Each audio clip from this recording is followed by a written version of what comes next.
I remember my favorite teacher so well. She made learning fascinating. That's something I try to bring to my own class.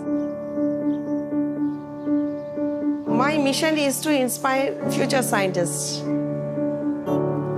So children in our schools belong to the underprivileged classes, and it is very important to make them digitally literate. Good morning, children.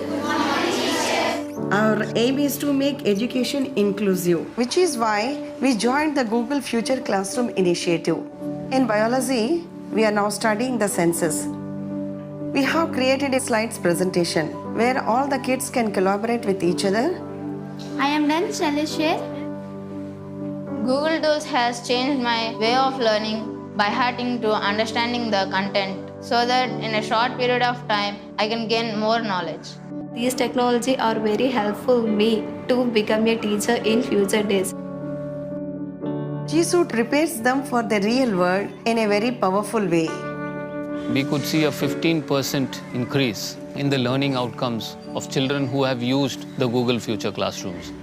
So I think that is something very significant. Whether a child is born rich or a child is born poor, they should have access to quality education.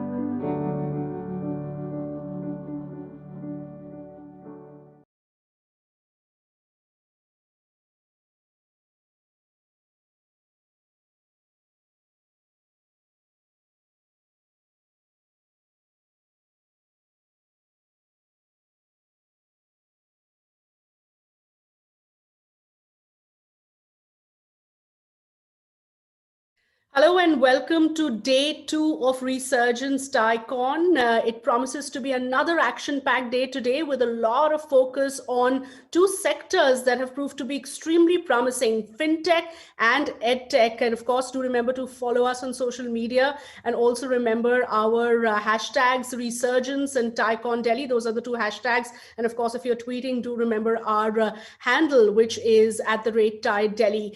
First up is a very special session on what has really become the most defining trend since the advent of the internet, which is the growth of the app economy. In this session, we have Samir Samat, Vice President Android and Google Play of Google, in conversation with none other than Rajan Anandan. Over to Rajan.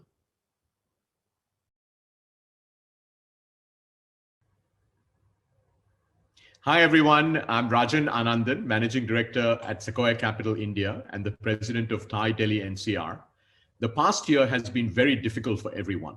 We've had a global healthcare crisis, a global economic crisis, and an unprecedented global humanitarian crisis. And all of these at a scale we have not seen in 100 years. 2020 was very tough for every business.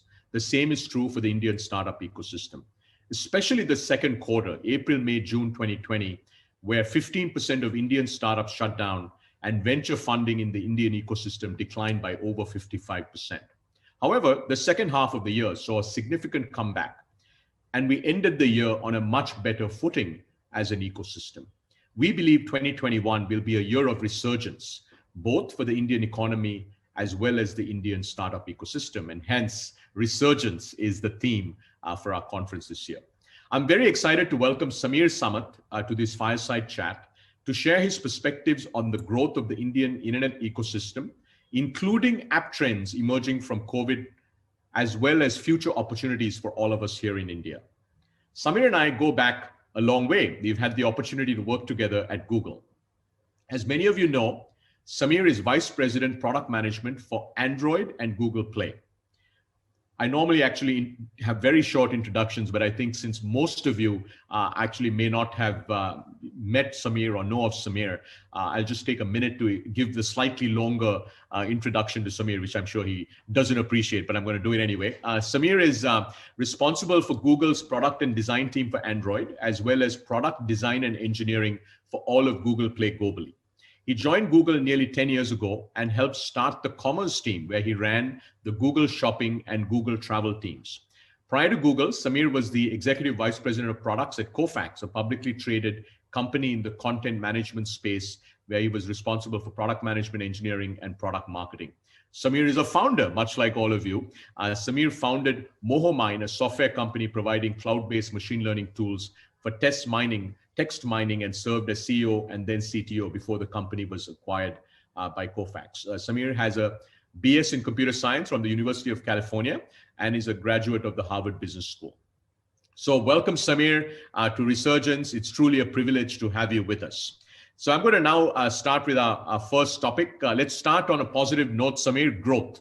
The Indian internet ecosystem is growing phenomenally. There's no one better that would know that, given all the data that you guys see, both on Android as well as in Play. Tell us how you view the growth in India, and also more specifically, what are the key trends that you're observing in India, especially over the last 12 months or so? Thanks, Rajan. It's an honor to be with you. I really appreciate it. And I think Resurgence is a wonderful theme for this conference and this conversation even. I hope you and your family are doing well in these extraordinary times, and same for all of those who are watching.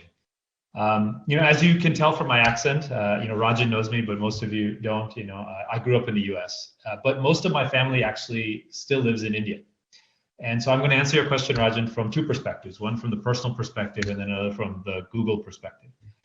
When I was growing up, my parents used to take me to visit with my sister India every summer, and we would stay for most of the summer. And most times, because I was very interested in tech from a young age, I would bring with me products or gadgets or even textbooks that I found very interesting. I would show them off to my cousins and family, and they were all very fascinated because back then you couldn't get access to this kind of technology, or it was very expensive or what have you. And in such a short period of time, the dynamic has completely reversed itself. Over the last couple decades, I've observed that when I visit, nobody is interested at all in the gadgets that I have. They have the same gadgets and they have more of them. And similarly, now maybe even more astonishing to me is in the last 5 years, 5 to 10 years, I would say, usually they're telling me about services that are available to them that they're using, apps, games, that I don't even have in the States. And I'm thinking to myself, this is a wonderful idea. Someone should start this company. So, personally, I can see Indian innovation is coming very much to the forefront. I think it's actually unstoppable, and it's extremely exciting to see. And, as Google, we've been investing in India for years, and you know this well because we work together. We opened our first office in India in 2004, and, we've started building a series of products with an India-first mindset, from GPay to also features like two-wheeler navigation in Google Maps. But you asked about trends, and what I would say is the theme, or the broadest trend I can say we see, is that India's digital ecosystem is scaling. And I would point to a few things. The first is app growth, app scaling. From health and fitness apps to mobile games like Ludo King, Octro, Carrom Pool, ed tech now, food delivery. All of these apps and services are not only seeing tens of millions, but hundreds of millions of users, and the growth rate is just astronomical. The second part is that I see that digital infrastructure in India is also scaling, which is not the same for every country in the world. One example of this is high-speed connectivity. Another example is payments. Payments is so unique in India. The investment in UPI that has been done has created a much less friction-filled commerce experience online, and a much more trusted one at that. And that is the lifeblood of building a healthy digital ecosystem. And finally, monetization is beginning to improve. This is something I know in your current, job at Sequoia, you obviously worry with your companies about a lot. But COVID has been very hard. It's been very hard. That said, there's a recent App Annie report that I was just reading, and that App Annie report shows that there's over $500 million that Indians spend in apps and games this last year, which is a very good number actually from the year before. Our own data from Google shows that consumer spending in apps and games created by Indian developers is actually up 2x year over year. And so that's quite a good milestone of progress as well. And there's one final trend I wanted to point to, which usually I don't see this early in a market which is going digital. Usually this comes much later, and that is export. We're seeing Indian developers taking their services and bringing them to the rest of the world. In fact, Indian developers saw a growth of more than 80% in consumer spend from users outside of India year over year. And Indian developers are using global platforms like Google Play and others to find users in the Middle East, Europe, Asia Pacific, the US, and so on. And so, I think my bottom line on the trend here is there's a very outdated view that some hold in the West of India, which that it is an IT outsourcing giant. And it, of course, still is an IT outsourcing giant, but I think a modern view of India that should be held is the next global app internet giants will emerge from this ecosystem. And we're seeing the trends all point in that direction. Even though there's still more work to do, of course, there are millions today who still don't have a smartphone or internet connectivity. So we're in the middle of that cycle, but it's all very exciting. That's great, Samir, and we can't agree with you more. I do, Indian ecosystem has clearly hit scale now, and I think you sort of shared with us the different dimensions of scale. I think scale on apps, apps that can get to 100 million plus users. I think scale on digital infrastructure. Samir, as you know, India today, basically in a period of 4 years, we went from not having a digital payments ecosystem to having the most advanced digital payments ecosystem in the world, which is fantastic. And I think this App Annie number of 500 million consumers spend on Indian apps, right? And these are basically digital products, apps and games, and doesn't include real money gaming, which is where we're seeing a lot of spend now. So excluding that, to have a 500 million number as per App Annie growing at 100% year on year, those numbers add up pretty quickly, right? You don't have to grow at 100% for too many years to end up at many $billion of consumer spend.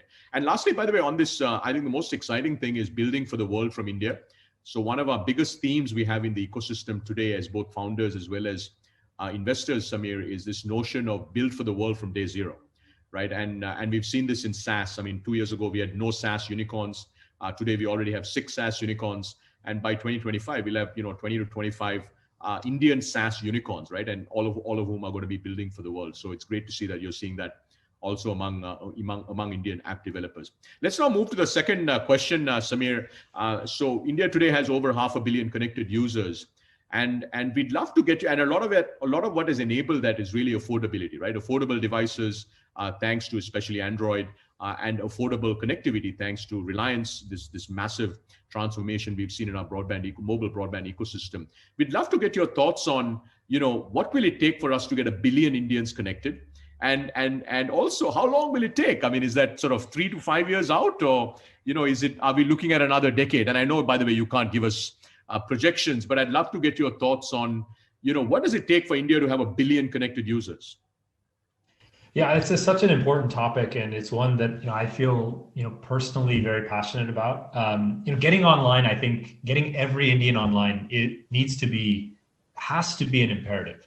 If COVID has shown us anything, is that the digital services now, we rely on them so much more. And so this was true before COVID, but especially even after COVID, if you're not online, I think that those individuals are missing out and are disadvantaged in many ways. And so I think we have to make it an imperative. We as Google want to do our part in that as well. I think there's a few things that it will really take. And the first is, you mentioned affordability. The first is affordability, I will say, and you mentioned it. I think it needs to go further. The second is quality of experiences, and the third is a deep understanding of the consumer and the consumer experience of that next set of hundreds of millions of people that need to come online. Affordability, let me just start with that. While India is the fastest growing smartphone market in the world, there are a lack of devices priced in a certain range that prevents a number of consumers from feeling comfortable in purchasing. And we have been optimizing Android for entry-level devices with Android Go. It's a project we started a while ago. The point of that project is to enable Android to run on entry-level hardware, which hopefully brings the price down. There are 100 million Android Go devices worldwide shipping today, but we need to go really even farther than that. And we're working on some of that now. You and your listeners may be aware that we recently launched a Google for India Digitalization Fund.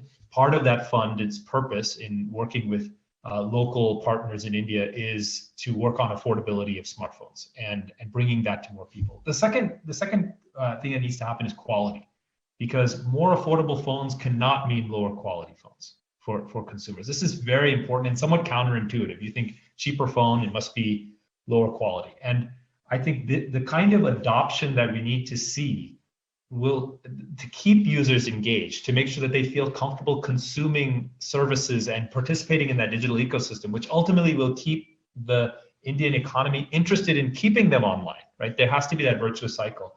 The quality of the device has to be there. We see this in many markets where there's still a lot of feature phones. The feature phone has certain attributes which the consumer really likes and is comfortable with. You know, the battery lasts all day, sometimes 5 days. You know, the software experience is relatively straightforward, and you can rely on it as a result. And so, you know, it's important that the quality of these devices not be compromised, so the consumers really feel comfortable moving over to smartphones. And then finally is experience. You know, building experiences for these consumers that have not grown up with computing is very important, and it's actually an opportunity for innovation. You know, one very interesting stat that our user experience team often tells me is that 72% of internet users in India by the end of this year will prefer to use a language other than English when using their smartphone. And the voice adoption is voice interfaces are going to be one of the major things that is coming, you know, to really bring these consumers online. That's an opportunity for innovation, and I think you have to treat this community really as one where you can't just take the experience you have and give it. You must build first-class experiences for them, you know, so that they feel comfortable and they engage. I think all of these things will need to come together in order to reach the next several 100 million users. Got it. That's very helpful. So Samir, are you, I mean, I know you can't sort of share what's on your roadmaps and so on, but, you know, since I think, you know, obviously Android with the ecosystem has been working on this, you know, mission for a high quality, affordable smartphone for a long time. And to be fair, right, I mean, we've gone from, you know, 6,000 rupees to 5,000 rupees, and today for 4,000 rupees, you can get a pretty high quality phone. Is it likely that we would need a very different form factor? I mean, you mentioned about feature phones. Are we going to see the phone that gets to the next 500 million or maybe the next 400 million? Would it look and feel like an existing smartphone, or would it look very, very different? I mean, I don't know what it takes to actually create the kind of experience, high quality experience with the level of affordability. Any insights on that, Samir? Yeah, you know, I think one of the things to recognize is in the consumer research that we've done, those who don't have a smartphone yet, they do see many of their colleagues or family members or friends with smartphones, and they see what they can do.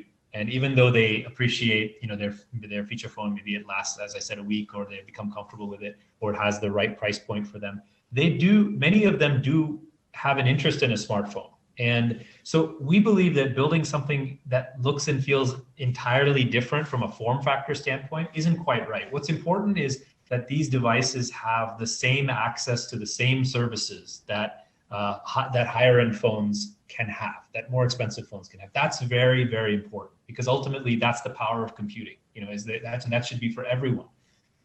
The key here though is what is that consumer interface going to be? You know, can you be comfortable with it? You know, one thing we learned from a Google perspective is, you know, I grew up honestly doing searches. Maybe it wasn't with Google, maybe it was with a previous search engine, but I learned how to do that from very early on. But it's just that simple thing.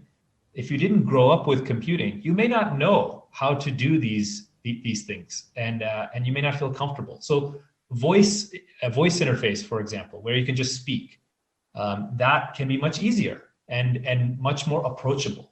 Well, making voice work well, making it really work well in multiple languages on entry-level hardware, you know, that's an opportunity for innovation in computing. And so I think you'll see collaboration among many industry partners to figure those elements out. And I think it's super exciting. Yeah, that's a great point, Samir. I think India, even while I was still at Google, had become the largest voice-first internet market in the world, right? And I think in many ways will shape sort of the next generation of voice and other you know, user interaction platforms. Hey, let's go to the next topic. Would love to hear from you, Samir, on what are Play and what are Android and Play's plans for India over the, you know, let's call it the next 5 years. Would love to share sort of things that how you're thinking about India. You know, you guys have done a lot to kind of build for India. You mentioned several of those examples, but give us some sense of your priorities for India. Yeah, no, thanks for asking about that. Obviously, we're really excited about the prospects. We're doing more. I mentioned earlier the Google for India Digitization Fund, which will allow us to, I think, be even more involved in the ecosystem and partner with more companies locally. Those partnerships I'm very excited about, because I think there's so much innovation in the ecosystem already. The question is somewhat about, okay, what's Google going to build? But it's also about how will Google help?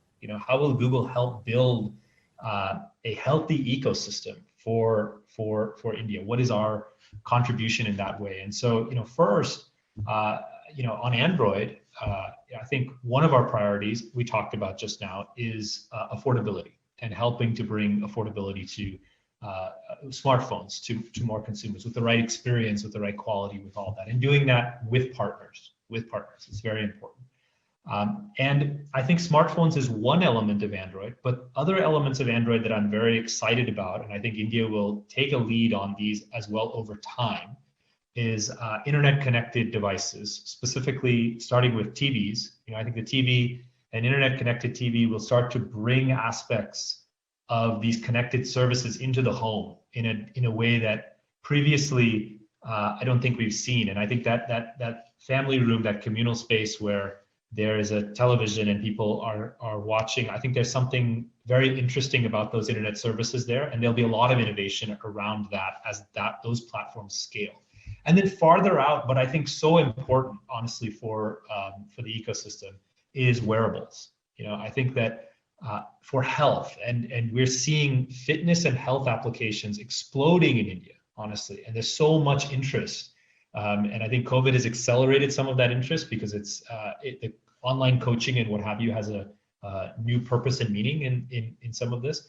But I think that wearables over time will provide additional connectivity for that consumer with their physician or with their fitness coach in a way that just changes the experience completely. So I think from an Android perspective, we're very excited about those and investments and partnering with local companies to make all that come to life. And then second is making sure that from a play standpoint that there is a vibrant and healthy developer ecosystem in India. And part of that is ensuring that there is a safe and trusted environment where consumers can find applications. There are 20 billion installs that happened from Google Play this last year, and or this year, and growing. And we're also, so to be more deeply invested there, I think we've done a number of things. I mean, you were part of some of these.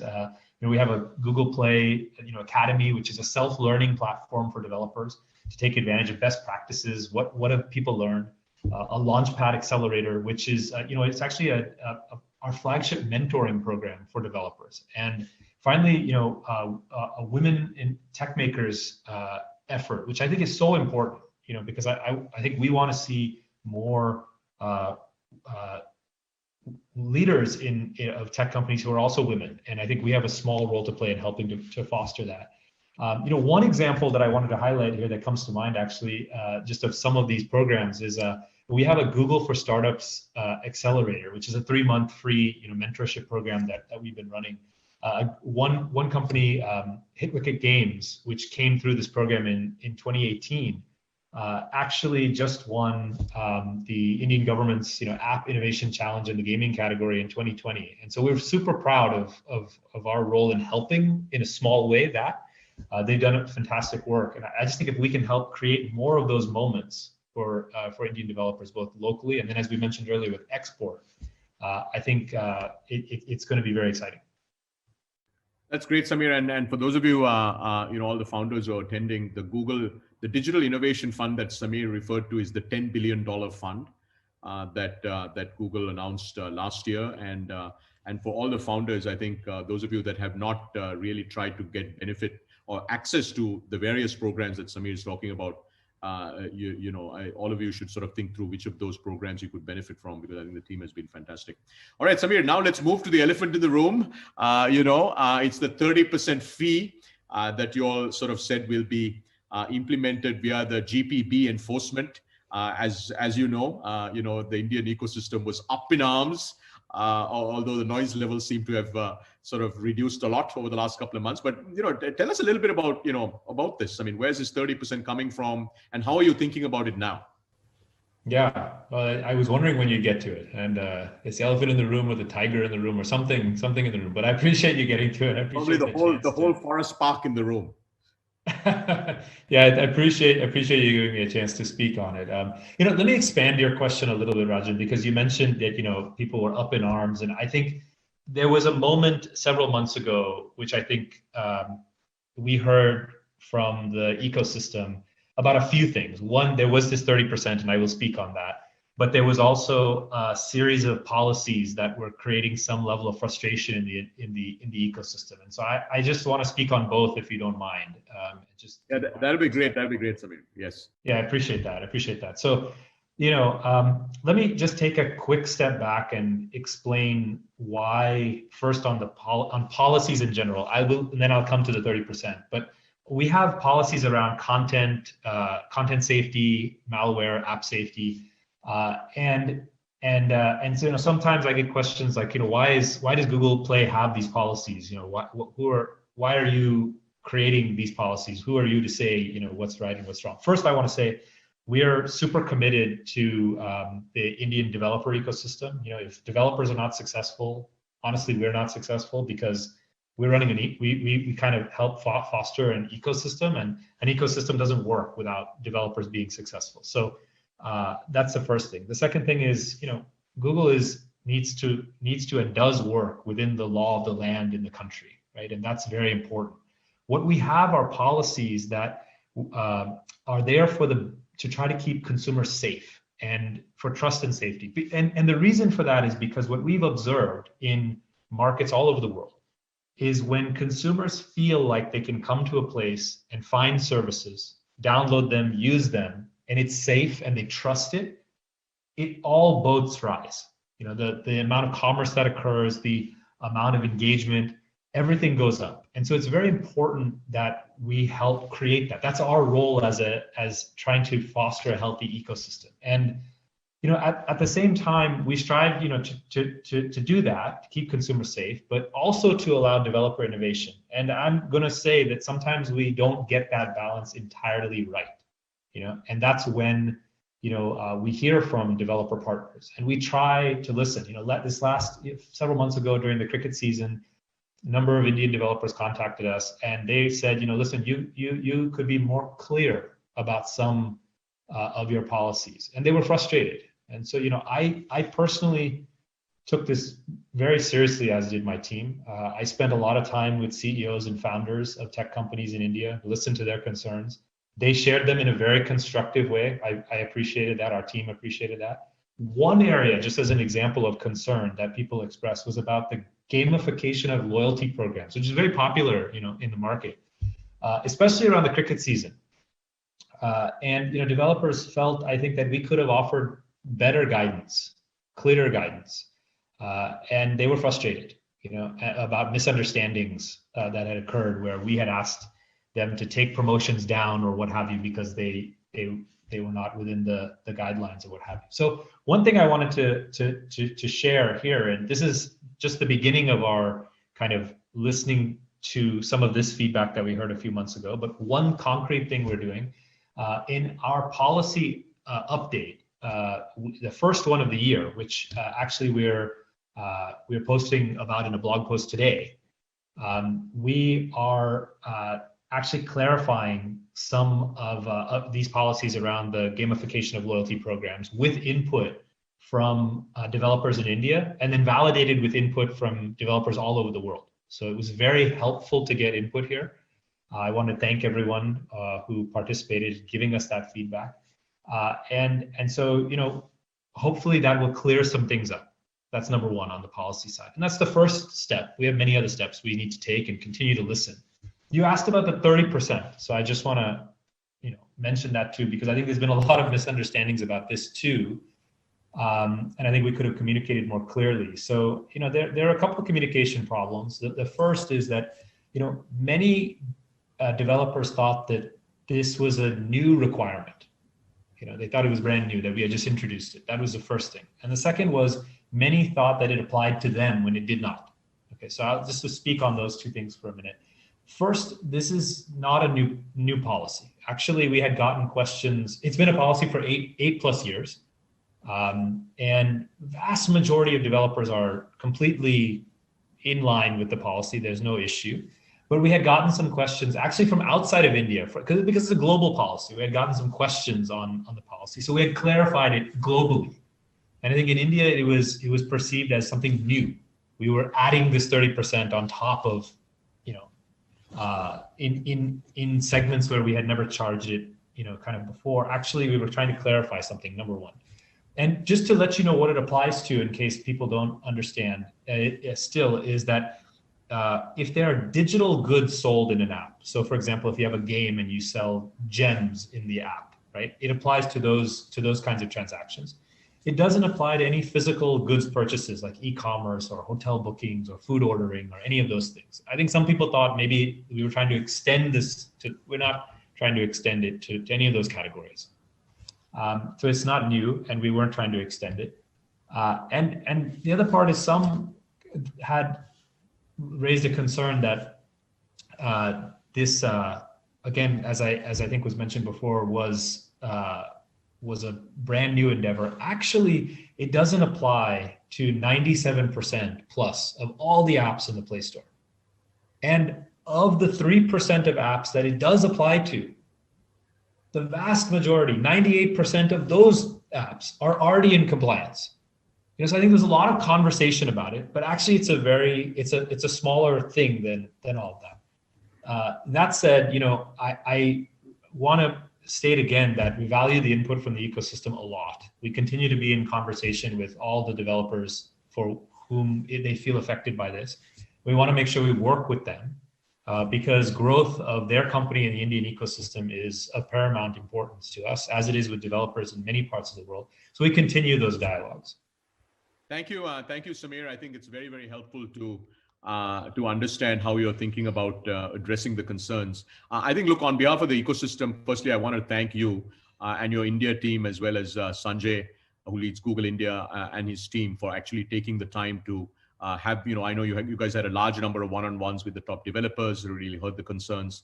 And you already started taking some actions, and we're all looking forward to seeing what's going to be on the blog. I think clarifying, I think those set of specific policies that you referred to, I think caused a lot of confusion, and I think it'll be great. We look forward to actually seeing the blog. I think it was great. Thank you for the opportunity. Thank you, the rest of the team, and I hope the rest of the conference goes well. Very cool. Appreciate it. Thank you.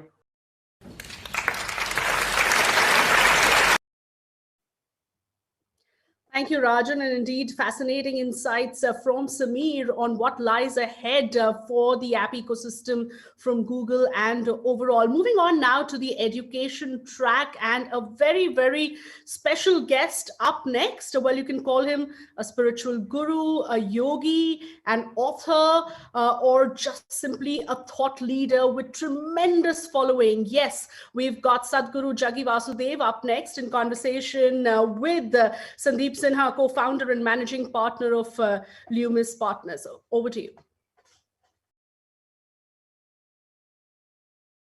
Sandeep, namaskaram. Namaskaram, Sadhguru. Such a pleasure to be with you today.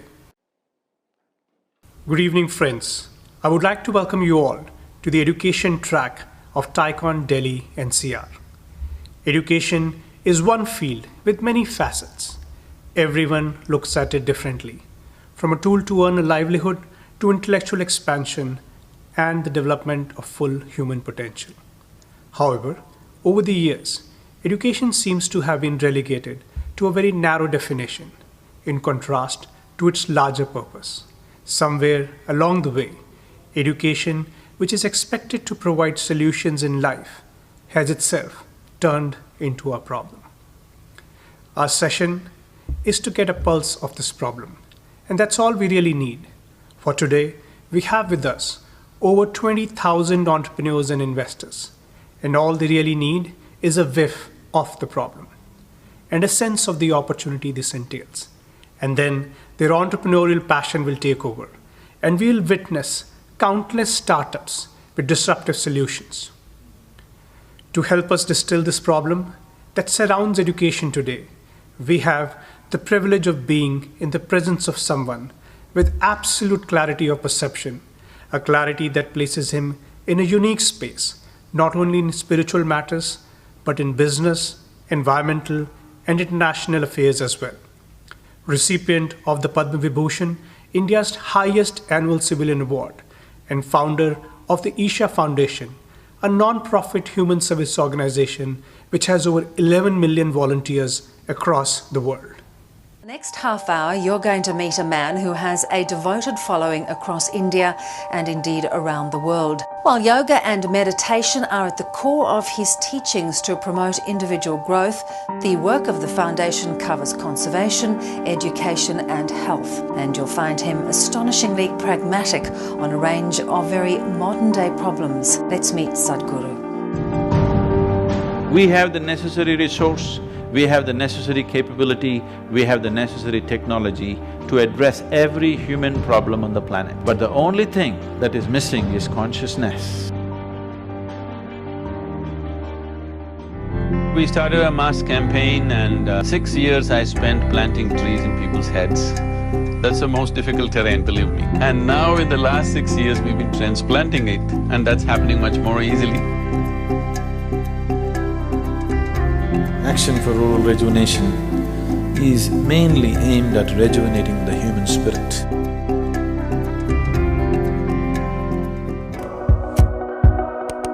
This is an incredible movement that is started in Tamil Nadu. We want to see that this happens to the whole country and revitalizing rural societies. English and computer skills are very essential to make these children come out of the hopeless economic and social pit they are in.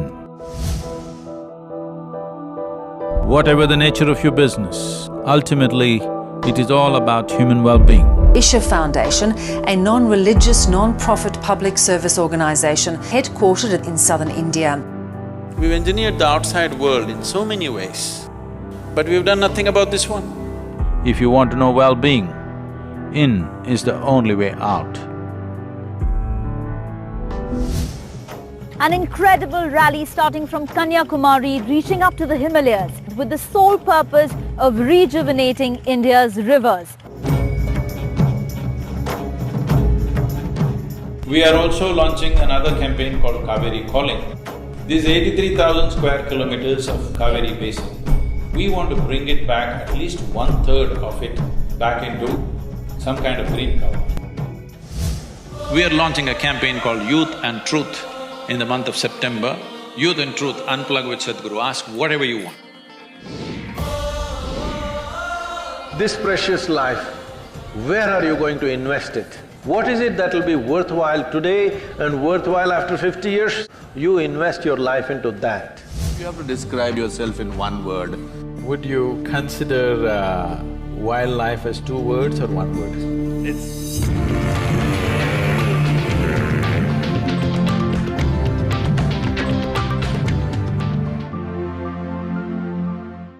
Ladies and gentlemen, I would like to welcome yogi, mystic and visionary Sadhguru.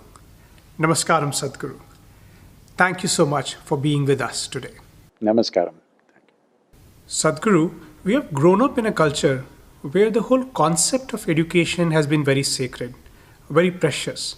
But somewhere in the process, it seems we have digressed from the purpose of developing curious, competent, and fulfilled individuals to actually gathering credentials and certifications, from expanding our horizons to the mechanization of mind. Sadhguru, where do you think education lost the script? No, education has not lost the script. It is going by the script. But who wrote the script for us is something we have to look at it. It's going by their script. So, this assembly line type of education, where you want to produce a certain kind of people who will serve certain type of industry or enterprise or empire of that time. So this was scripted for that purpose and it has served that purpose very well. Unfortunately, as a nation, as a culture with profound roots, or as parents and teachers, when we got independence in 1947, we should have rethought the whole fundamental aspect of education. Because it is repeatedly noted in many of the official and also in the private journals of British officials, how they were surprised in early 1800s. They were surprised that literally across the nation, every village, even the smallest hamlets had schools, and how they were conducted, and how entire population was at a certain age going to school, but not in a mechanized way as it is, not like an assembly line, but in a completely different and engaging way with which human beings were able to craft themselves into different roles in the world.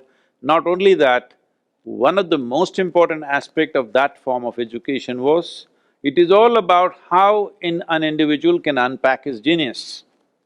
Because genius is a very fragile flower. If you… the moment you put it into your system, it'll get crushed. See, it is like you have seen in India, these flower weavers are there, they weave the flower into the thread for garlands and stuff. Maybe it is time somebody comes up with a machine which will just weave the flowers, but believe me, the flowers will be crushed because it needs a certain care. Genius is like a flower, only when it blossoms, it is there, otherwise it doesn't exist. If it does not blossom, it does not exist. So human beings without any sense of genius about any aspect of life, in their span of life, will be a sort of, you could easily replace them with animals or with machines, for sure.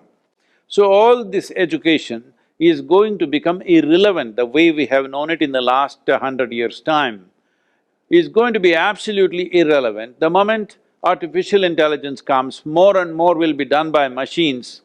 See, this has been the unfortunate way of Western education which has been imposed upon us. Now they are trying to change it, they have changed a lot of it, but we are sticking on to it here in India. So we have still the problem that the 19th century English child had, our children are having today in 21st century because we are still following the same system. In the process of undoing the old form of education, they saw that it is important that you put them through an assembly line so that they can fit in wherever we put them. In this effort, what we have done is, we are bringing up children as if all of them will go through the same process of life. One who is going to become a scientist, one who is going to become a farmer, one is going to become a clerk, one who is going to become a manager, all these people are first 12 years, 100% going through the same form of education. Generally, even the next 3 years, that is approximately 15 to 16 years of your life, early life, when your intelligence at your best and your ability to absorb and become, like imbibe into yourself to make it a part of yourself, that part of 15 years of your life is completely like you're going through like a… like how you've seen all these virus bottles flowing in the machines, they have to be same, it's very important but we are flowing like that. Because I'm using the word virus bottles because it's not just liquid, they're alive, all right, in some way. It's a kind of a life by itself. So we are also being cultured into this kind of mechanized life for which there has been a price. Essentially this has happened. One thing is a particular people who wrote the script, their intent. Another thing is mass production. We want to mass produce education. When you mass produce something, it is all about quantity versus quality. You want quantity. So quantity also has happened. See, if a whole lot of men and women were deeply involved in pursuits of seeking either spiritual truths or scientific truths or intellectual pursuits, if they were deeply involved, we wouldn't be producing so many children, believe me. Yes, now you produce now we have produced such billions of children from 1920, I'm sorry, 20th century, in the beginning of 20th century, let's say 1920 to now, our population has risen from 1.8 billion to 7.8 billion, all right? So obviously, we are mass producing everything as we are mass producing. So once you have a population like this, you don't have many choices. You just have to mass produce everything. You mass produce food, you mass produce education, you mass produce everything, because the pressure of population and wanting to serve everybody, that pressure is there on you. So I'm saying even the population is a consequence of this type of education, where somewhere in your head, more is more important than better. More is always about everything, whether it's money, wealth or anything is about more. Today it's about information. Who knows more information? All these people who know more and more will look stupid in the next 5–10 years' time when a simple machine can do all the nonsense that they've been doing with great fuss. So if you know, if you have read one book, a couple of centuries ago or even 1 century ago, you could claim you are the messenger of God because you read only one book. You're God's agent. If you read 10 books, you became a teacher and acted like you're strutting as if you have achieved some great scholarship which nobody knows, because the little children have not read those stupid 10 books. If you read 100 books, then you are acting like a scientist. This must go. This must go because it will go. Anyway, the artificial intelligence will make this go. Right now, my phone has more memory than most people can think of. Maybe in another 5 years, my phone will be doing 5 PhDs per day. You can't stop him, all right? He has that much information.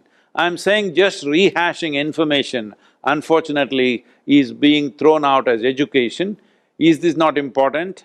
I'm not saying it's not important. First of all, education is not something that you can just fix like that. Everybody says, okay, what is the best education policy?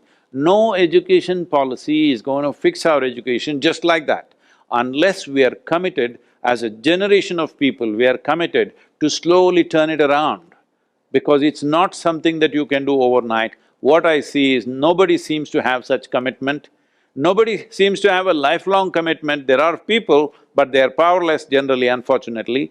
But everybody thinks there is a magic wand, okay, change this, rejig this and this, tomorrow we'll have a perfect policy. There is no such thing. We must be committed, a lifelong commitment to make education better for the next generation of people. This needs to happen by first of all identifying our fundamental problem. Our fundamental problem is, we have a fixed idea of what is education.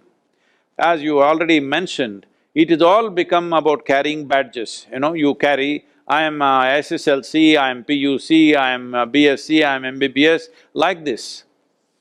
So in this, these things were set up to have some kind of a marker, all right? Whether somebody has gone through a certain process or not. If you say, I am MBBS, now we know you've gone through 5-year process of learning something. How much you learned may be varying from individual to individual, but in a society you need some kind of a marker, so this is a marker. I am not against the markers, but now it has become like this, that this determines everything about your life. But already it is beginning to happen, it'll happen in a much bigger way in the next 5 to 10 years' time, that so many companies don't care anymore whether you have a degree or not. As a rule, I never gathered any of my certificate. My sports victories, I did not collect certificates. My graduation, I did not collect certificate. I said, nowhere am I going to flash my certificate. But when nearly 22 years ago, when I went to the US consulate for my visa, so the consul general asked me to come for a personal interview because she happened to have heard about me. So I went there. Then after all this, she said in a very apologetic way, a very fine lady she was, she said, Sadhguru, I know who you are, but in US, you cannot teach unless you have a yoga teacher certification.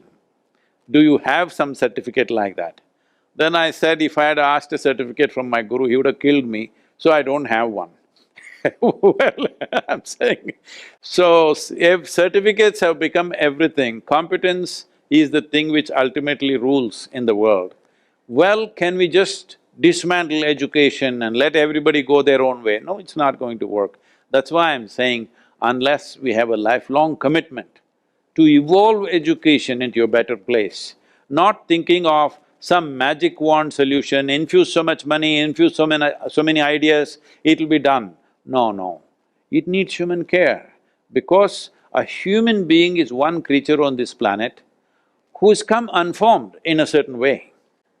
If you were a tiger, if you were a lion, if you were a donkey or a dog, you did not need so much schooling because 95% of who you are has already been fixed by nature. Only 5% variation in behavior and this and that, we can do that. Small school would do. But a human being has come only 5–10% formed, 90% unformed. So this is why education becomes a significant part of human life. So this is not something ad hoc attended to like that. One most important thing that can happen, that is beginning to happen not because of our intelligence, because of virus onslaught it's beginning to happen, children are beginning to learn at home. If they have to learn at home, there has to be some commitment from the parents that after they finish their office, they can't have an affair outside, they have to come home at least. Hello? They can't go to the bar to drink, they can't go out somewhere else. As soon as their work is over, they have to rush back home because they got a project at home. So essentially, a child is a 20-year project. That is if they do well. If they don't do well, they're a lifelong project. So if you decide to have a child, you must understand it's a 20-year commitment to see them through in different stages of life, because that is the nature of a human being. Unless we are capable of bringing forth human beings who are little better than us as next generation, I don't think we have any business to even have children. But that has not come because, as I said, more is better. This philosophy has gotten into our head. It may not be finding expression in conscious ways. In unconscious ways, more is better has led to all kinds of things. And education has caused probably the maximum amount of mental disabilities, psychological imbalances, suicides, various kinds of problems, all right? All kinds of problems we turned out. For all this, in some way, at least a percentage of responsibility is definitely in the type of education we have delivered in the last 3 to 4 generations across the world. Thank you, Sadhguru. I want to touch upon what you mentioned about inner balance and how it has been thrown off. You know, one of the biggest elephants in our workroom, or actually, post-pandemic, it's everywhere, the issue of peace at work or inner wellness. A higher standard of education and earning was supposed to converge these things. We were supposed to bring it together better, but that hasn't really happened. And in some sense, pandemic has pushed a pause button and brought us face to face with our mortality. While it has caused an obsession with vitamin C and Chyawanprash, at a deeper level, we have learned to appreciate the precious nature of time. Sadhguru, in your view, do you think this reset is temporary, a fleeting realization, or a sincere opportunity to realign our education and work to truly feel fulfilled? See, in the Western societies where second, third wave is sweeping across many societies, if it continues like this for another already nearly a year since it's been on, if suppose it continues for another year, this could become quite a reasonably permanent part of the culture, that people start taking care of certain things. But let's say the vaccine comes now and it's all gone in the next 2 months, then you will see people will go back with renewed force at everything that they were doing in the past. So many people are saying, when will the normalcy come? Who said you were normal before the virus? We were quite abnormal. Now normalcy has been forced upon us. Unfortunately, it did not come out of our intelligence. It came out of being compelled to behave consciously. How's this? Virus is compelled to behave consciously. Our consciousness should have expelled compulsiveness, but unfortunately the other way it has happened, but whichever way it happens, it is fine. Definitely it will leave some change in behavior, but what extent simply depends on what kind of toll it takes and how long it lasts. I think in those families where they have paid a big price, I think there will be some change. Rest of the people are going about as if there is no care in the world, and a whole lot of people are campaigning, this whole thing is fake, all right? There's a whole lot of campaign in all parts of the world, and it started in India also. This whole thing is fake, somebody is doing this to make money, somebody is having some kind of diabolical conspiracy against humanity. This is an alien project which people are… politicians and journalists are cooperating with. You must see the thing. All this has happened because this is all rooted in our education. When I say rooted in our education, well, we study irrelevant things all the time. Our study is not related to the life that we are living. We are… all kinds of things. We think just throwing information is education. This simply information without any contact with life around you will do this to you. You become fanciful, you don't know where is reality, where is your imagination. You're using your memory and imagination to torture yourself simply because… see, right now that's the only thing human beings are suffering. What are they suffering? What happened 10 years ago, they can still suffer. What may happen day after tomorrow, they already suffer. What does this mean? They are not suffering life, they are suffering two most important faculties that a human being has, which sets us apart from every other creature. One is a vivid sense of memory. It's because of this vivid sense of memory that human life is way richer than other creatures' lives, because we can remember everything clearly. Now, because of this memory, we have the power to imagine. Now tell me, human suffering is just rooted in this. What happened yesterday, they're suffering. What may happen tomorrow, already suffering. This is just suffering of memory and imagination. Essentially, people are suffering their evolutionary status of being on top of the world. Literally, we are on top of the world in terms of evolution, isn't it? We are top of the pile, but that's what we are suffering. So this has happened because there is too much information about everything, but there is no understanding about this one. Human experience is a subjective experience, all right? But what do people know about this one? Oh, I know there is a heart, there is liver, there is kidney, that is good for autopsy or for surgery, but what is it good for you? In what way is it good for you? You don't know how your faculties function, you don't know how your senses function, you don't know where your experience is generated, how your experience is generated. I'm saying not in a scientific textbook. Should there not be some focus on a human being knowing the nature of who we are? Because even if you want to pursue science, which is all about accumulated sense of observations, who is observing? It is this one who is observing. You know nothing about this one, but you know everything about the things that you observe. How is this possible? If you want to drive a car really well, I'm talking about a mechanical thing. If you want to drive it well, the more you know about it, the better you can drive. It's not that if you know less, you will drive it better, there's no such thing. You need to know. Maybe you do not know what a mechanic knows, but you know many things a mechanic will never know. Only because of that you can use that machine that way. The same goes for this. The more you know about this, the better you will learn to use it, and human beings will have to function and play variety of roles in the world. Are they fit for that? Because first 15 years of education, we are putting all of them through the same extruder. Sadhguru, you talked about holistic way of learning. If you go back a few hundred years, India had almost about 25% contribution to global GDP. We were one of the leading economies in the world.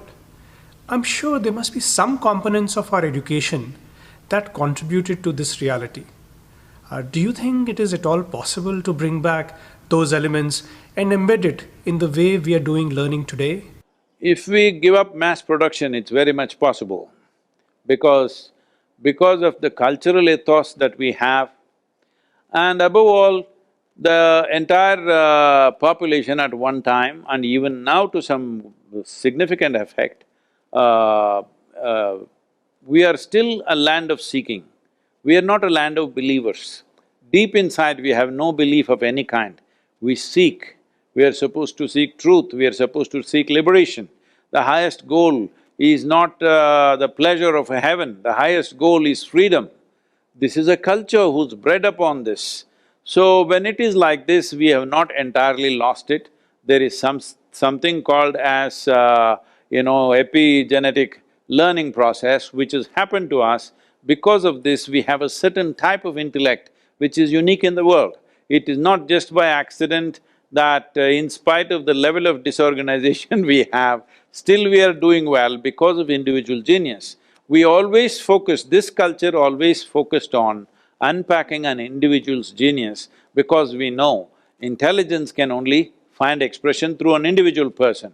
A crowd will never act intelligently, it's only individual people. So the more number of people you produce like that, the more capability and greatness will come to a society. Without creating great human beings, you will not create a great society. That was very, very well embedded within us.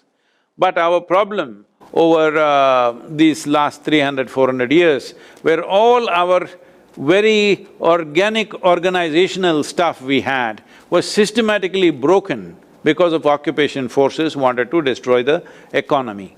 It is in the destruction of our textile industry, which was one of the main exports that you were talking about, that the entire Manchester industry was built. So it was a strategic policy. I'm saying they did well, all right? Whatever they intended, they did well. It's all right. We are not looking back at history and trying to be resentful about that. It's happened, we allowed it to happen, it's over. But now if we want to make this generation of people and the coming generation of India to shine, one most important thing that needs to happen is we have to step by step dismantle the education as we have it. Right now, we are going at it in the school level as if every child is going to be some PhD in the university. University is not a place to live. Universe is the place to live, all right? But a lot of people think they must live in the university. I think especially in Delhi it is coming true. A whole lot of people live in the university for a very long time. University is not a place to live and it's not for everybody. It is only for people who want to pursue certain things, academic stuff, they must go to the university. Right now, from the age of 4, 5 till you become 22, 23, everybody is going as if they are going to prepare only for the university. Who is ready for the university? Nobody. Everybody is ready for the university. So this has to change. We have to… I know if the moment I said, oh, so you're going to segregate children like this is not about segregation. If you plant a rose plant here, it flowers okay. If you plant it in Ooty at a certain altitude, it flowers much better. So we say we plant roses there and jasmine here. So you think this is segregation? This is just sense. It's very important. Different kinds of lives, different kinds of people have an ability to blossom in different kinds of atmospheres. We have to create that. So, if this thing will fit everybody, this has to go first of all. This needs courage. This needs courage to do, this needs vision to do it, and there is no perfect way to do it, that's the biggest problem. I would say that's not the problem, that is the biggest possibility because you can't do it in any perfect way. That means all of us should be constantly focused on evolving the situations in which we live. If there was a perfect way, we could have set everything and leave it, everybody go through it. Once again, it's another kind of assembly line, all right? So because there is no perfect way to deliver education, it is just that there must be committed people. Right now, nobody wants to go into education as a profession because it's a low-paying job. Already they came up, right from kindergarten they said more is better, you must get 100 out of 100. If you get 99, they would ask you, where is the other 1%? So because of this nonsensical approach, even when it comes to the salary, you're not thinking it's just livelihood nonsense, but what is it I want to do with my life? That's completely forgotten. Anybody is willing to do any damn thing where the pay scale is good. What kind of life is this? I'm saying you sold yourself. You are not going to do what you want to do, you will do some rubbish because they give you a salary. So because all this has come from 100 marks percentage, from there, your mentality has been set, somehow you must get more than others, that's all. You are not interested in doing what you want to do, what is your competence, what is your aptitude, above all, what is it that you can involve and engage in your life. There is no awareness about that, there is no focus on that. Where will I get more salary, more? This has to go, means there are many changes. Education is not independent of the social structure. There is no way you can create an education which is diverted, which is completely away from the social structure that we have set up. In this culture, people were valued in any given society, in any given village or city in the ancient past. Ancient means I'm talking even 200, 300 years ago. See, who are the people you remember in this country? In this country, you remember historical figures who stood up because they are spiritually evolved, because they were great mathematicians sometimes, or they were great kings. Great kings not in terms of conquest, great kings in terms of his quality, in terms of his compassion, in terms of his intelligence, like that. You just look back and see, you don't remember all those horrible conquerors. I'm not talking about external invasions that came in. Even within India, there have been very cruel kings. We don't remember them. We were told only about a Buddha, about a Krishna, about a Rama, about sages and saints like this, because the value of the society was like that. In this village, who is the most valued person? Somebody who is of the highest wisdom was the most valued person. Who is the next valued person? Somebody who is of great compassion and who serves people. Like this it came down. But today you ask in any town or city, if somebody says he is a big man, don't think he's got a big brain or a big heart. No, he's got a big pocket. That's all the big man is. So when you build a society like that, do not think you will build an education system which is completely different. Education system also will be only serving the social needs. So it's important, if we really are interested in future generations, it is a continuous evolution of process. If we do that, it will not only change the education, it will also change the social dynamics of how we live. These dynamics have changed so rapidly, and because of this, you see enormous number of human beings breaking down, cracking up. Right now, as if the virus was not good enough, WHO goes about predicting there is going to be a mental pandemic, there is going to be a suicide pandemic. I said, we need to understand, if a mental pandemic is happening, obviously we produced a whole lot of human beings who are not fit for life. Unfortunately, they can't take a small fluctuation in life, they will lose their mental balance. Why have we done this to them? One fundamental is education. There are other aspects of the society, but the most important aspect is education, where how to expand the horizons of a human being, that focus is totally gone. How to get educated in such a way where I'll get maximum salary, it doesn't matter what the hell I'm doing with my life. This attitude has to go if we want to transform education. Sadhguru, you talked about the depth of our education in the past. I want to explore a possibility with you. India has established itself as a leading supplier of technology and business services to the whole world, bringing in over $150 billion of revenue. And this industry is actually less than 50-year-old, while the roots of our value-based education are more than 10 times deeper. So instead of spending about $25 billion to global education every year, do you see a possibility we can bring home 10x of that, become a center of excellence for the whole world, where India can deliver education as a service to this whole world? You're throwing me into the throes of troll army just now. You want me to be massacred by the troll army. They have been anyway doing it. I will tell you because I said to the powers that be also, I said, see, why is it government is trying to deliver education? The ultimate tyranny of any society is the ruling forces will deliver education. That should never happen, actually. But we have so many government schools. But even a few days ago I spoke about it, all the Tamil troll armies are at me just now. I said, why is the government running all these schools? You allow people who can set up high-quality education to set up schools. Well, your argument is always, what about the poor children, as if that's your concern. If that is your concern, really, government pay the fees for the poor children who cannot afford.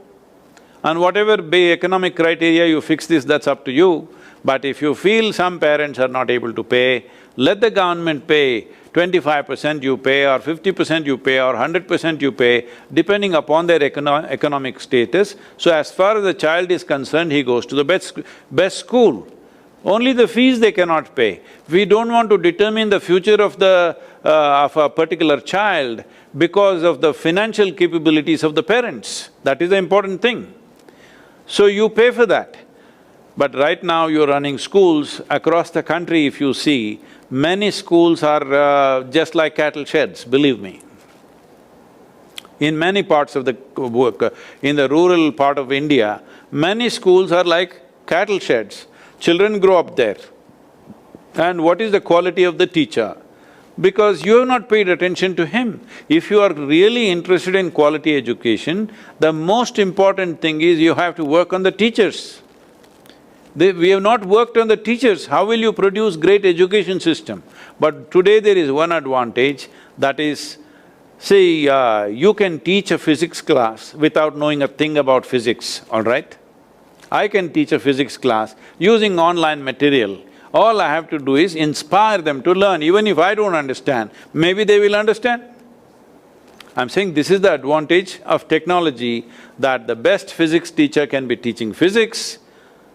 If Einstein was there, we could have recorded from him only what he's teaching, and I can play his video and I also try to learn if I have the gumption. Otherwise, just the children learn, I just inspire them and make sure that they're in the process. So I am saying it is not necessary anymore you have to know the subject. It is important you know the children. You know the children well. You know what they need, you know how to inspire them, you know how to keep them engaged and involved. If you know this, you can deliver any education today because you don't need subject expertise. You need your subjects or children. Your subject is not physics, your subject is not chemistry, your subjects are actually the children. If you know them well, you can deliver education. So there is tremendous possibility with technology.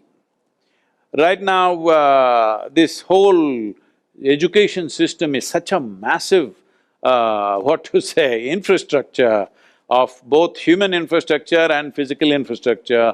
I really have no clue on the numbers of what kind of money is going into it, but I know it's quite enormous. People are always saying what is invested in education is small. That is true compared to many other things, but the number of people involved in delivering this education is too high. This is only happening simply because everybody has to learn the same subject. Let us say today physics is being taught across the high schools in India. I do not know how many high schools are there in India, probably at least 100 to 200,000 high schools may be there. So 200,000 teachers are trying to teach physics You think all of them have grasped it? Hello? What are they going to teach? So this is not the way to go. And above all, it is like the I'm picking on all the controversial this thing. Right now, this has happened in the country. For the farmers, I'm not talking about the farmers around Delhi, but here we are seeing what is fixed as minimum support price has become the maximum retail price, unfortunately. This is supposed to be the 35 of your class numbers, examination numbers, but this has become the 100 now. MSP has become MRP. So this is what is happening to education also. The lowest level is becoming the highest. So our standards of what we expect from it itself is going down, because all you need to do is, today there is no… the examinations are such, you just have to remember a few things, go and vomit it and be done with it. If you puke it out in the examination hall, you are a smart guy. So when we misunderstand memory as human intelligence, there itself we are flawed. This is the fundamental flaw of education. We are misunderstanding memory as intelligence. Right now, this artificial intelligence, it's not intelligence, it is permutations and combinations of the data that you already have, which any machine can do better than a human being. Unfortunately, we thought this is intelligence. No, at least we must say it is artificial intellect. It is not intelligence, because intelligence doesn't come from data that you possess. Intellect functions from the data that we possess. Intelligence is not limited to the data. If what you are doing is limited to the data that you possess, essentially you are not doing one thing new in your life. It is just recycling of the same past in many permutations and combinations, isn't it? So here in this country, before anybody thought of these things, we've had it. I am saying as far away as 1000 BC, we have Pythagoras theory which came up later in Europe, and we have arithmetic progressions and algebra, even trigonometric functions, all these things available way back. This did not happen because of information. This happened because we unpacked human genius. One or two people came and because of them it spread.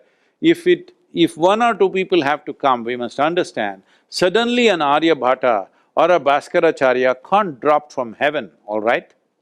There must be a culture around them to produce one man like that. That one name remains in history books, but there must have been thousands and thousands of mathematicians to produce one Aryabhata. It doesn't just happen just like that.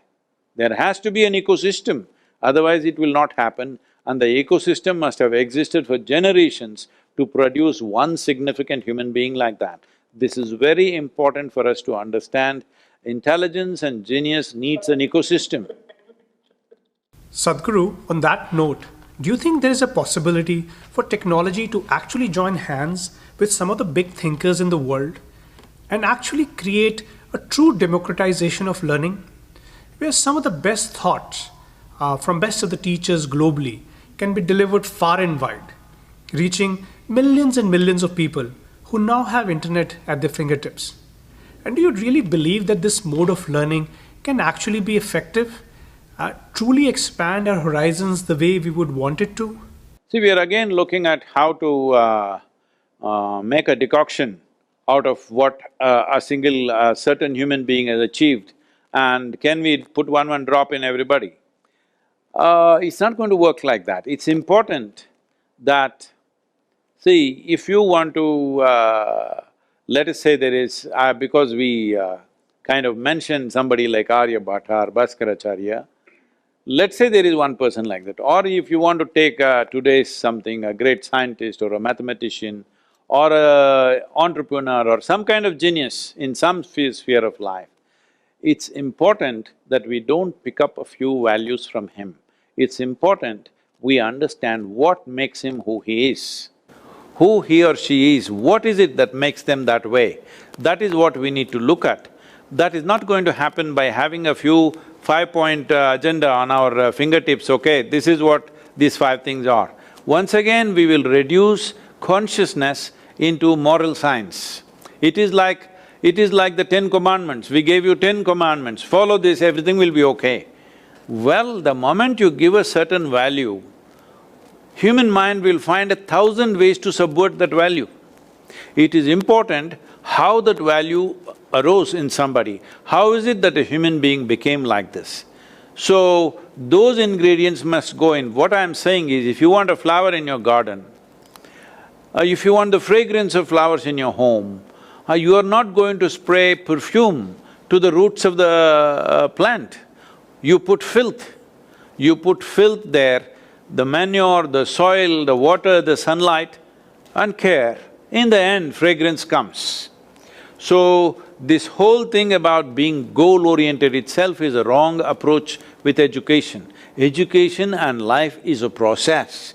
If we do not hold the process sacred, we only hold the goals as the values, then we will inevitably again go in the same way. Essentially, we are making an entire population of mercenaries who will do anything to get what they want. So it is no more about what is it that is valuable to me, it's all about what should I do to get what I want. So teaching values like that is again going to do the same thing. As I said, I know people will be disappointed with what I'm saying because they want a magic wand. There is no magic wand. It's a lifelong dedication and devotion to what we are doing that will slowly change. People, like we have business events here at the yoga center, the business leaders who come here and say, Sadhguru, what is it that makes this place function so well? I said, we are devoted to the process. We are not looking at what will come out of this. We are just devoted to the process. Because we are devoted to the process, we do it well. What happens out of it is only a consequence. But right now, the whole education system and generally the world is only interested in the consequence. They are not interested in the process. This will bring about a world, an uncaring world, where somehow get it. I think the best thing to be, all this enterprise, all this business, all this economic activity is no good. Bank robber is the best job to do. Yes. Thank you, Sadhguru. While we're discussing the depths of education, I have just received a question around the changing nature of work. Interestingly, Sadhguru, it reminds me of the James Bond movie Skyfall, where Q tells Bond that he can do more damage on his laptop sitting in his pajamas before the first cup of Earl Grey than Bond can do in a year in the field.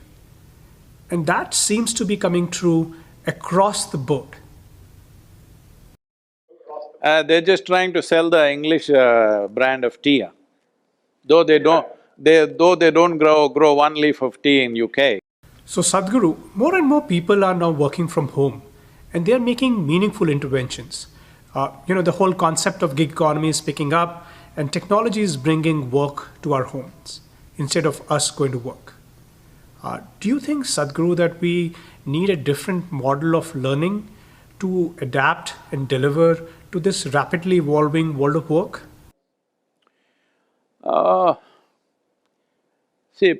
Particularly in the field of education, that would be the best thing to happen. But let's say children don't go to school as they have not gone, but the parents then have to be devoted to nurturing their children. That's going to be hard on them because they are used to going all over the place. Leaving the children at school, they could go where they want. School was a good place to get rid of your children for a few hours a day or for a few months in a year, depending on whether it's a boarding school or a day school. Now that is gone, that means I think people are going to think more seriously whether to have a child or not with the future. In my opinion, okay, people may not agree with this, in my opinion, a child should go to an academy like school only 4 months in a year to bring physical discipline, because at home he may not do many things, eat properly, do whatever, physical discipline and interaction with his age group, all the peer group experiences, everything. Remaining 8 months, 4 months he can stay at home and learn. He must be set schedules to learn whatever he is interested in, no particular curriculum. But the child should spend minimum of 5 to 6 hours focused time. on something. So, if he does that, another 4 months, we must create… This is a long way off, okay? What I'm saying is too utopian. But if we are not able to provide this for the entire population, we must start with small segment of population which can afford it. Next 4 months, they must spend time with nature and guides who can guide you through various questions, thematic questions that will come up in natural atmospheres, who are very good in handling those kind of aspects. We must train them, and batches can come every 4 months at a stretch, and they can go home. Why I am saying this is, see, there is no proper development of either body or brain. You know, like this was so in India, first 12 years, 0 to 12 years was called Balavastha. What should you do at that time? Just eat, play and sleep, that's all you're supposed to do. No ABC, no 1, 2, 3, nothing. Because it's important, your brain grows to full size, your body grows to full size. A brain that does not grow to full size, but it knows ABC, 1, 2, 3, 4 and this and that, Mary had a little lamb kind of nonsense, then what is the use of that? Because it's going to be a small capacity brain always. Because in the formative years, if your brain doesn't grow to its full shape and size, then it's not going to happen later, that is a well-established fact now. So up to 12 years of age, no imposition of information. He need not know anything, he just has to jump, play and do. But now where 3-year-old child is, Googling things and knowing all kinds of stuff, information will destroy the possibility of one's development simply because it's an imposition that it's not yet ready to take.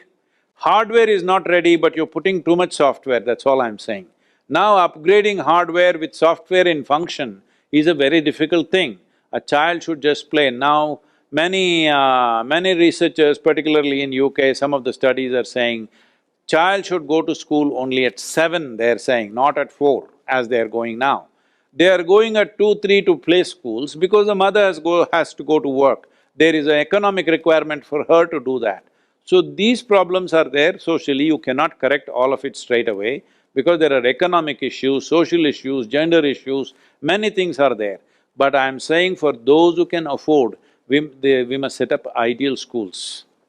For those who can reasonably afford, reasonably ideal schools. Those whose children are just looking at how to get an employment, another level of school. We have set up 3 different types of schools.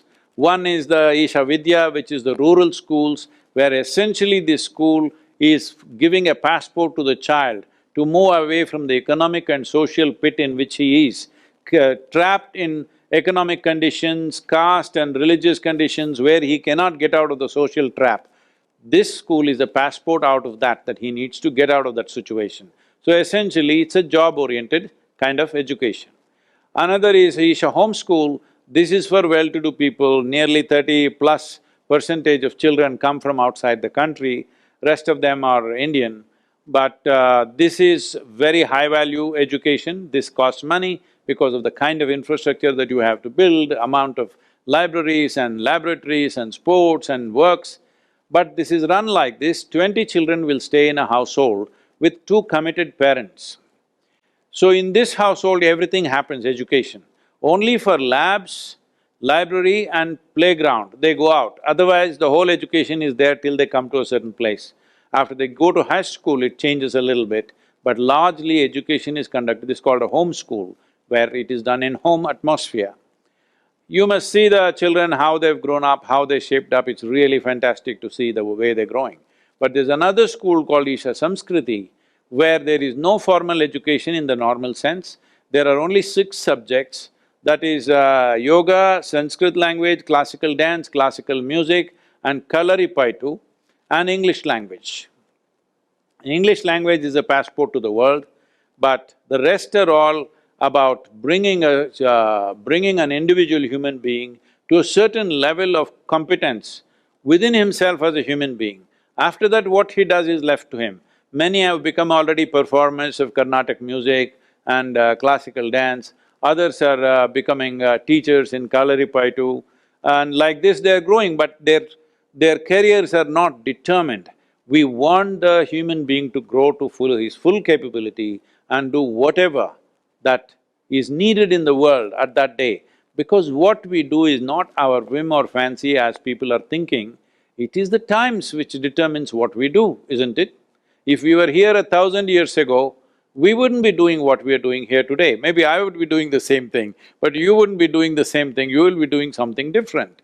But we have forgotten that our activity and the nature of our activity is largely determined by the times in which we exist, not by our whim and fancy. So it's important that a human being develops to their full size in all aspects of life.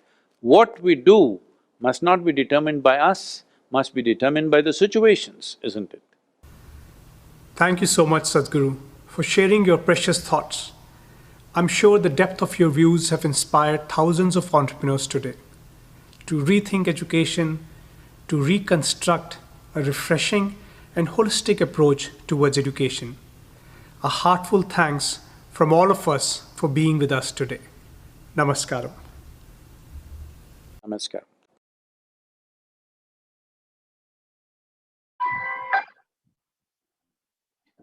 What a privilege to have Sadhguru with us at Resurgence TiECon Delhi NCR. It's difficult to take the mind away from all the thought-provoking and insightful things. Thank you indeed, Sadhguru. And thank you, Sandeep, for helping bring out the most important and impactful aspects. Ladies and gentlemen, we now move to the next sessions, which will happen in Infinity Hall with education as disruption in education.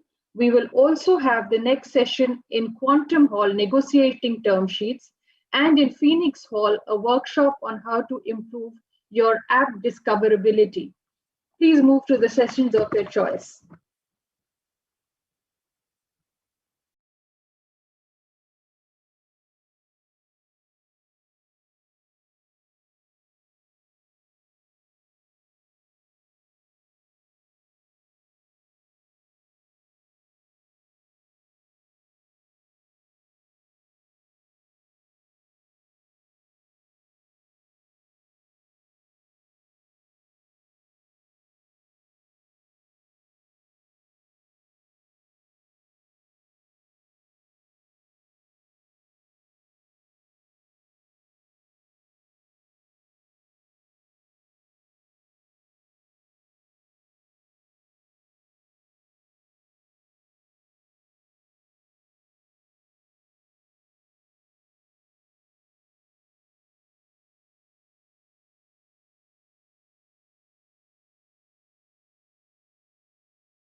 Up next is a session with one of India's most successful entrepreneurs, someone who has put India on the global edtech map. That's right. It's Baiju Ravindran, founder and CEO of Byju's, one of the world's, in fact, most valuable edtech firms. In conversation with none other than Nayanthara Rai, well-known anchor. Over to you, Nayanthara.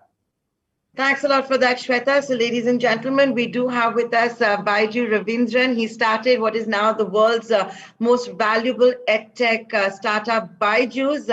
Baiju, it's an honor. Thank you so much for being a part of this. Your story, a lot of us watching this event virtually are very familiar with it. It's the stuff that's made for the movies. But today we're going to pick your brains and go forward with, let's call it a crash course in entrepreneurship, and pick your brains on the future of EdTech. Baiju, I want to understand, and I would love to... I want to correct that we're not the most valuable, we are the second most valuable. Second most valuable, okay. So I said EdTech though, but... Yeah, second most EdTech. So. Second most EdTech. Baiju, I want to ask you, I want to begin by asking you that when Prime Minister Narendra Modi in March 2020 announced the lockdown, and we all figured there was going to be no schools and colleges and stuff, what went on in your head? Because we've seen EdTech be one of the biggest winners, right, in 2020. You didn't have live classes then. You started soon thereafter. Did you know that night itself, when lockdown was announced, this is what you had to do and pivot it that way? No, it was a surprise, like everybody else, for us also. So it took us a few days to, it took us maybe 3-4 days, and we made, the first thing we did is we made all our apps free, so that, well, at that point, we were thinking that maybe it will continue for 30 days, 60 days. By making everything free, we made sure that a lot more students are able to learn and learn online. Live classes were launched within 2 weeks from the lockdown. So, okay. And then more than because of the pandemic, the sector is clearly at an inflection point. But what we have realized is that it eventually took a crisis like this for all the stakeholders to try out online learning. It's always been there. Our biggest challenge for the last 5 years was about how do we create awareness for online learning, screen-based learning. Something which is not so intuitive about online learning is the fact that for online, when we encourage online learning, we are also encouraging self-learning. Now, why that's important is that if you ask me, that's the most important thing. If you can create more and more active learners, those who learn because they want to learn and not because they are forced to learn, that too, like in a country like India, where it's obsessed with spoon feeding, it's actually a change for the good, right? All stakeholders have adapted very well. Teachers are using digital tools. Though the initial days, it was a challenge for them to even use PPTs. Today, you will see that a lot of them have figured out how to use digital tools. And parents are accepting this format as more and more mainstream, especially when they learn at home. Now, why that's important is, maybe for the first time, our classrooms will change in the last 100 years, right? And I'm not telling it will go online. Schools will go back offline, but a lot of learning, a lot of asynchronous part of it, what happens before class and after class, there are things which can be done much better online, where we are enhancing. So it's in classroom, it's typically learned by listening, and at home, it's normally learned by reading from books. There is an opportunity using digital tools, enhance these two by adding learn by seeing, learn by playing, and learn by doing. These are very powerful format because this is what today's kids like. They like these movie-like videos, game-like interactions. Eventually, what we are achieving by doing this is that we are creating more and more active learners. And that's the requirement of the future, because 21st century illiterates are not the ones who can't read and write. They are the ones who can't learn, unlearn, and relearn. So, because most of the skills which what we learn in classrooms today, someone who's entering in school, by the time they come out after 15 years, 20 years, a good number of those jobs are not even defined. How do we prepare our kids for the future? We need to encourage this self-learning or active learning. That can only be done by making sure that they love learning. We need to bring that curiosity back in our kids. So now tell me something, we're talking in January 2021, the vaccination program has started in India, it has started in other parts of the world. So going forward, will EdTech be as big as it is and has been in 2020? Will there not be any off-screen time, a hybrid model? How do you see it? See, I don't think, EdTech cannot be considered different from education, right? At the end of the day, it's all about how can we use technology as an enabler, in some cases as a driver. It has to be content first. Teachers will always have an important role to play. In fact, it's the other way around. Golden age of teachers, I believe, is going to come back, because today, anyone who wants to teach something, they can just go online and start teaching, right? I'm not just talking about math and science. So because of what has happened in the last few months, something which a lot of them were not even willing to try out. I'm talking about teachers, institutions, even students, right? Now today, good number of them know there are things which can be done better online, and there are some things which can only be done offline. If you're thinking, will the schools, will they go completely online? Answer is, it should not, because there are, like, maybe you can learn math better online. Maybe you can learn like some of the science subjects better online. But can you teach kids empathy? Can you teach them social skills? Can you teach them the real life skills? Because it's all about we all remember about schools. It's not just about what happens in classroom, right? It's what is as important is like if you ask me the corridor time, the playground time, where you learn all the life skills, that cannot be like, still, I'm sure it can't be done. You can't teach kids how to play and how to play in a team, how to play in a group, how to lead a team. They need to go out and play, right? So, but an ideal model is a blended model where we bring the best of both. What I mentioned, the things which can be done better online, let's keep that online. But there are things which has to be done offline, right? Social skills, and then some of the most important skills, right? Because we kind of overestimate the curricular skills, but what really differentiates people who are making an impact in this world are the ones who can learn both. What they learn inside classrooms, it's important, but what they learn outside classroom is as important or more important, right? So ideally, I scenario, a blended model will a hybrid kind of a model that could come up. So Baiju, tell me something, that then going forward, as we look for what will be the best hybrid model at a time when you're saying the golden era of teachers is going to come back, a lot of you pivoted and came out, for example, let's say live classes.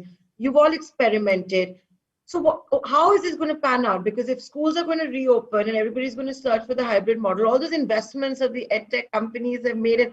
So we've got many young founders who are also starting edtech firms. What happens? No, in terms of technology and its intervention in education, these are very early days. So if you're wondering, is this that there are so many education entrepreneurs and so many people starting edtech companies?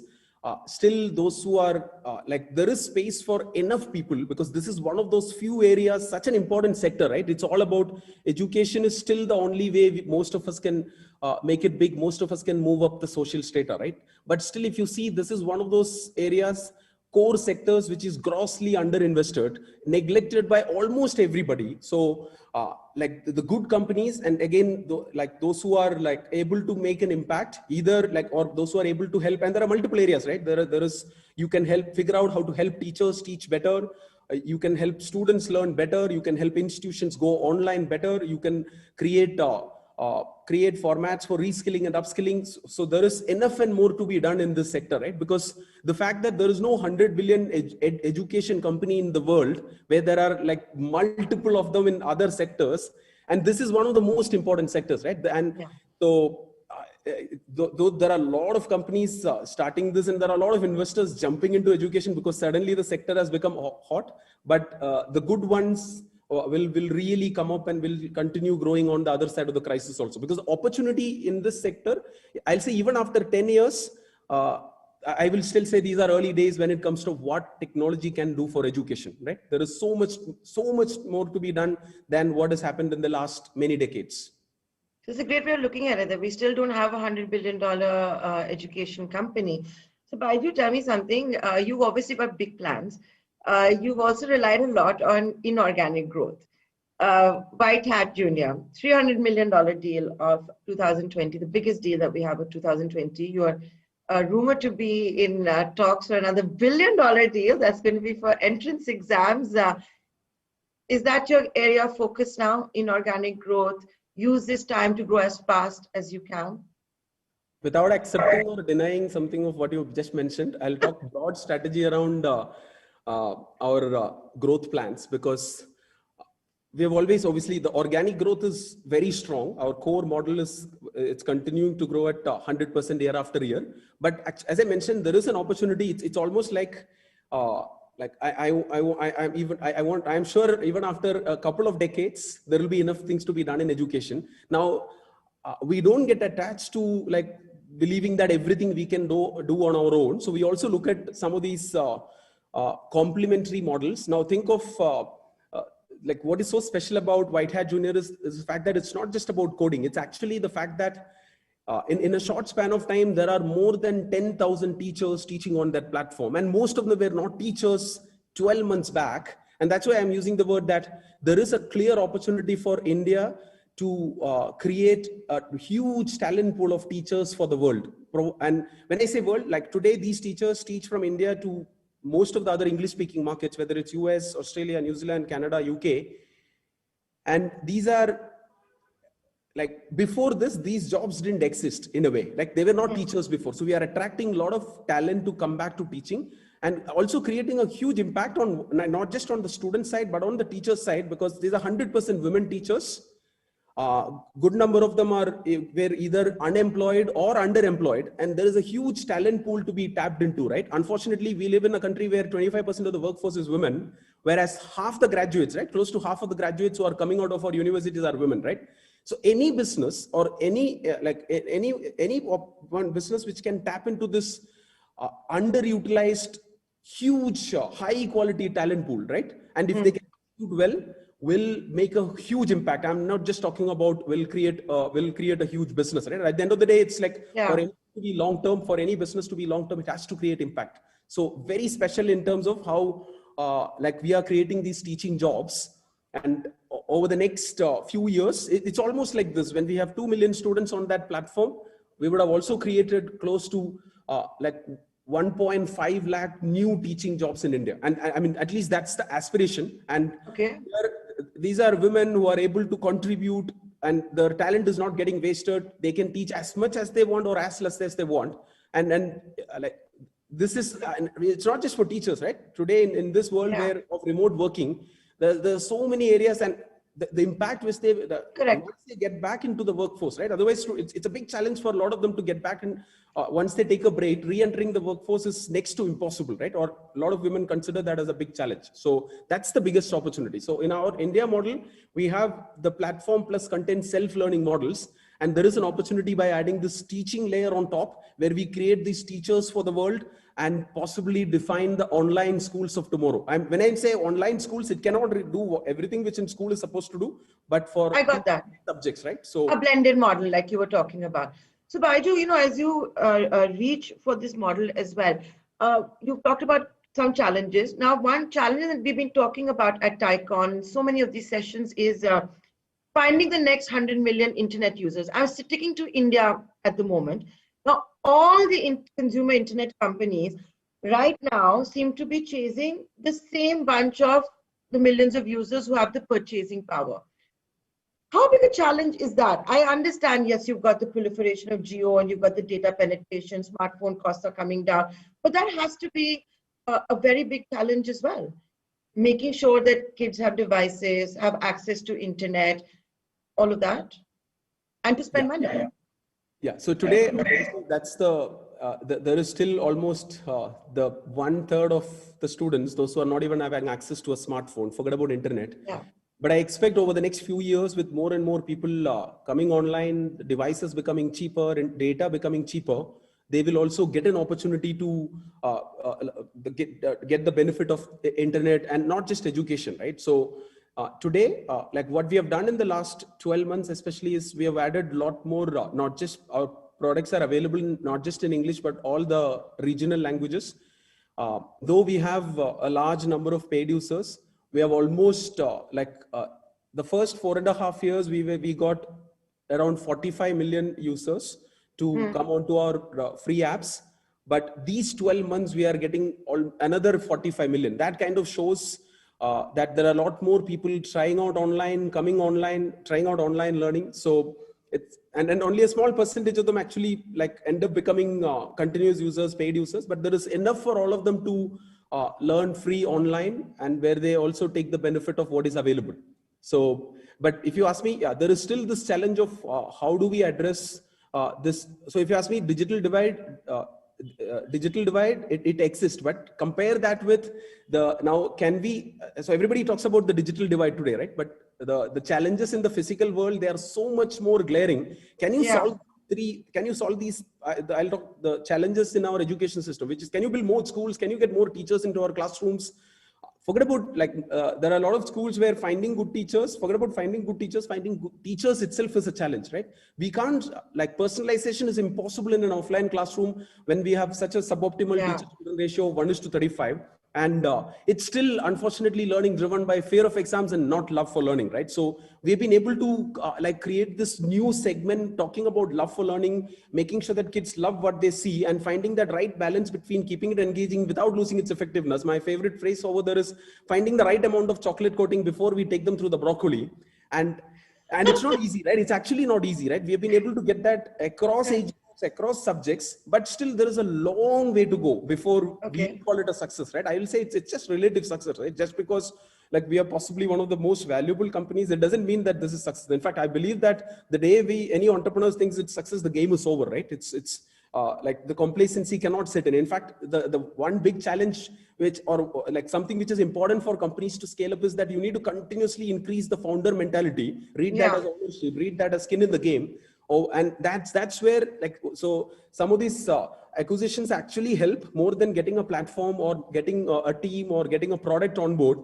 They significantly increase the founder mentality at the top. And that's what helps companies stay relevant for decades. And that's what differentiates good companies or great companies from good companies. And by no means I'm claiming that we are a great company. Like the time will tell whether we are able to do this, right? Whether we can, it's like, as people say in business and politics, it's never about winning the game, right? You have to stay in the game. So you have skin in the game, and it certainly looks like you're a very, very big winner at the moment. Decacorn, world's second most valuable edtech startup. You must be doing something right. You were talking a little bit about inorganic growth. I also said it maybe a little flippantly, but I do want to get into it, which is a crash course in entrepreneurship with Baiju Ravindran. You didn't start off as a businessman. You were famous as a teacher. You were filling up literally football fields with students. The legend is that Dr. Ranjan Pai saw you at some coffee shop and then decided that you must start a business. All of that. That's what we've heard. But you're a first generation entrepreneur. You will get things right. There will be things that will be wrong. There must have been, and as we celebrate you, let's talk a little bit about the challenges and hardships that you must have gone through. It's very easy to look at it later on and say everything looks so rosy, but can you tell us a little bit about the hardships and challenges that you went through? Because we've got many young founders here. You rightly mentioned that nothing is as good as what you see and nothing is as good as what the media talks about. So the challenges is part of, like, every day is a new challenge, right? Especially in a segment where there is no playbook for success, right? This is not a cut, copy, paste model of something which has worked in other like a lot more developed markets where the startup ecosystem is maybe 5 or 10 years ahead of us, right? So now that's an advantage, that's a disadvantage. The fact that there is no playbook, that gives you a lot of freedom to actually go and try out things. That means without making mistakes, you cannot figure out, right? Like when you do things based on first principles, the only way you can learn is by making mistakes. Because when you do things, you'll make mistakes. But the key is making sure that those mistakes stay small. And then those failures, you need to make sure that they stay like, you don't make big mistakes and make multiple of them. But finally, when you figure out a way to do it, go big, go fast, and then almost be at it till you get it. And when you're about to raise the bar again, right? That's the key. And though you're calling it a crash course on entrepreneurship, there is nothing like that, right? Because entrepreneurship, it's everyday lesson. It's not a skill. It's actually a mindset, right? It's a mindset where you don't take no for an answer, right? Mindset where you won't be worried about it. It's when people say failures, I'd say it's the wrong word, right? You end up making, you can't do anything. If you are doing something new, you can't do it without making mistakes, right? It's all about how do you actually build muscle to do things in a hard way. Now it's other way around, right? If you do things if you are doing all the hard things, you will end up building muscle for it. So now what is important to keep in mind is if you are passionate about what you are building, and if you are having a long-term approach, and if you can find the right team. Now it's never about, that's very important, right? For entrepreneurship, finding the right team, because it's never about individuals, right? It's like founders get undue credit for what they do, right? And it's like, that's why I always tell that, can you create a culture of entrepreneurship? Can you create a culture of an action biased culture where people go and do it and make mistakes, but they should know why they are making the mistakes, right? So it's about finding that right balance between having a strong vision, like you should be really stubborn about what you want to achieve long term, but you should be very, very flexible in terms of how you take it up on a daily basis, right? It's like the other way of talking about is dream big, but make sure that you have your annual goals, monthly goals, weekly goals, and if possible, daily goals, right? Then you will never make big mistakes, because everybody will make mistakes, right? Who won't, right? When you are growing up, when you are like in the early phase, it's all about making multiple of those mistakes, right? But if you're not willing to correct, that's wrong, right? And if you are not knowing why you made that mistake, So measuring whatever you can, it's very important, right? Because things which you can't measure, you can never improve. Now, I am not telling these are entrepreneurial lessons, because there is nothing like that, right? Everybody has to. Everyone's journey is different as well. Correct. Everyone's journey. But Baiju, you make daily goals? I take like almost like every small step at a time, right? Whether it's daily goal, weekly goal, it's like there's a lot of it's all, there is part of it which is well structured, but there's a lot of it is completely unstructured, right? Because that's how you always keep you need to find the balance between the two. So your company is worth over $10 billion, and I believe you don't have an EA or secretary or anyone. You do it all on your own while you make daily goals and run this empire. We can learn something on productivity from you. I think the key is about if like I will never say that if someone is telling today, especially today, if someone is telling they don't have time, they're just lying, right? Because there's so much time, like 24 hours, maybe you need to sleep for 4-5 hours. Like, can you work for 18 hours, 20 hours at a stretch? I don't think so, right? But the key is staying active so if you ask me, I do stay active for 18, 20 hours. It doesn't mean that I'm working, right? I'll be working, I'll be playing, I'll be spending time with, because today we are fortunately enough to spend time with the family, because so the last 10 months have been like very productive, right?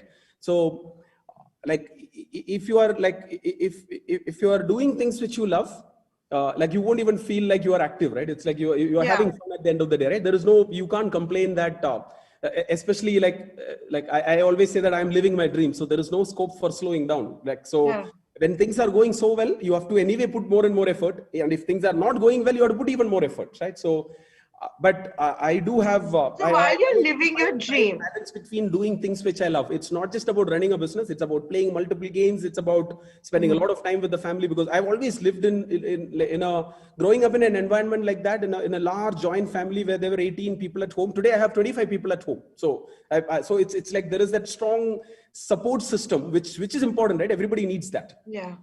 So when you're living your dream, and you're active for 20 hours, where a lion's share is also spent on working and spending with your family, etc. Baiju, tell me what keeps you going.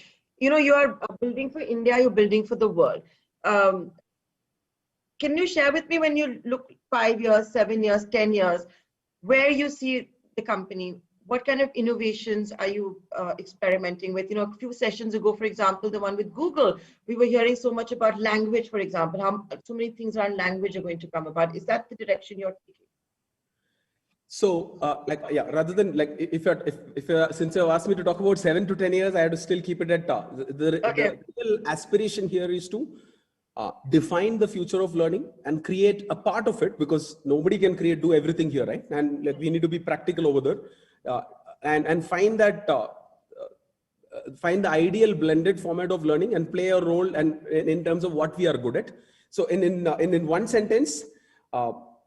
I'll be happy if I can play a role in defining the online schools of tomorrow, right? Because that's our core area.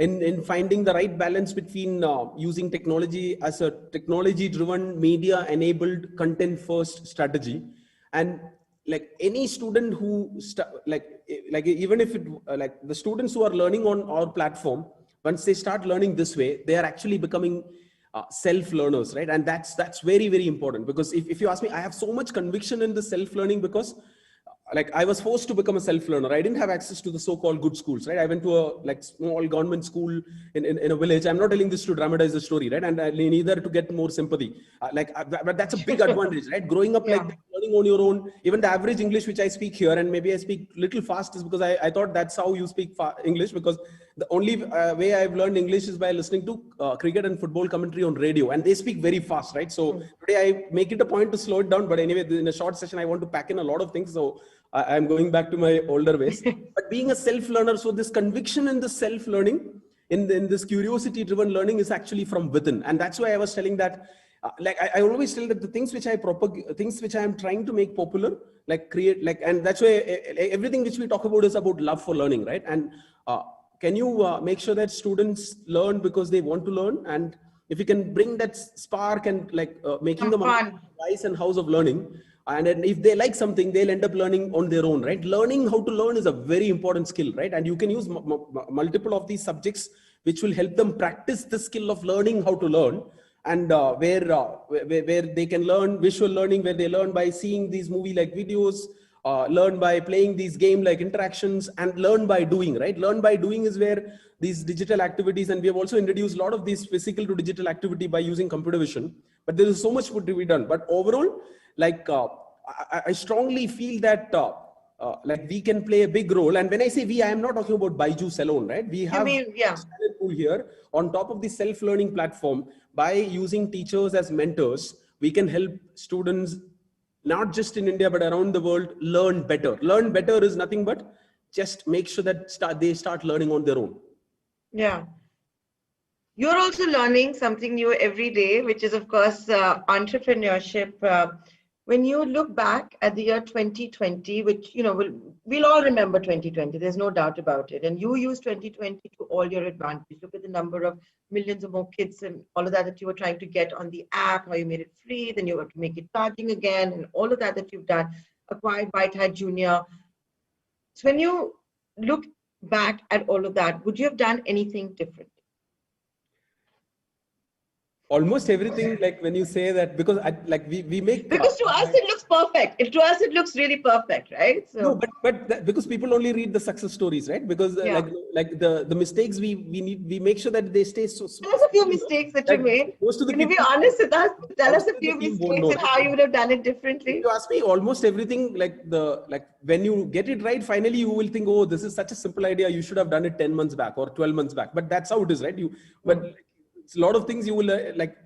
There is no point in like looking back and reflecting on things. Okay, I could have done it earlier, right? It's not that, like, it's not about the mistakes, right? It's about okay, we could have figured this out so early, right? Even this idea of using teachers in India and helping like creating literally helping students globally. It's a very simple idea, right? But like maybe like 24 months back, it wouldn't have worked. Today, there is better internet even in our small towns.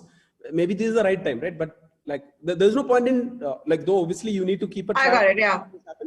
It's always better to look ahead and rather than reflecting on things which. Okay. So while we look ahead, I'm going to make this the final question. So tell me something, Baiju. You know, what we've seen in the last 1 year also is mushrooming of so many new edtech startups. Virtually, we've got more than 2,000 young founders who are watching you at the moment. Like you said, every edtech startup is not going to survive. It is going to be the good ones that will survive and all of that. What's your advice to all these founders who are tuning in, wanting to make a difference, solve real life problems? Yeah, so this is like especially in edtech, there's so many areas where there is an opportunity. So like I will say this is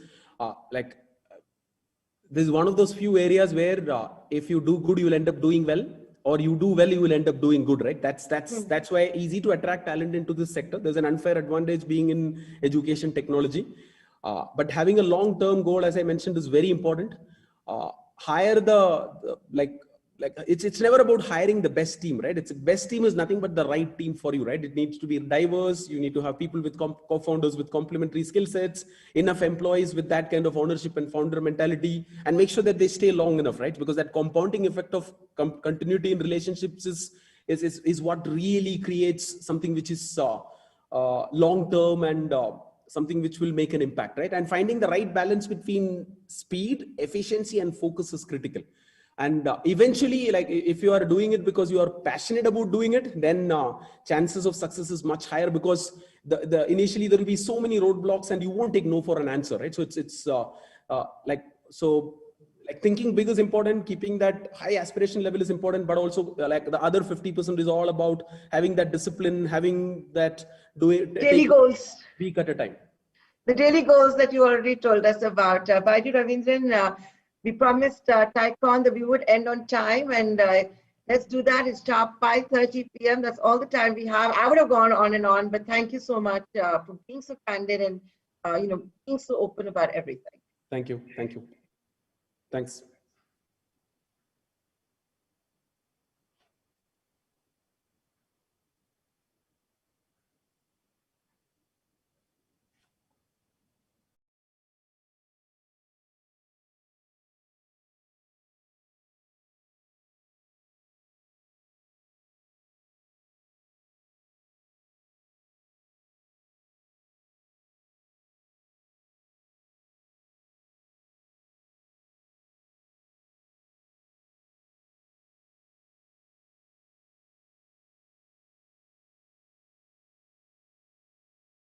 session, but do remember to tweet.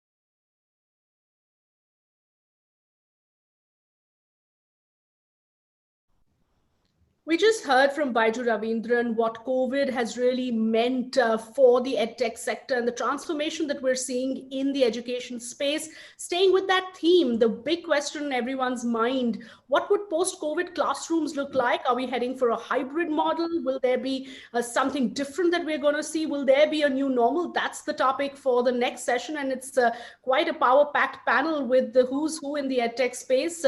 Tanushree Nagori, co-founder of Doubtnut, Vamsi Krishna, CEO and co-founder Vedantu, Bani Pental Dhawan, Head of Education, India and South Asia of Google Cloud India, and chairing this session, Imran Jafar, Managing Partner, Gaja Capital. Over to you, Imran.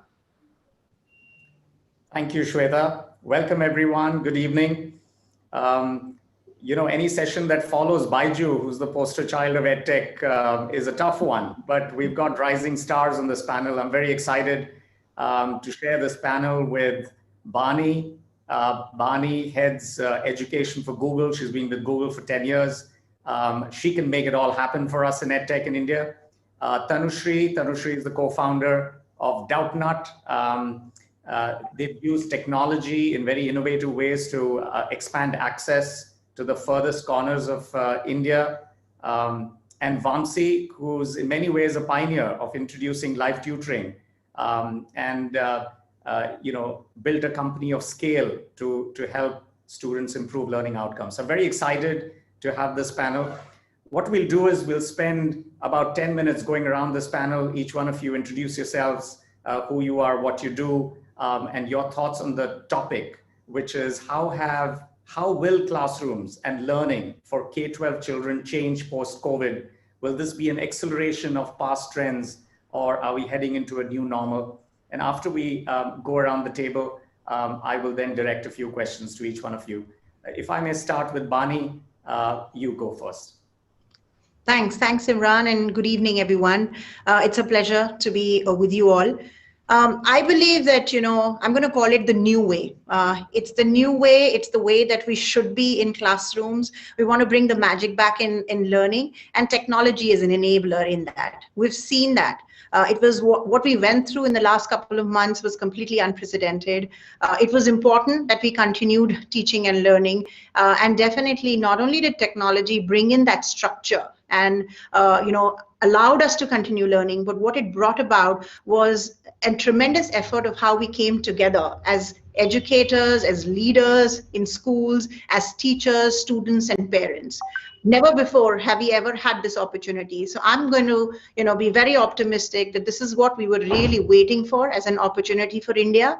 The new classrooms, as I see it, need to cover some aspects of, 4 pillars as we think about it.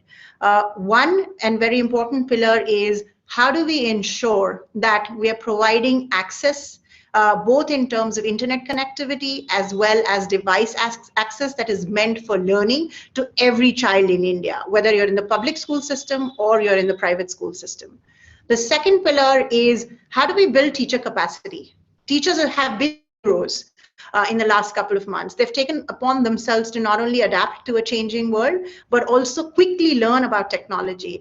And now we don't have an excuse to say that, the system's not ready. The system is definitely way ahead, and we're enthusiastic about this new technology-driven learning. So what we need to do is to further enhance this teacher capacity building effort. We need to, provide, again, internet access as well as whatever tools and technologies they need to have a blended learning environment in their classroom for our teachers. The third important pillar is the content ecosystem. Content players are the hero. Content entrepreneurs are the hero. What we need is a lot of local language content. What we need is different needs of students to be addressed. And finally, as technology players, Google needs to step up and say, how do we provide the most scalable and easy to use platform that every child can have easy access to? How do we provide learning management systems that enable a blended learning environment? How do we enable every teacher to plan her lessons, his or her lessons, and be able to take inputs from variety of resources available, whether it's a Diksha or it's a content ecosystem provider, or it's something that they have developed themselves, or it's YouTube, assessment solutions, training solutions, and create a package which they own and drive in this blended learning environment. So I believe if we get all of this started and scaled, with technology being an enabler, our students will be very, very happy users. Thank you, Bani. Tanushree, would you like to come in next? So thank you, Imran. Thank you, Bani. With Doubtnut, what we've built is a very comprehensive education app with doubts being the hook. Doubts is one of the biggest challenges that student faces. In fact, there was a study that Google and KPMG had done back in 2017, where that came out to be the biggest challenge. With building a pull-based education system, what we've tried to ensure is that we reach the corners of this entire country. At this point in time, we have about 35 million students using our platform every month, about 2.5 million students using it every day. We are being able to answer about 65 million questions. 85% of our students are coming from really small places, meaning places like Betia, Muzaffarpur, KOT, Madhubani, really, really small places. Being able to provide access to students of, the kids of farm laborers up until kids of engineers. What we want to make sure is that online education is not only something that is accessible to people who have large desktops, people who have more than $300 to spare. We want to make sure that it reaches the masses that need it. We were having this discussion some time back around how there was a fatigue of screen time for kids. But for 70% or 80% of India, there was no screen time that was coming from the point of view of school. They were completely at the mercy of, let's say a YouTube or any online education platforms to be able to provide them any education. Like it was not like, online education was supplementary. For this entire year, for a lot of students, online education has been the primary use case.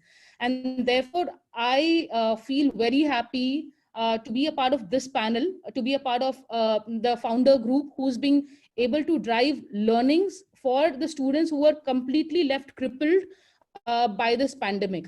While it was an opportunity for EdTech, for most of this year is a write-off in terms of education for most students.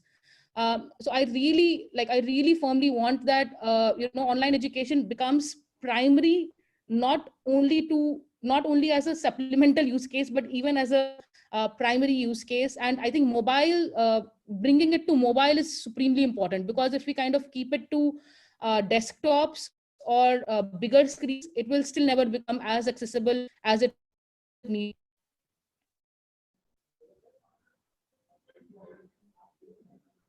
Thank you, Tanushree. Vamsi? Sure, thanks Imran for having me over, and actually really excited to be part of this and discussing this topic, which is very relevant, right? And completely echo what Tanushree said and what Bani said. I think this year has been special, and before I come down to that, just a little bit about Vedantu. So we, as you rightly said, we were one of the early ones to start this live tutoring format. I think we started way back in 2014, and as an entrepreneur, very, very satisfying to see that category becoming mainstream in this year. At Vedantu, we now cater all the way from K to K-12. We specialize in giving live interactive classes wherein teachers, sitting from wherever, can interact in a one-on-one or a one-to-small or a one-to-many group formats. and take a very interactive class. And I fundamentally believe that, especially in India, where we have a last mile problem, wherein the access to quality teachers is a fundamental issue. I think these formats is what it really would take to solve the challenge, which in fact Tanu was also mentioning, before. This year has been, it's almost like a guilty pleasure because it's not been great personally and also for many other sectors. So I don't feel great about talking. It's been great for us, but I think yes, as far as online education is concerned, it really showed the potential. In 2020, imagine if this pandemic would have happened, let's say 10 years back, I think all of the education would have been like completely stranded, right? There is absolutely no way any teaching and learning would have happened. So I think we all should be lucky to be living in these times that at least some stuff was not as affected by this pandemic as others, right? So we saw a lot of acceleration. I think EdTech in India especially was any which way is growing very fast. I'm sure a lot of my panelists would agree with that. At least at Vedantu, we were witnessing around 3x kind of a growth year on year, even before this thing happened.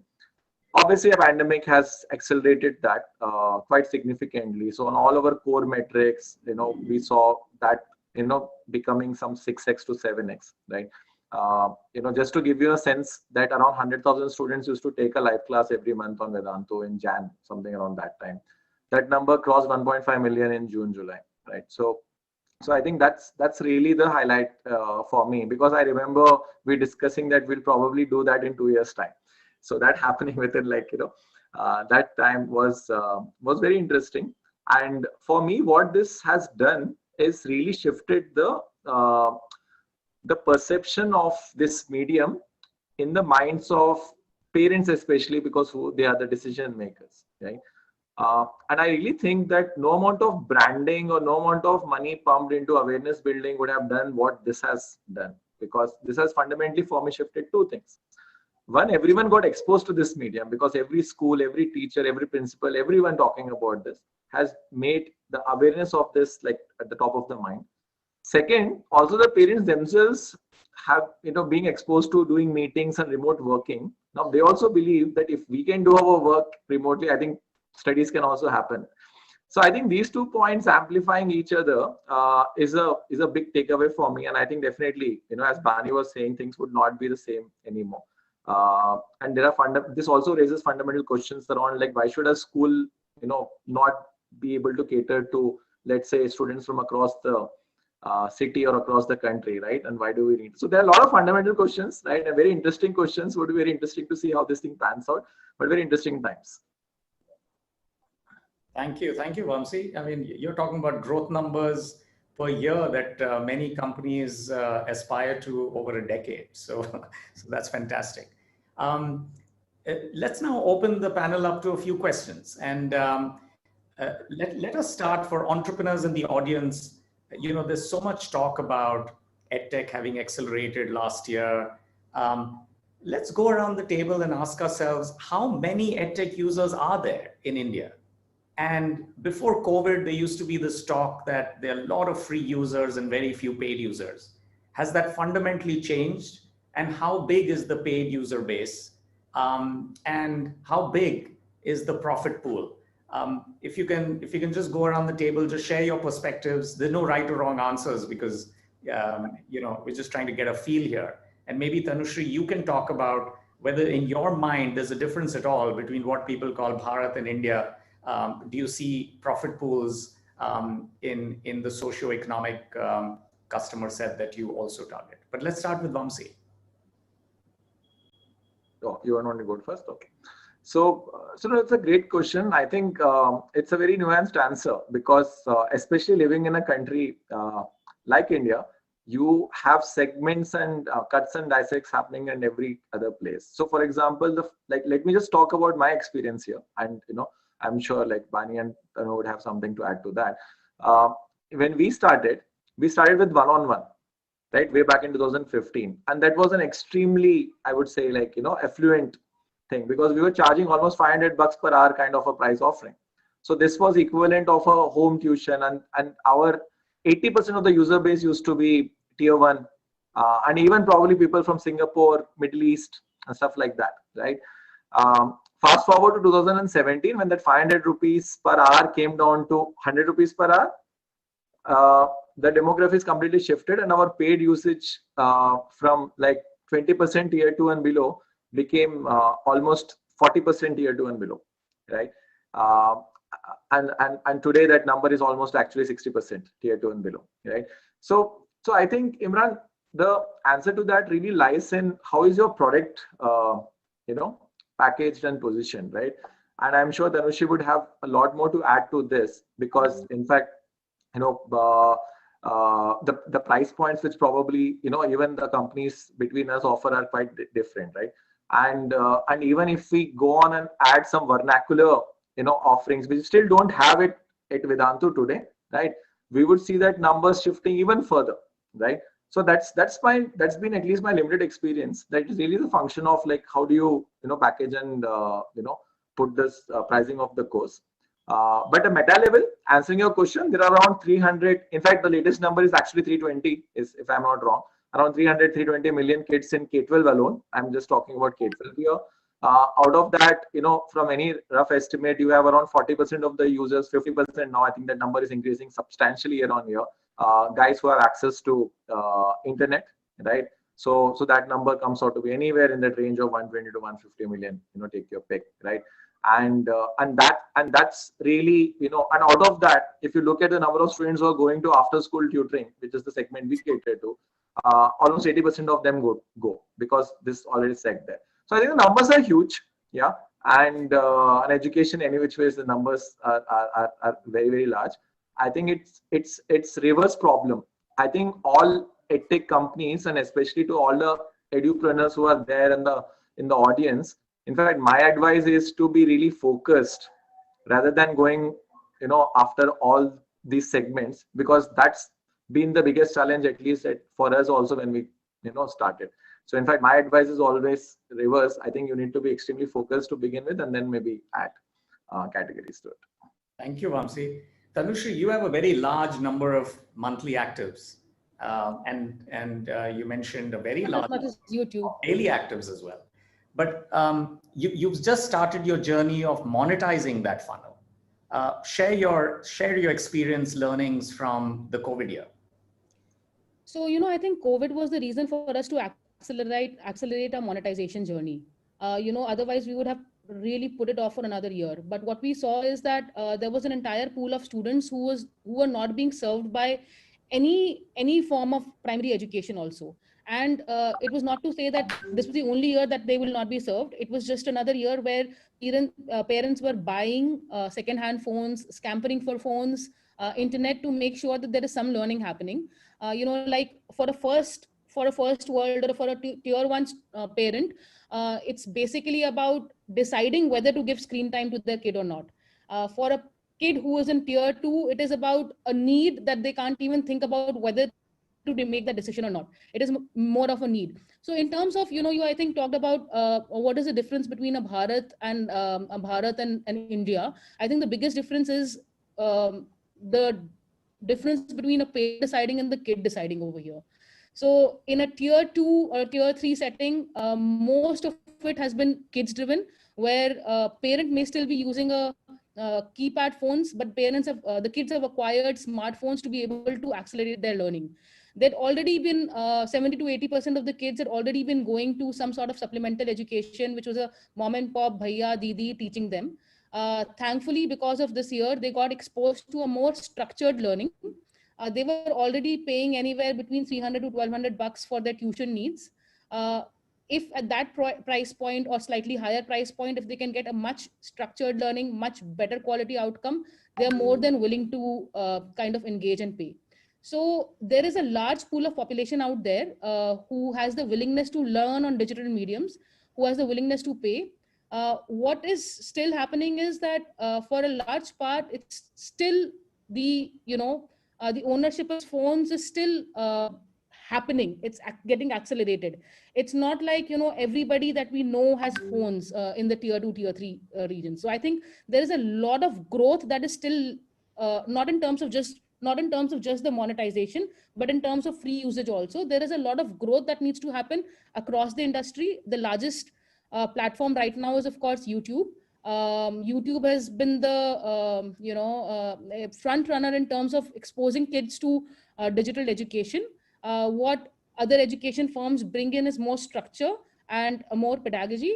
But I would say that more than India, I think there is a lot of meat that is there in Bharat, because in Bharat there is actually a dearth of access to even quality. It's not only about price points. It's not only about commute, but it's like pure deprivation of access to quality. And if they kind of get used to this, it's they've been kind of cycling 4-5 kilometers to get to a tuition teacher. If they get used to this, this is a dope that they will never get rid of. Thank you, Tanushree. Bani, slightly different question for you. I mean, you work in a global company, you have interests around the world. When you look at the acceleration or displacement during COVID from a Google lens, how does the Indian education market compare with something you might have seen in other parts of the world? And if you were to take a 2 to 3 year view, can you share some initiatives that you're working either with the government or with the private sector as Google? What would you like to see? Yeah, absolutely. What would you like to see? Yeah, so I would say that, we saw emerging markets emerge very clearly. We saw that not only was education, which has always been a priority, in our world, come out very strongly, but we saw, growth across all platforms. So in a way, there was a validation of all that we've been speaking about in terms of democratization of access to education and the role that technology can play in it. And for us as a platform, and a technology enabler, what can we do in this space? So the way that I look at it is we've seen between YouTube, Google Classroom, Google Meet for synchronous and asynchronous learning, the growth has been from 10x to 300x. That's the kind of range that we've seen. A lot of users have come online for the first time. And very, very obvious is that, we've been able to serve a wider spectrum. So it's not about, internet was the right of an exclusive few, and we're calling it India, how do we actually get access to every child in India? The idea is that, this will be the equalizer. It's, we always keep looking at what is the kind of investments that we will make in our school, physical infrastructure investments that we can make. But learning is about the child. Learning is about the student at the core, and how does a teacher direct everything around them. So one of the key learnings that I feel that we need to take away as Google and work harder on that is this, how do we enable a teacher to be, and be an assistive partner. So as a technology provider, how do you assist a teacher to achieve her goals or his goals more efficiently? Whether it's about lesson planning or, creating assessments or doubt clearing, or how do you enable them to have easy access to the entire content ecosystem that's available, both the government infrastructure that's been built as also the private infrastructure. So there's a lot of work there that one needs to do. And going back to my earlier, ecosystem shift that we want to make, it's very, very critical that when we have seen the value proposition of an experiential learning environment, of actually involving, a blended learning approach, that you're only not doing rote learning, but you're actually learning Mahabharat by role play. That itself is fundamental, and that does not happen differently from Bharat or India. It happens as, it's part of our curriculum, so we should make that interesting. So that's been fascinating for me, that we can actually do that, and technology supports that. It kind of enables. And the third trend that I see is the partnership that the teacher is seeing with the student. In classroom, what has always happened is a teacher style of delivery was the main medium, so to speak. Now what happened is that we had to rethink whether it's a government teacher or it's a private school teacher. They had to rethink pedagogy. And that's exactly the aim, on what we're trying to do transformationally, whether it's in the NEP draft or what we're trying to do with the government of India and saying, how do we build teacher capacity building, etc. So So from a Google perspective, I think, not only do we have a role to play in platforms and ecosystem and how do we make it scalable. I heard Tanushree saying YouTube, and, what a phenomenal platform that has become. And, not just for entertainment, not just for learning, but education and curriculum players coming in and using the platform, the engagement that we have seen. YouTube has also been used for teacher training at scale. So while we were restricted about how do we train, the 9 million, 10 million teachers in India to use technology, now you know how to do that at scale. We've had webinars, we've had assessments. CBSE is actually using that in terms of, delivering e-learning courses. Certifications have gone in. Teachers are, I can easily submit assignments as proof of, of their not only understanding, but how they're blending it into their teaching learning environment. So that's a big pillar for us as well. How do we actually scale teacher training with the government of India? In terms of what we would want to see happening at the school level, is as fundamental that if we want to focus on learning outcomes, we need to, analyze our data. We need to be able to, create intelligent or make intelligence out of that data and make sure that we are applying whatever solutions we need to in the best interest of the education system. For all the way from how do we actually get a blended learning model where the student is actually doing projects and learning that because now we've had an understanding of how technology can complement whatever needs to be taught in a textbook. And then when the students do it themselves, they remember the curriculum better. So all of these are learnings that we need to, take and accelerate and scale. And we have those models available. So I think it's about how do we now amplify all of the pillars from an infrastructure, teacher capacity, scaling platform, having more and more content entrepreneurs, build language content, build for each user.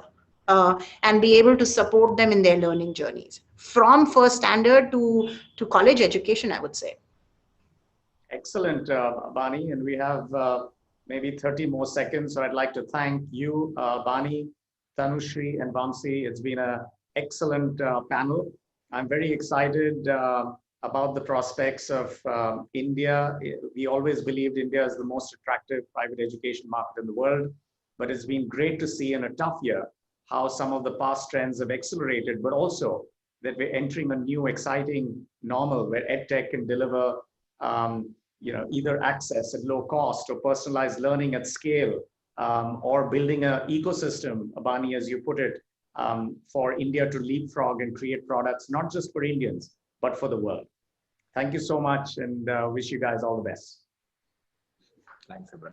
Thank you. Thank you so much, Imran, Bani, Vamsi, and Tanushree for joining us today. I think from classrooms, we move on next to our session on content and why it is important. So a lot of what we've discussed in this panel is going to get followed through in our following panel with GV from Sequoia, Karan Bajaj from White Hat Junior, and Raghav from Coursera.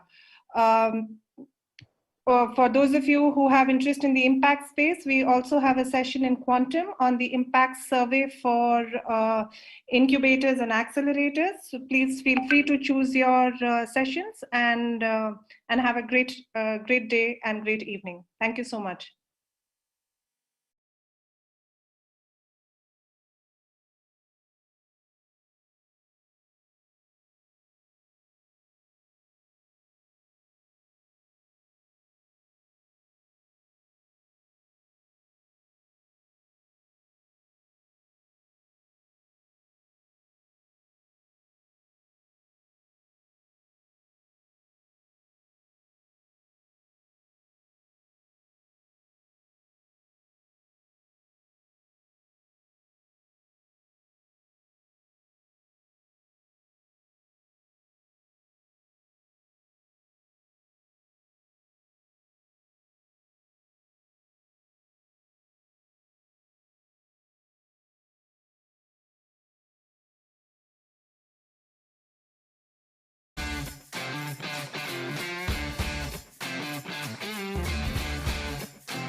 The entire Surge experience in week 1 gave us the confidence that we could build something that was truly big, that was truly innovative, and that we can make it happen. What goes on in Surge, they definitely don't teach you in any B school. It actually comes with an extended team who are functional experts and who've got your back. It's opened up our mind, it's opened up our thinking in terms of how to grow, how to scale, how to take the next steps in the company.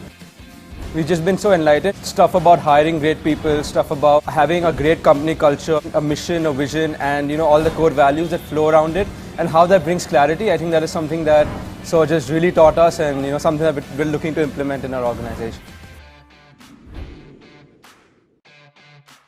We have also support from Surge for the recruitment and source for talents coming back to Vietnam. I was blown away by the network that was opened up to us.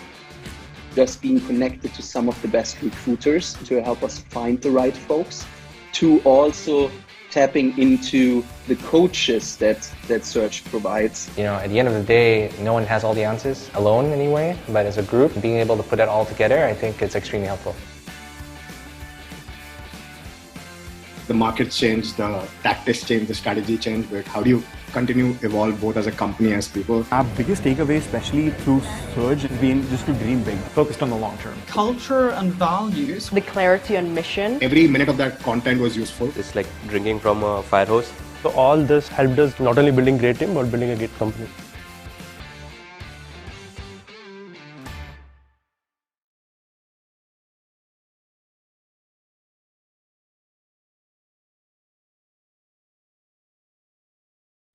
All right, it's time now to do a deeper dive into the EdTech category and talk about content, which is clearly king when it comes to EdTech. Up next is the panel to talk all about content. And we have Karan Bajaj, an extremely successful founder who single-handedly created the coding category in India and is now taking it global and is credited with having made one of the fastest and biggest exits in EdTech with the White Hat Junior. Also with us, Raghav Gupta, Managing Director for India and the APAC region for Coursera. And of course, as we know, Coursera is the global online platform that has redefined learning as well as upskilling. And chairing this session is Sequoia Capital's Managing Director and Partner, Ravi Shankar GV, who recently won the ET Midas Touch Award as the best investor and is known to have led the partnership with some of the most marquee EdTech startups in the region. GV, it's over to you. Thank you, Shweta, and it's a pleasure to be here. Good evening, everyone. I have the pleasure and honor to moderate today's discussion on the EdTech sector and listen to perspectives from two leaders in the space across both K-12 and higher education. Our discussion is quite timely as we've seen the extraordinary rise of the sector, especially post-COVID. And as you know, many of the leading companies have attracted a lot of attention, a lot of capital, and also have announced several acquisitions. And EdTech is poised to be one of the hottest sectors of entrepreneurship for the next several years. The question, though, that people seem to have, what drives all the success in EdTech? Is this all about content, or is this about product, or is it about marketing? And that's the topic of discussion today. Welcome to the panel on EdTech, all about content, not the container. Super excited to present the two panelists for the evening, Karan Bajaj and Raghav Gupta. Between them, they represent leading companies, market leaders in their respective areas of focus, and probably have the best view of the evolution of their markets and a view on what it's going to take to be super successful in their business. I'm going to start with requesting them to kind of maybe introduce what their firms do and about themselves a little bit, and then we'll jump into Q&A. Unfortunately, given this is only 30 minutes, we're not going to have an audience Q&A, so we will try and cover as much ground as possible through this discussion itself. Over to you, Karan. Maybe we start with your introduction and then move to Raghav. Thank you. Yeah, hi. A real pleasure to be here. So thank you for having me. I'm Karan Bajaj. I founded White Hat Junior, which is a live coding platform with a student connected to teachers. And I started it in late 2018, end of 2018. And it's been I would say a wonderful year. It's been 2 years, completing 2 years. But over that period, the platform has onboarded 11,000 teachers and more than 200,000 kids from all over the world, with more than 1 million kids taking actual live trials on the course. And now we have students from almost about 100 countries in the world, all being taught by these, I would say, extremely qualified, educated women from India. And yeah, it's been a great ride. So thank you for having me. Well, thanks, Karan. And it's been such an extraordinary journey. And most importantly, having 11,000 women in the labor force in some form through some of your efforts is actually quite commendable. Thank you for all those efforts. Raghav, over to you. Thanks, GV. Great to be here. So just quickly to introduce Coursera, and many people know Coursera for MOOCs, right? But there's a lot that has happened over the last few years. So we cater to students who are in colleges and universities. We cater to working professionals. We do this through a B2C platform, and we do this through an enterprise platform, which is Coursera for Business, Coursera for Campus, and Coursera for Governments. And the content on Coursera has evolved a lot as well. So what used to be only MOOCs is today short projects, which we call guided projects, which are 1 to 2 hour projects. There are certificates, and there are full degrees as well. Today, there are 26 online degrees on the Coursera platform. And these come from about 200 of the world's top universities and companies. And many people know Coursera for universities, but may not necessarily know Coursera for content from companies. And then also, these are universities in various parts of the world, but now also ISB Hyderabad, IIM Calcutta, and IIT Roorkee as well. And so that's kind of what we do. India is the second largest market for Coursera after the US. And we started last year early with about 5 million registered learners on our platform, which grew to 10 million plus at the end of the year last year in India. So out of Coursera, 70 million plus learners, and these are registered learners on our platform. India has a sizable share, as one would expect, given size of higher education and English speaking, all of that. So yeah, so that's a quick intro. That's excellent. Actually, I didn't know that 10 out of 70 million are from India, and this is the second largest market for you guys. Of course, you guys are kind of pioneers of the whole, what started as MOOC and now kind of a revolution in higher education, where you're bringing universities, corporates as well, like you mentioned, and creating courses that are kind of ready for the current markets and kind of plugging a gap between what higher education independently has not been able to achieve. So super delighted to hear that, Raghav. I'm going to start with a few questions that are kind of common for both of you, and then maybe jump a little specific into each of your segments. But I wanted to start with this common question, at least I hear a lot, right? Content is available free. Why should people even pay for it? What's your perspective on this? Raghav? Karan, maybe you want to start, and then we can. Yeah, I'm happy to just go with that sequence, Karan. I'll let you go first, and I can come in after you. Yeah, great.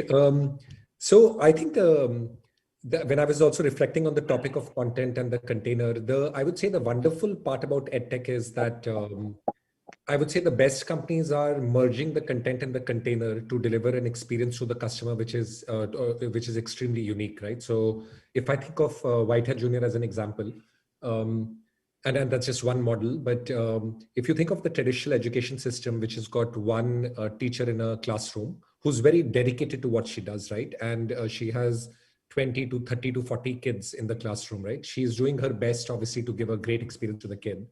But in the end, what's happening is that there is a standardized curriculum, and the teacher is delivering that curriculum to 20 or 30 kids.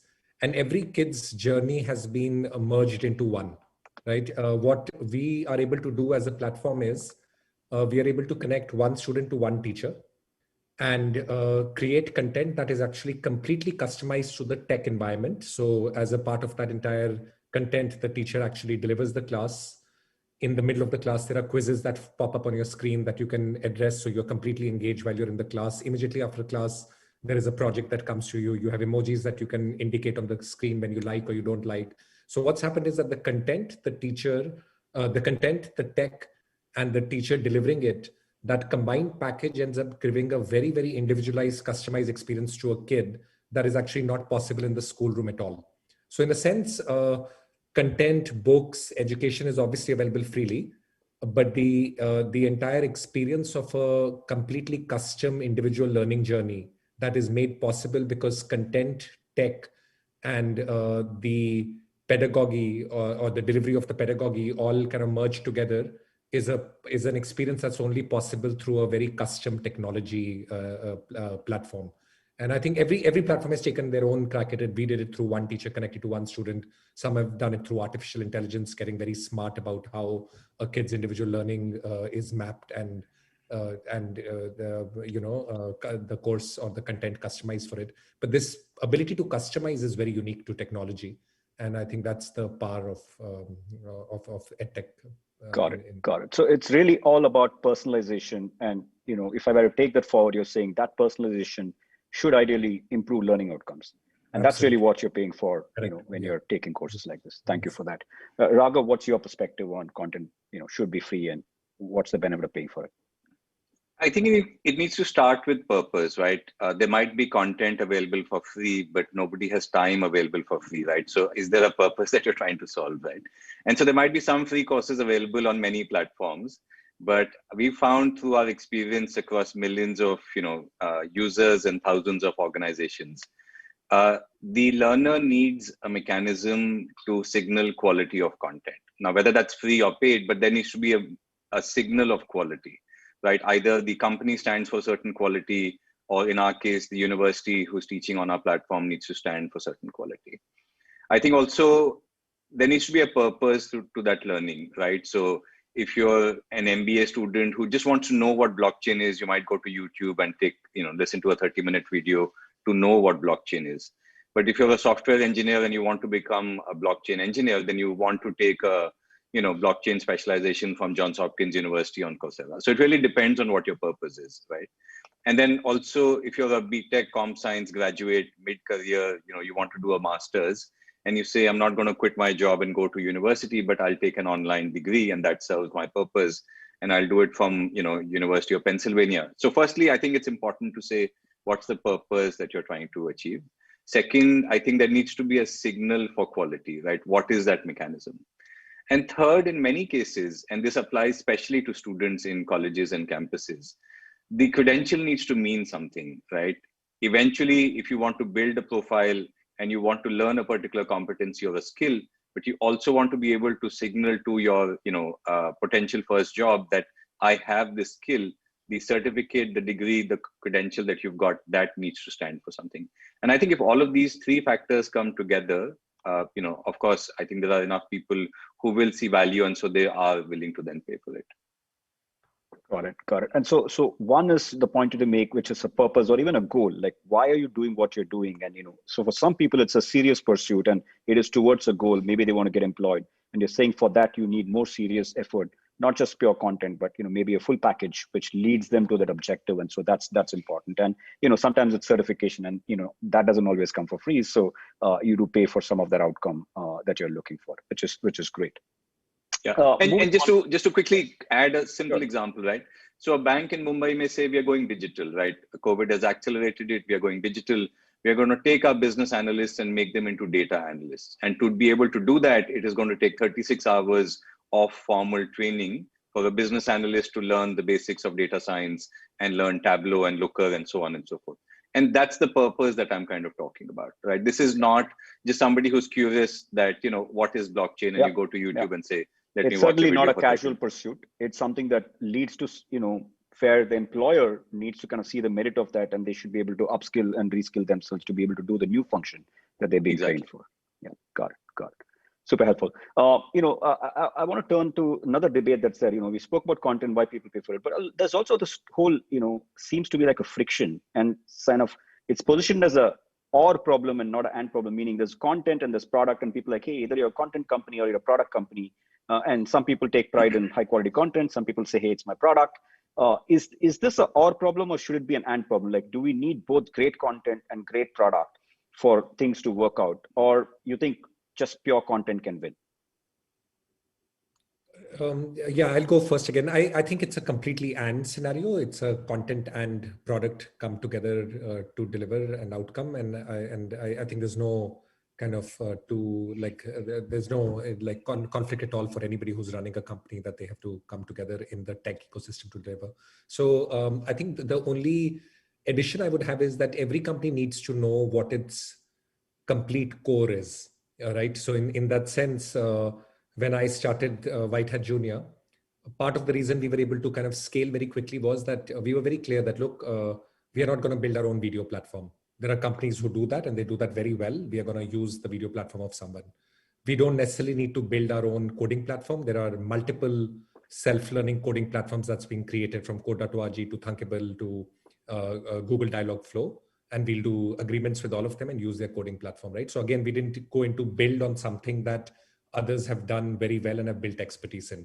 And we always kind of reflected and said that, look, what we are really good at is the act of creating a very creative curriculum, because we are subject matter experts on what kids can do at 6, 7, 8, and we have pedagogical experts on that. We are good at pooling supply and training teachers very well, and we were able to do that.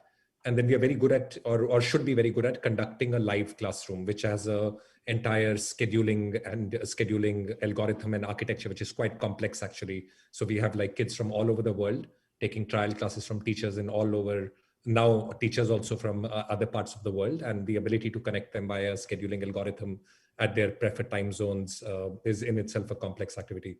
So as long as, and we said, look, we'll just get very deep expertise in them. And today we do about 30, 40,000 live classes a day. And just that act of running that operation well, while delivering excellent curriculum and excellent teachers to the kids, we think that's the core specialty. And we didn't try to build everything else around it. So I think as long as you know your core product, you have to make it go actually get better day and day. It should just keep getting better.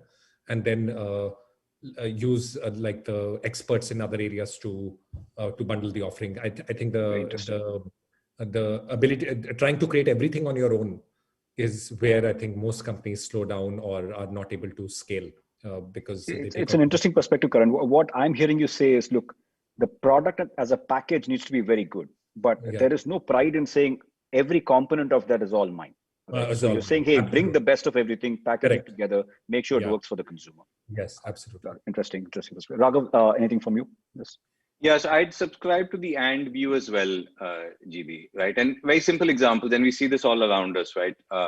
There might be and again, I say this for the higher education space.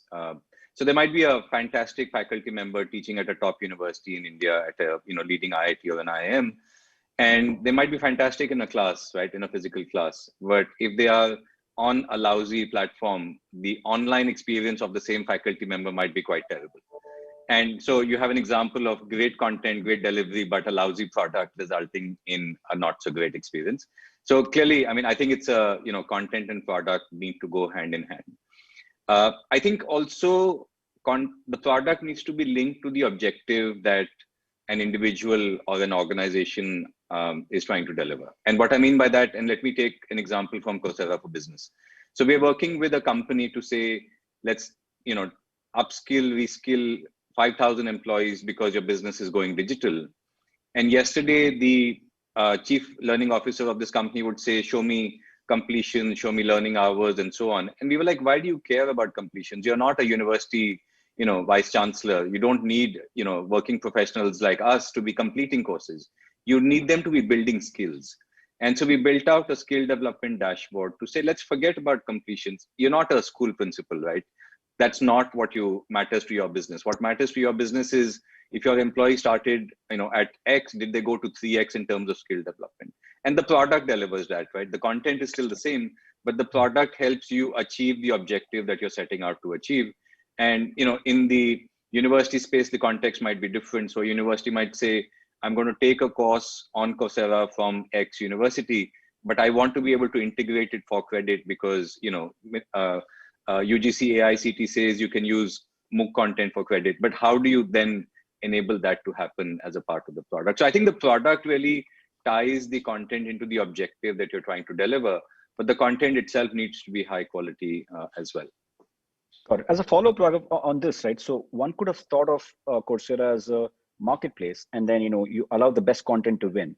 But it looks like over time, you guys have played a more significant role in shaping what that content is, what the needs are. So maybe you can double click on that, please. So Coursera is a very actively managed marketplace, GB. It's not an open marketplace like other platforms might be, which means what comes onto the platform, how it is displayed, does it stay on the platform or not, because is it meeting the quality bar? All of that is very actively happening. And there are many platforms which have, 100,000 plus courses, but Coursera is still selective. Even after 8 years, there are 4,500 courses, there are, 1,000 projects and so on.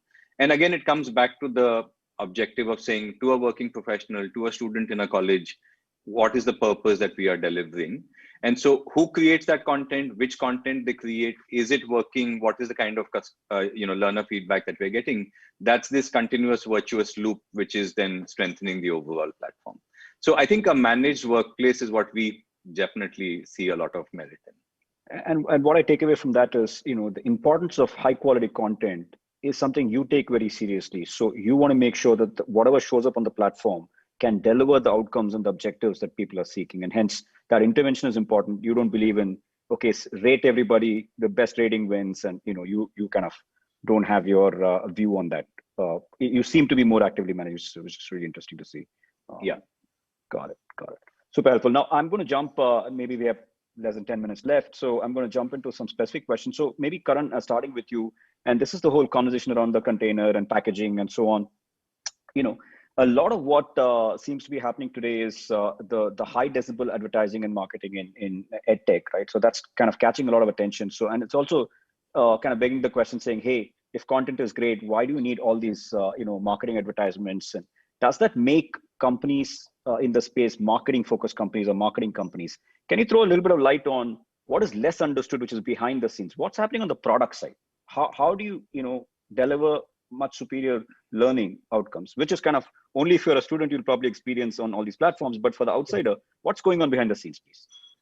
Behind the scenes, I would say every startup has a journey from 0 to 1, 1 to 100, 100 to 1,000, right? So I think startups come into the limelight when they're in the 100 to 1,000 journey, when they actually become consumer brands, which people choose. But the startups who actually make it this far, where they're actually in a position to advertise and inform a lot more consumers, typically have very, very, very robust products. Because when I, for example, started the company, I raised $1.3 million, right? With $1.3 million, obviously, you can't even buy like a newspaper jacket anywhere, right? So in the end, what happens is that when you make that leap in which you've actually used that investment to actually create a product that has thousands of users, are able to raise the next round of funding. The next round of funding, again, is too small for you to actually. So I think the system corrects for products being excellent enough before they reach the point, and people like you, I would say, to give credit, correct for, I remember, in all of the investment rounds, people look into so many metrics of every kind about the product, the renewal rates by cohort, by month that they've joined, how they've changed, that the system corrects for the fact that the only products that actually make it to the point where they can advertise to reach a broader, mass of consumers are typically excellent products. Otherwise, you're going to die somewhere in this very, very tough journey, right? So I think there's no conflict at all between advertising and a great product. A great product typically makes it to the point that it can be advertised. So in that sense, there is no conflict at all. So, yeah. That's interesting. And this is the implicit message in this also is, Karan, is saying, look, it is a business where there's really, very little entry barrier. But the barrier to scale and succeed seems quite high, which is, you can get to a certain point, but really getting beyond is actually a hard problem. Especially because in the early phases, when you have in that very little investment period, I remember that when we had raised $10 million or so in the Series A, we were at a $150 or so million run rate, right? At that point, the only way you could have gotten to that level of scaling was that people are talking about your products. And in our case, the kids were telling other kids that, look, I'm using White Hat Junior and there's something magical. I'm like building this. I've created this app, like a 9-year-old has created this anti-bullying app, and she's telling her. So we would see this phenomenon that there would be a kid in Jammu who signs up for the platform, who's heard about it from somewhere. And suddenly we would say that within 9 days, we would have like 70 kids from Jammu. And we were understanding the pattern of what was happening was that this kid is telling kids in her classroom, and then they're telling kids and their neighbors. And we would see that pattern constantly repeat, that there's a lady called Mei who who did an anti-bullying app in Mizoram, and suddenly you saw like a range of kids from Northeast sign up. So we could see that phenomenon happening. And as long as that phenomenon is happening, that new users are coming on their own and existing users are continuing and not or renewing, that you've created a bit of a magical platform. And advertising comes very late in that journey. After you've done that. Yeah. And it's very interesting, I think when you're into a model where people are actually creating something or people are achieving something, and I'll come to Raghav in a minute, But when people are creating something and they are proud to talk about it, that becomes kind of your voice, right? So interesting. And for Raghav, actually, I've seen Raghav, many people put up their Coursera certificates or university certificates that they achieved, etc., proudly on their LinkedIn profile and talk about it. So clearly, these are things that are giving them a sense of achievement, which they're willing to share, which helps you build your brand and the market, for those opportunities. Raghav, coming to you, look, like you mentioned, you started as a managed marketplace, and that's kind of and made sure you had great quality content. But it looks like as an evolution, it's not just about the content. You guys have created these degree programs. You guys have created ways by which you form these communities of courses, cohorts, which go together. There is support and so on. So what's the role of beyond content? What are the set of things that make sure people are actually achieving their goals? What have you guys learned in that process? So let me again take an example, GV, and again, depending on who you are, and I keep going back to that point, right? If you're a university, right, and you're saying jobs have changed very actively, I want to bring content from top other universities to my students, you're achieving a certain purpose. And so what we find is that if you're migrating a university in India to also start using Coursera for Campus for their students, there is hand-holding that we need to provide, because many of this growth that we're seeing is still early stage. So we will bring in a team of folks who will hand-hold the process, who will manage the process as well, to say, how do you go from somebody who's never really learned and online to start actively doing this? And again, like I was saying in the Coursera for Business example, there are certain industries where, the working professionals in those industries are always attuned to upskilling all the time, right? So if you're in the technology space, if you're in the healthcare space, chances are you've always been learning something. But if you're in the banking space, you always thought, college is done and now I'm just going to work. But, things have changed and you need to spend time relearning as well. And so somebody needs to drive the change, engage individuals and so on. So the point I'm trying to make is there's a significant services element to delivering these programs as well. There is content, there is product, but there is also services, which is a significant element, given the size and scale that we are talking about, right? If tomorrow you imagine a situation where all 40 million students in higher education in India have 20% of their degree coming from some online component, then at that scale, some will be further down the journey, but some will be starting the journey. And so you need an element of services also along with content and product to go. Got.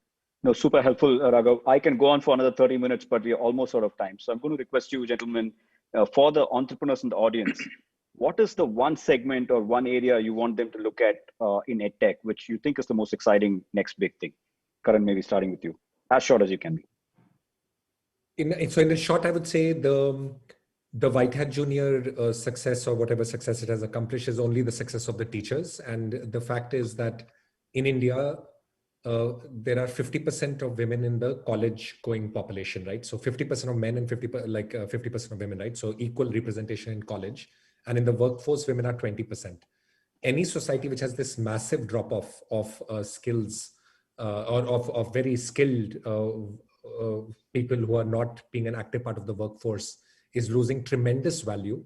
And I think the White Hat Junior model was that you took extremely qualified, educated women like this, got them into the workforce, and they created a service that kids from all over the world are loving, right? So we've got like so much value captured to India because kids from all over the world are choosing this. I think we are just scratching the surface. If I were to start a company today, I would actually start with what is this extremely qualified talent pool, which is currently underrepresented in India in the workforce, and how can they create a good or a service that people in the world would be able to value. Absolutely. And I think there are thousands of ideas like that, right? Absolutely. And that's a great message and a great pursuit. Yeah, absolutely. Thank you, Karan, for that. Raghav, what's the next big thing in your mind? So I don't have a view on a segment per se. For the last 4 years, I've had blinkers on and I only look at what Coursera is doing. So I don't have a sectoral segment per se, but I would say some of the fundamentals that come to my mind, right? Whatever you're setting out to do, is it delivering a certain objective, a certain purpose for the learner? I think that's the number one question.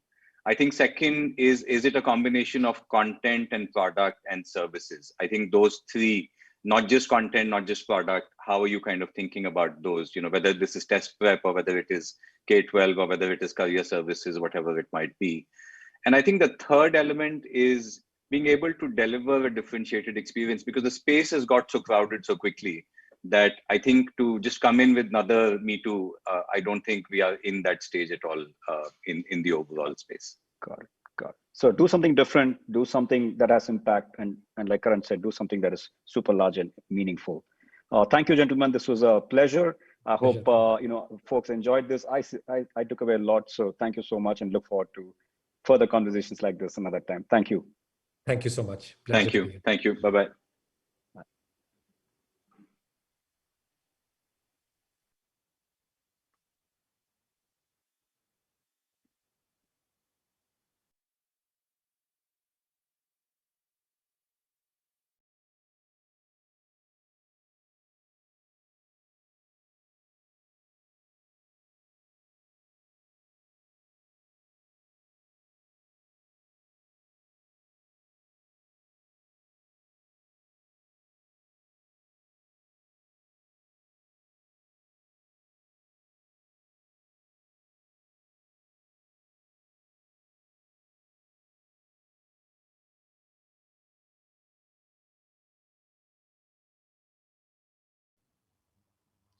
All right, it's time now to move on to one of our grand keynote sessions with a hugely celebrated, inspirational, and successful global leader. That's right, we have a conversation coming up on digital acceleration and the role of startups with none other than Satya Nadella, CEO of Microsoft, in conversation with another hugely inspirational leader. Being safe and well.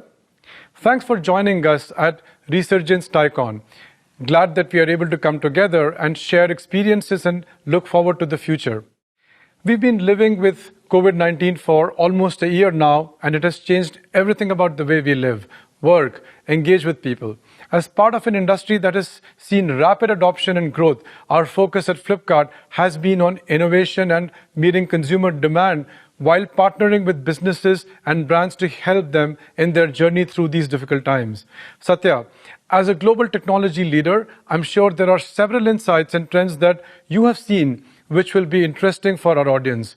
What do you expect next in terms of the pandemic and how it will change technology's role in our society? First of all, Kalyan, it's great to be with you as part of this conference. And you're absolutely right. I mean, this pandemic has fundamentally accelerated what I thought was going to be a decade-long process of digital transformation that was going to be broadly disseminated across the industry into perhaps now what we were going to think about in 2030 is probably going to be true in 2025. I mean, we've seen tremendous structural change. You live in an industry in retail where it's going through seismic shifts. E-commerce was a massive shift, but coming out of this pandemic, both what's happening offline with, let's say, curbside pickup or what's happening online are all coming together with bringing about significant change. Same thing in healthcare. We've always talked about things like telemedicine, but now telemedicine, every outpatient visit is going to start with a telemedicine visit first, or manufacturing with digital twins. So I fundamentally believe that I think what we did in the pandemic, of course, we'll get past the pandemic. None of us can predict what the next tail event is. But digital technology is becoming core to both how we think about resilience and business continuity, as well as bringing about that next level of productivity change and gain and efficiencies across every industries. And that's pretty exciting to see. I mean, even what you've done with Myntra in terms of think about fast fashion and the algorithms you have there, or what you're doing with Flipkart on the supply chain side. And in fact, we worked with a startup, iMocha, where they built out this skilling API, which allows managers to be able to really increase the pace of hiring for the open jobs and the skills matching. So that's the type of innovation that we are seeing. No company, can be 100% resilient or immune to issues. But the bottom line is any company that has digital technology in its core is going to be more resilient and faster to transform and adapt to any tail event. And speaking about that change, the pace of change, Kalyan, I was wondering if you can share. I mean, India, a lot of the consumer behavior is drastically changing, and that's obviously shaping what's happening across industries. Maybe you want to share a little bit about what that transformation has been like? With a population of over 1 billion, the pandemic and the lockdown in early 2020 changed many lives. While people stayed at home, it drove significant changes in consumer behavior that have probably changed the course of many businesses. The pandemic also drove a change in the way people interacted with technology. In India, many first-time users, for instance, got online, sought entertainment, made purchases, and explored fintech offerings, all in a way bridging a digital gap that may have taken years to close.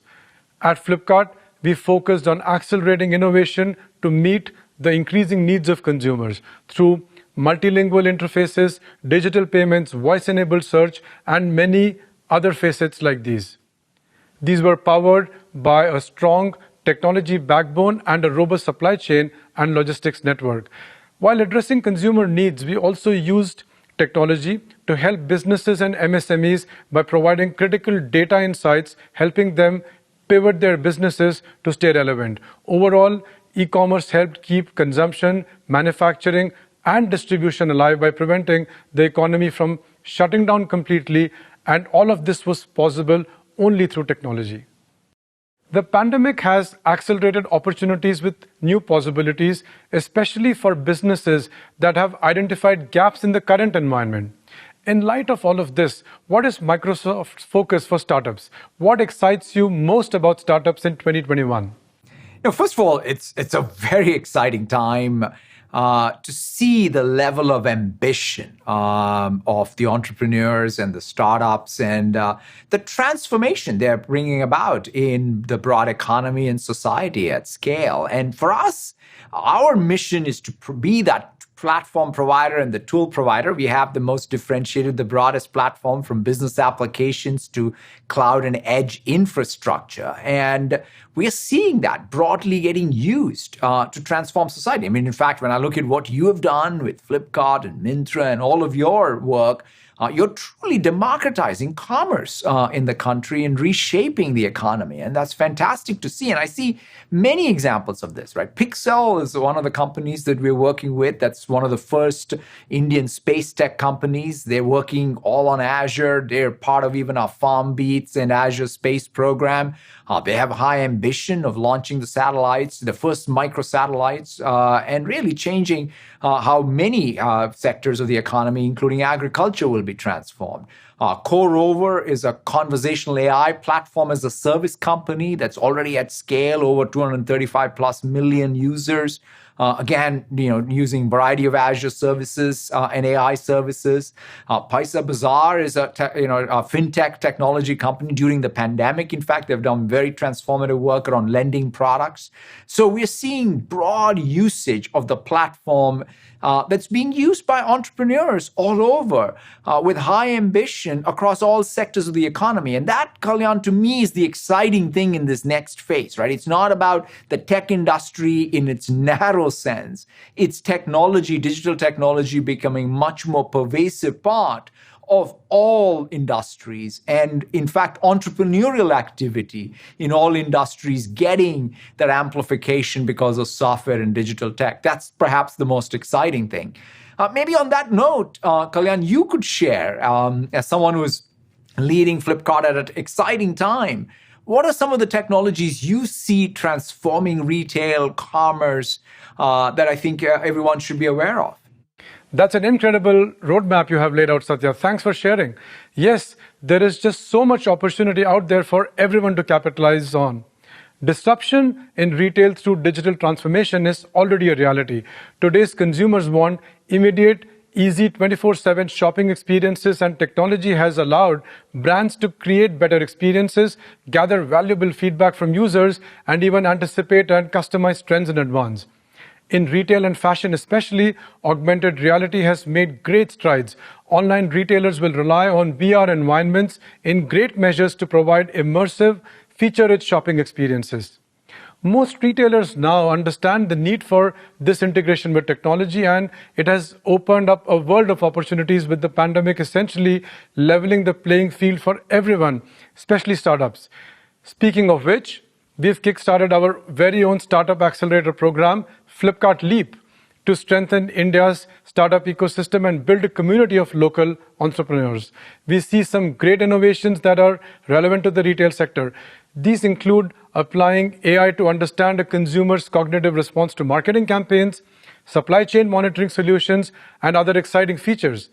It's great to see so many entrepreneurs and businesses embracing these emerging technologies and redefining themselves to thrive in whatever situation the future presents. And yes, I believe this is just the tip of the iceberg.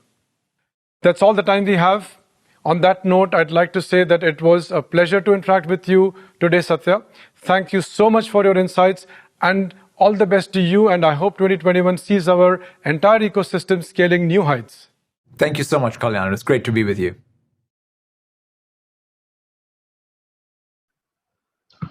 Having Satya Nadella, CEO Microsoft, and Kalyan Krishnamurthy, Group CEO Flipkart Group, in a CEO conversation at Resurgence TiECon Delhi NCR, couldn't be better than that. What a highlight session.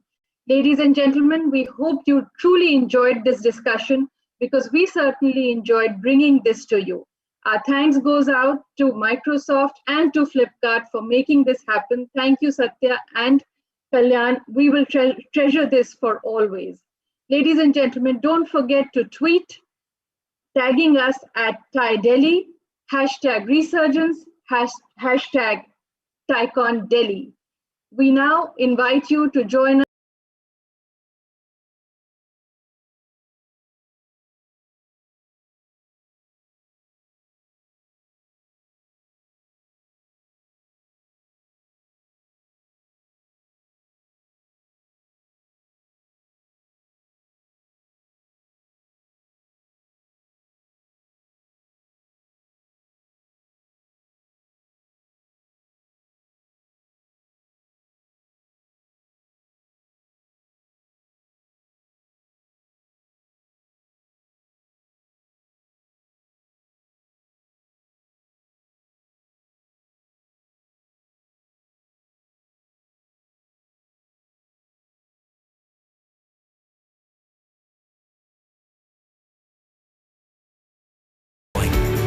Everywhere data lives, we're there to make the promise of data a reality.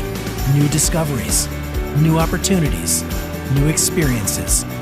Everywhere data lives, everywhere it's needed, everywhere people and systems depend on it. We create environments for data to thrive.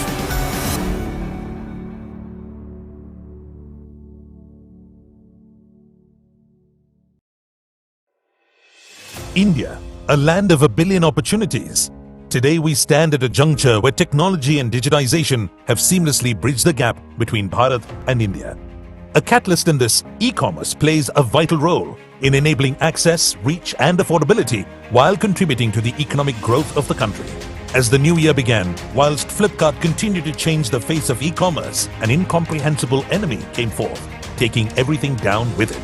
Flipkart worked towards helping India fight back. We brought the power of partnership to the forefront, creating value for the entire ecosystem. Flipkart Samarth celebrated 1 year, launched with the objective of building a sustainable and inclusive platform for the underserved domestic communities and businesses to empower them with greater opportunities and better livelihoods.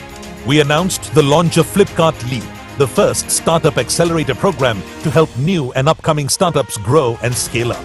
Flipkart accelerated plastic waste reduction and became the first Indian e-commerce marketplace to commit to the electrification of its logistics fleet across our group by 2030. To meet consumer demands during the pandemic, Flipkart Quick was launched for hyperlocal services, brought in the power of technology to retailers, kiranas and MSMEs, bringing them prosperity. Flipkart worked towards building its partners' dreams through the new normal. As the world was being pushed through socially and physically constructed checkpoints and as opportunities were lost, Flipkart created them. Flipkart's The Big Billion Days brought festive cheer like never before for MSMEs and consumers across India. 10 million deliveries achieved, with more than 3.5 million deliveries done through over 50,000 Kirana partners in the first 5 days. We created 70,000 direct and lakhs of indirect jobs this festive season. Flipkart challenged the new norms and recrafted tales while holding on to our beliefs. What next?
Thank you all for staying tuned to Resurgence TiECon, and we're moving on now to our FinTech track and a rather exciting session coming up. We have Navroz Udvadia, co-founder and CEO and partner of Falcon Edge Capital, in conversation with Sanjeev Bikhchandani, who of course doesn't need introduction, but founder and executive vice chairman of InfoEdge, talking about tech investing and lessons from public markets. Sanjeev, over to you.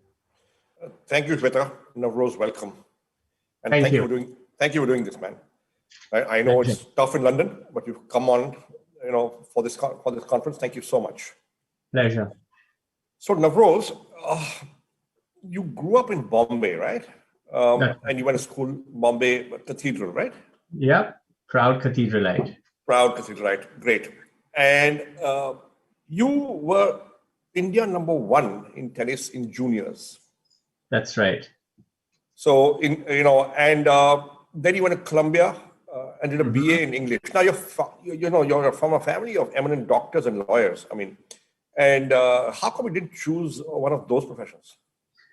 So medicine was easy. The bar is so high in the Udvadia family to be a doctor that it would have required a Herculean. Both your uncles have got Padmas, right? Both my uncles are Padma Bhushans. One is head physician at Breach Candy and a bunch of other hospitals. The other is one of India's leading general surgeons. All of their children are renowned doctors. So the bar was frighteningly high, and I chose the path of least resistance. Columbia, okay. Yeah. Actually, that's not true, but anyway.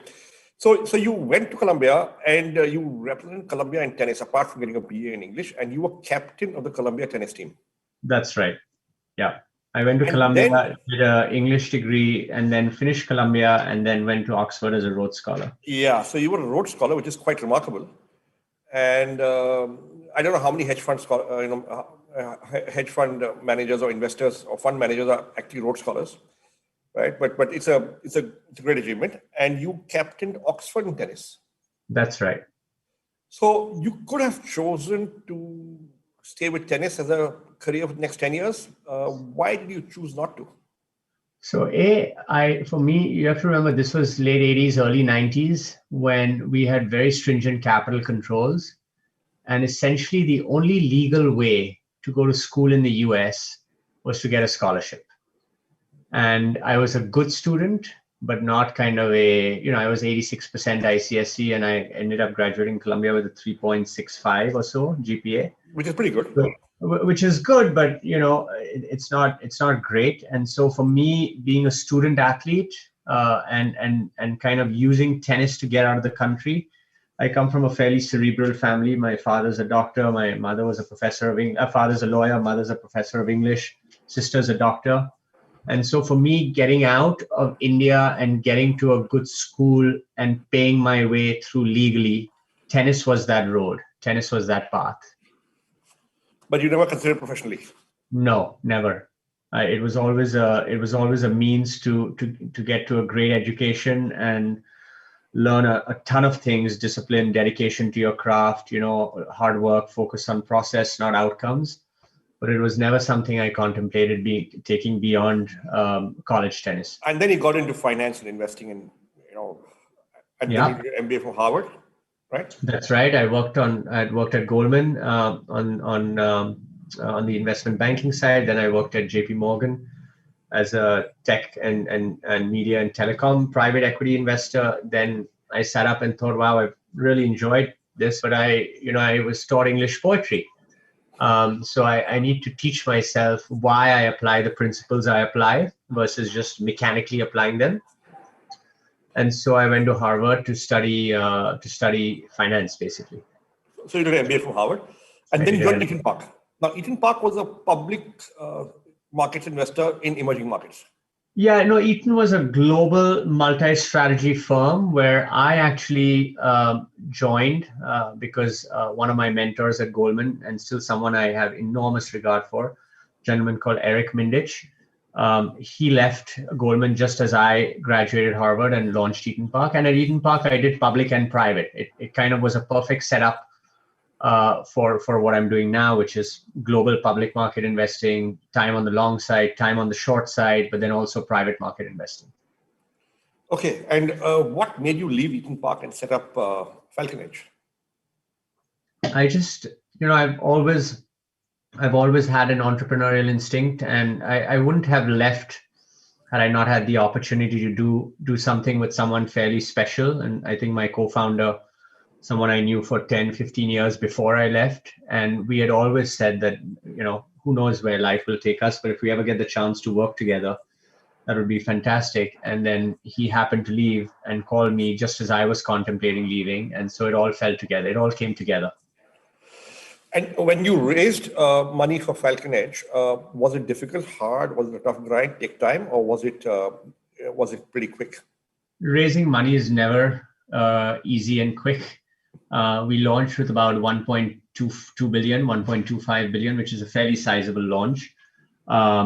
We are now at 4.5 billion, 7 or 8 years later. Most of it is through just the compounding of capital. I think our public market record over the last 5 years, we've been up 4 out of the last 5 years, and I think handily outperformed MSCI World. But raising capital is never easy. Many sleepless nights, many, you always wonder who's that first person who's going to step up and kind of create the way for everyone else to come in. Just like founders do today, Yeah. So how long did it take you to raise the fund? I think about 6 to 9 months. It must have been tricky, right? Yeah. Okay. So you got this fund, and you've done well over the last several years, and you've invested in public markets globally, and That's in right. private markets, mostly emerging markets, or where? No, globally. I'd say our focus generally on the public side is India, China, Europe, and the US. Okay. On the private side, it is the US. We used to do more in China on the private side. It's become harder to kind of create or find a competitive edge. The country is awash in capital and liquidity. So on the private side, it's more India and the US. But we're open to do private stuff anywhere in the world. Okay. So now tell me, you've done both public and private. Yeah. What are the learnings from the public market that you would like to perhaps transplant to your private market investing, and vice versa? I think it's fairly, I'm not sure there'll be a lot of surprises in what I'll say, but in no particular order. So order agnostic, founders matter a lot, particularly in India. I think India is a country where I feel, having the benefit of investing over the last 20 years on the public side, private side, over, 5 or 6 big markets, right? The UK, China, India, and the US, Latin America early in my career. India is such a difficult place to do business that a great founder, there's a disproportionate delta or alpha created by a great founder versus a good founder versus a mediocre founder versus a bad founder, right? Maybe in the US or in other markets, that gap in value creation between a good and a great founder or a good and a mediocre founder is much tinier than in India. So I've always found that my best investments on the public side or on the private side haven't necessarily been the cheapest companies or the cheapest or the most inexpensive headline valuations, but they've been guys who just I've sat across the table from them, and 20 minutes into a meeting, you just feel that intangible. I can't quite describe it. It's like a feeling in your stomach when all the characteristics you look for in a founder kind of coalesce in something he says or something he does. In no particular order, again, hunger, a chip on their shoulder, traceable usually back to some sort of formative incident or episode in their childhood, a loss of a parent, loss of a sibling, financial trauma, a desire to prove themselves to the world, a kind of a creativity, but also allied to... Do people open out and tell you all this stuff?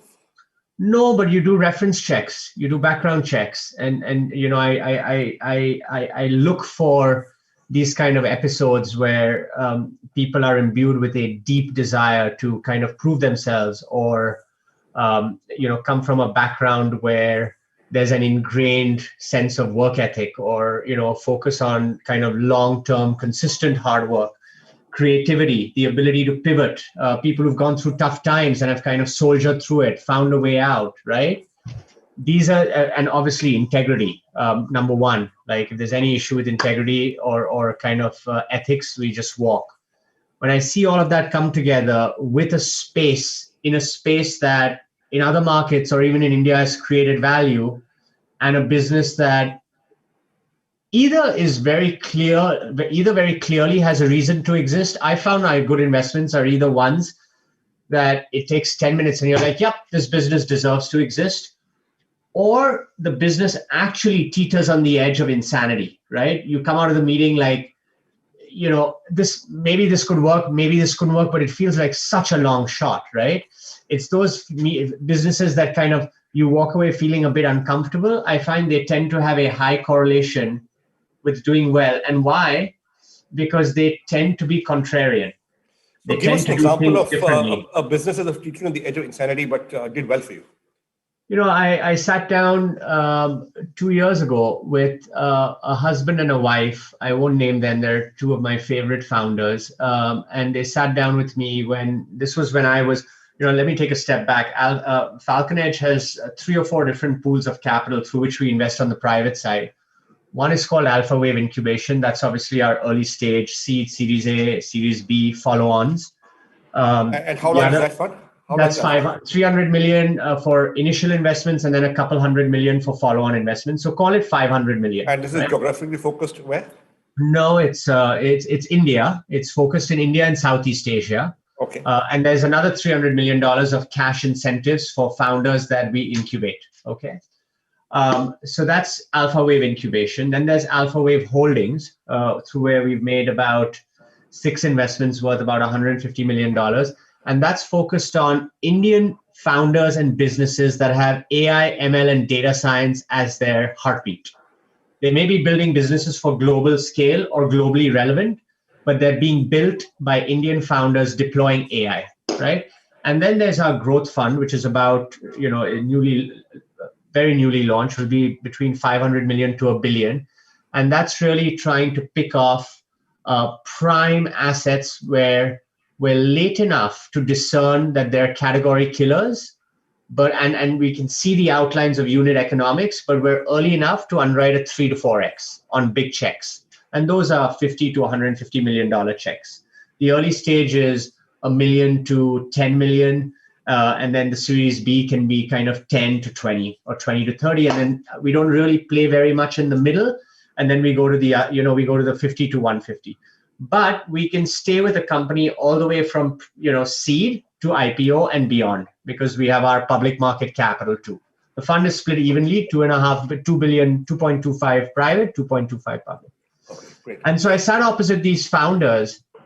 This was 2.5 years ago when, AI and ML wasn't trading at 30 to 40 times revenue. It wasn't as hot as it is now. And they basically narrated, and I could see the passion. The lady used to be at Intel. The guy got a PhD in neural networks from Stanford, which is kind of the holy grail of AI.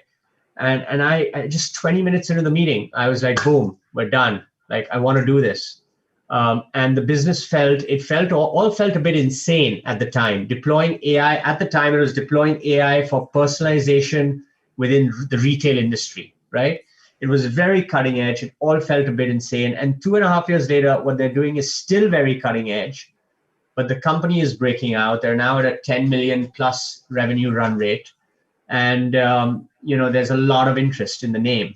And so I think things that where you intuitively feel everything kind of flows together, the founders, the quality, their passion, their vision, their background, these two people had a clear, what Andreessen Horowitz calls an earned secret, their domain expertise, along with something that's disruptive, contrarian, you're early to the story, or you're so early and it's so new that people just haven't quite believed the story. I think those are the ones that really work well. And so getting back to what works in public markets that I transplant to private, right? So there's picking up on these founders, There's doing deep 360-degree due diligence, which we call VAR, value-added research, where we don't really talk to the founders. The founder is really the last call. We'll talk to the competitors. We'll talk to the suppliers. We'll survey the customers. We'll talk to ex-employees.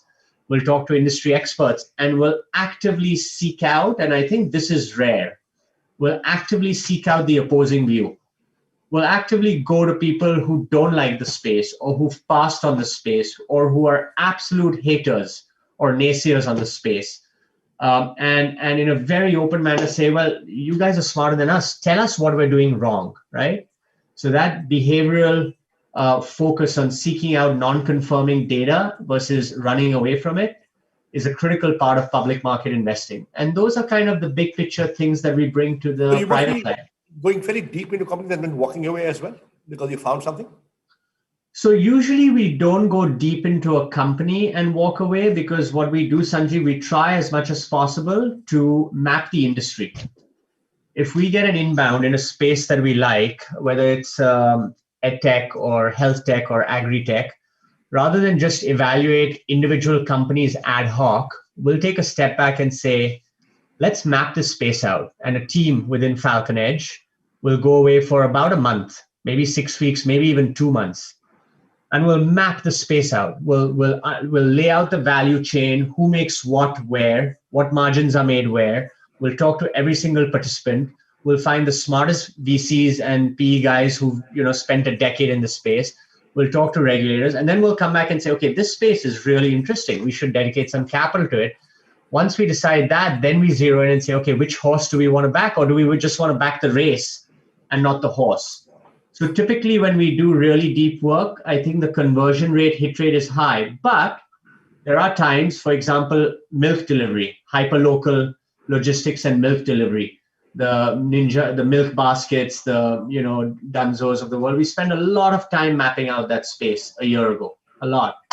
And we came to the conclusion that this was a part of the value chain that was probably best subsumed by a Zomato or a Swiggy or someone else who already had a pre-existing hyperlocal logistics exoskeleton in place.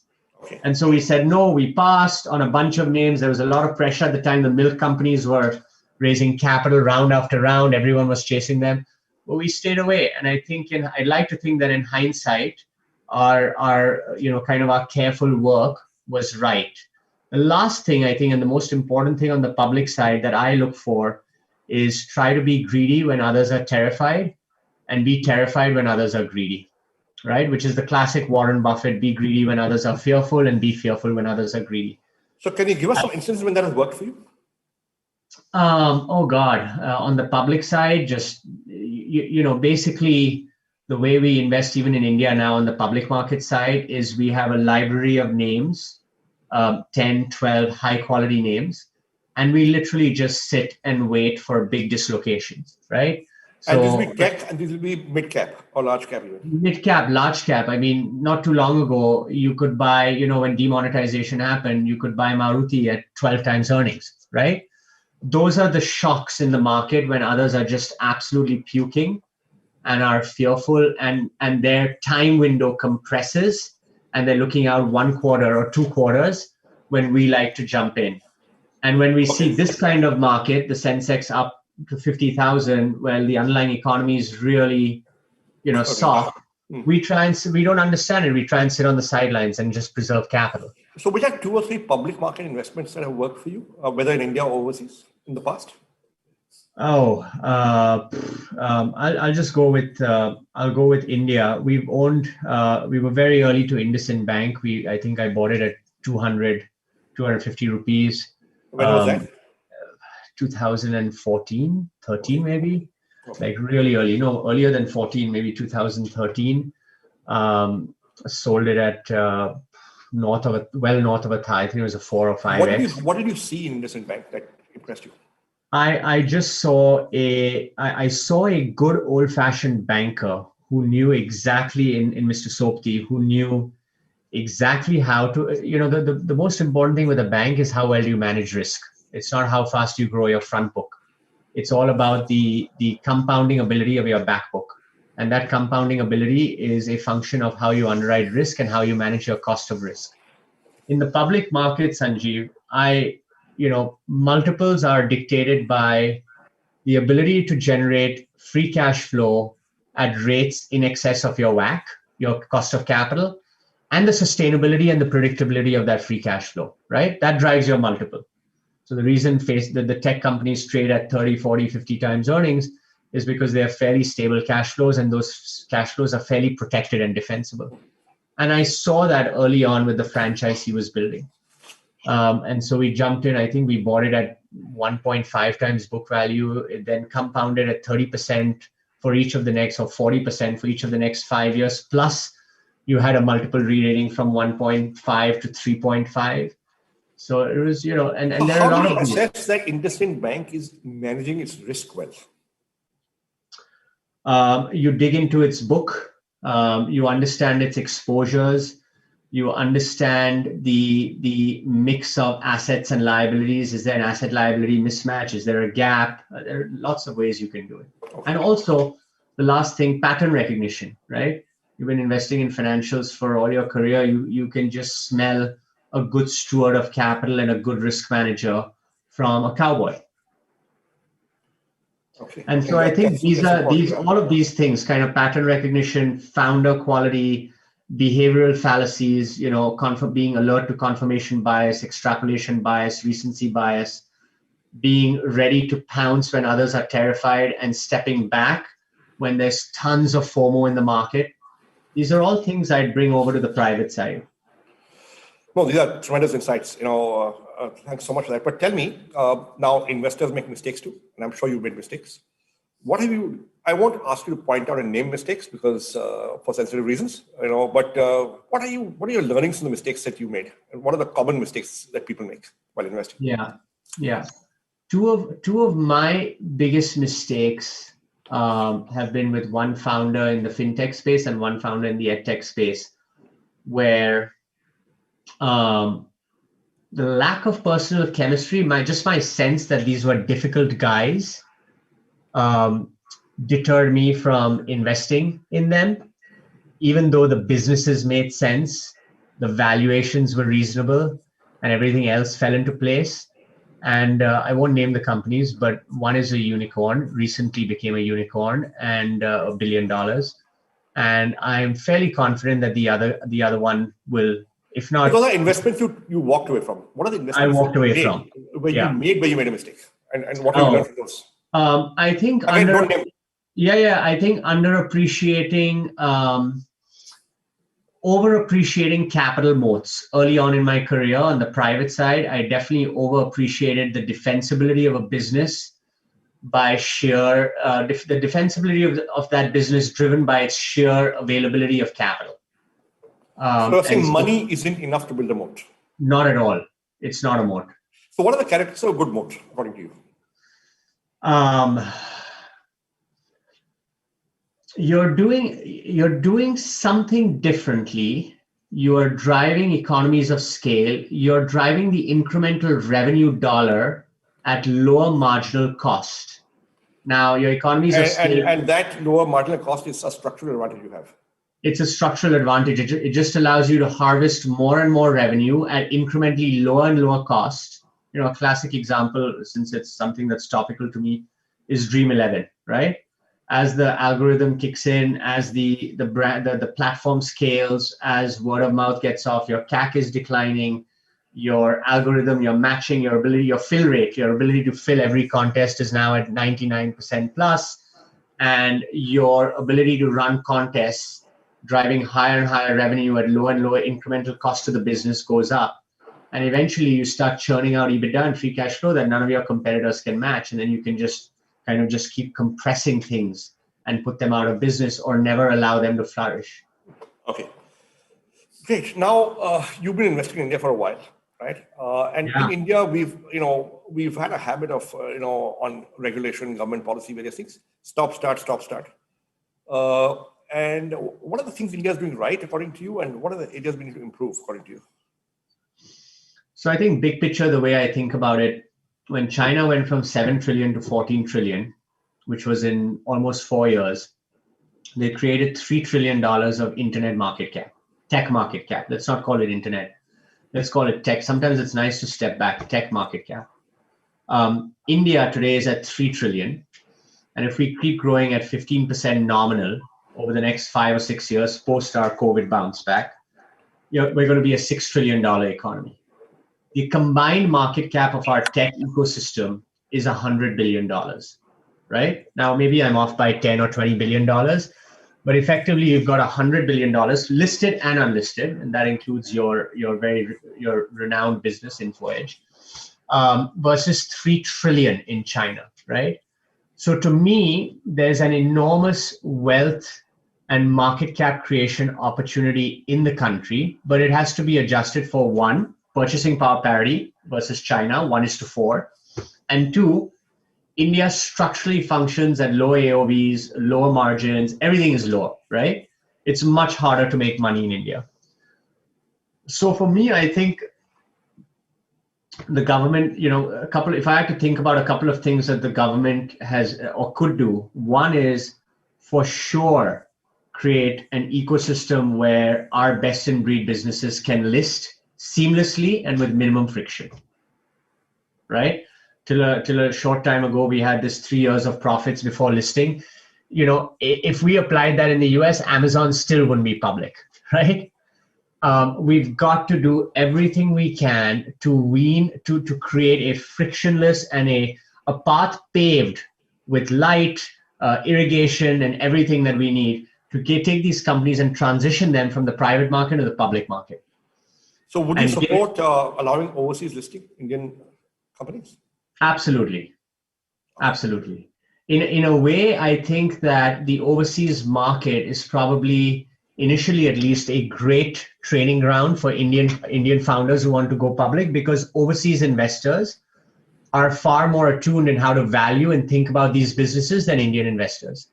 It's a little bit disconcerting to me to see companies preparing to IPO, tech companies in India preparing to IPO, and while they're still in a stage of their life cycle where they should be growing their platform and plowing all their capital in to kind of mushrooming their platform and expanding their reach, that there's this, oh my God, I'm IPOing, I need EBITDA break even, I need EBITDA profitability, because if I don't and I IPO, the market will puke me up. Because as we know, Sanjeev, as you and I know, Indian investors have a hard time thinking about building scale before turning on profitability, right? Versus a US investor wouldn't blink.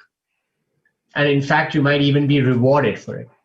So I think like a path that makes overseas listings frictionless, but also strongly encourages Indian listing, because the long-term solution is not all of these companies go to the NASDAQ. The long-term solution is we build a cadre of domestic investors who understand the space. So I think that to me is the single most important thing. And look, I think we've got 5 or 6 candidates that, as Zomato, Swiggy, Policy Bazaar, you've brilliantly picked all of these companies, and they all sit within InfoEdge. Lenskart, there are a bunch of these guys that are all, within 3 months to 18 months or 24 months away from listing. And so I think it's just absolutely incumbent on us to kind of work with government to sort this out. Okay, we got 2 minutes left.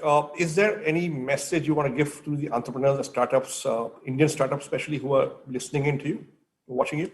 Yeah, I would say that I was telling this to another Indian-focused venture capital fund that I was talking to yesterday. But I think that when a founder when a young Indian male or female sets sail and launches his ship to sea, it's an act of great bravery, because these young guys and girls, Sanjeev, as you know, they don't necessarily come from very wealthy families with nice safety nets. And, if it doesn't work out, I'll go to Columbia or I'll go to college, or, their life savings are often, tied, not just their life savings, their family life savings. Their one turn to make a generational switch in their family's outlook in life is based on this venture. And so I just think it's an act of enormous bravery and courage. We are here not just to provide capital. Capital is fungible. Everyone provides capital. 75% of my team and my time, and now we have 5-6 people on the ground in India, split between Bangalore and Mumbai, and I sit in London and I'm on the ground all the time, is focused on just working with these founders through thick, but especially through thin, and kind of getting them through tough times, making sure they feel supported through tough times, helping them with everything from product market fit to hiring to sales and marketing, capital raising, and helping them to focus on just process and leave the outcome. The outcome takes care of itself. All we can do on our time on this earth is focus on process. Excellent. Navroz Udwadia, thank you so much. And we hope thank you very much. Again in India soon after COVID is over and you can travel. And stay safe in London and all the best. Thank you very much. Thank you. Thank you. Bye-bye. Bye. Bye. Bye, Shweta. Thanks. Jesse, thank you so much. All right, thank you so much, Sanjeev and Navroz. Clearly valuable insights coming from Navroz there around tech investing, and we will continue to do many more sessions around the fintech track as well. So stay tuned to Resurgence TiECon right here. Bye-bye. Bye. Bye. Thank you.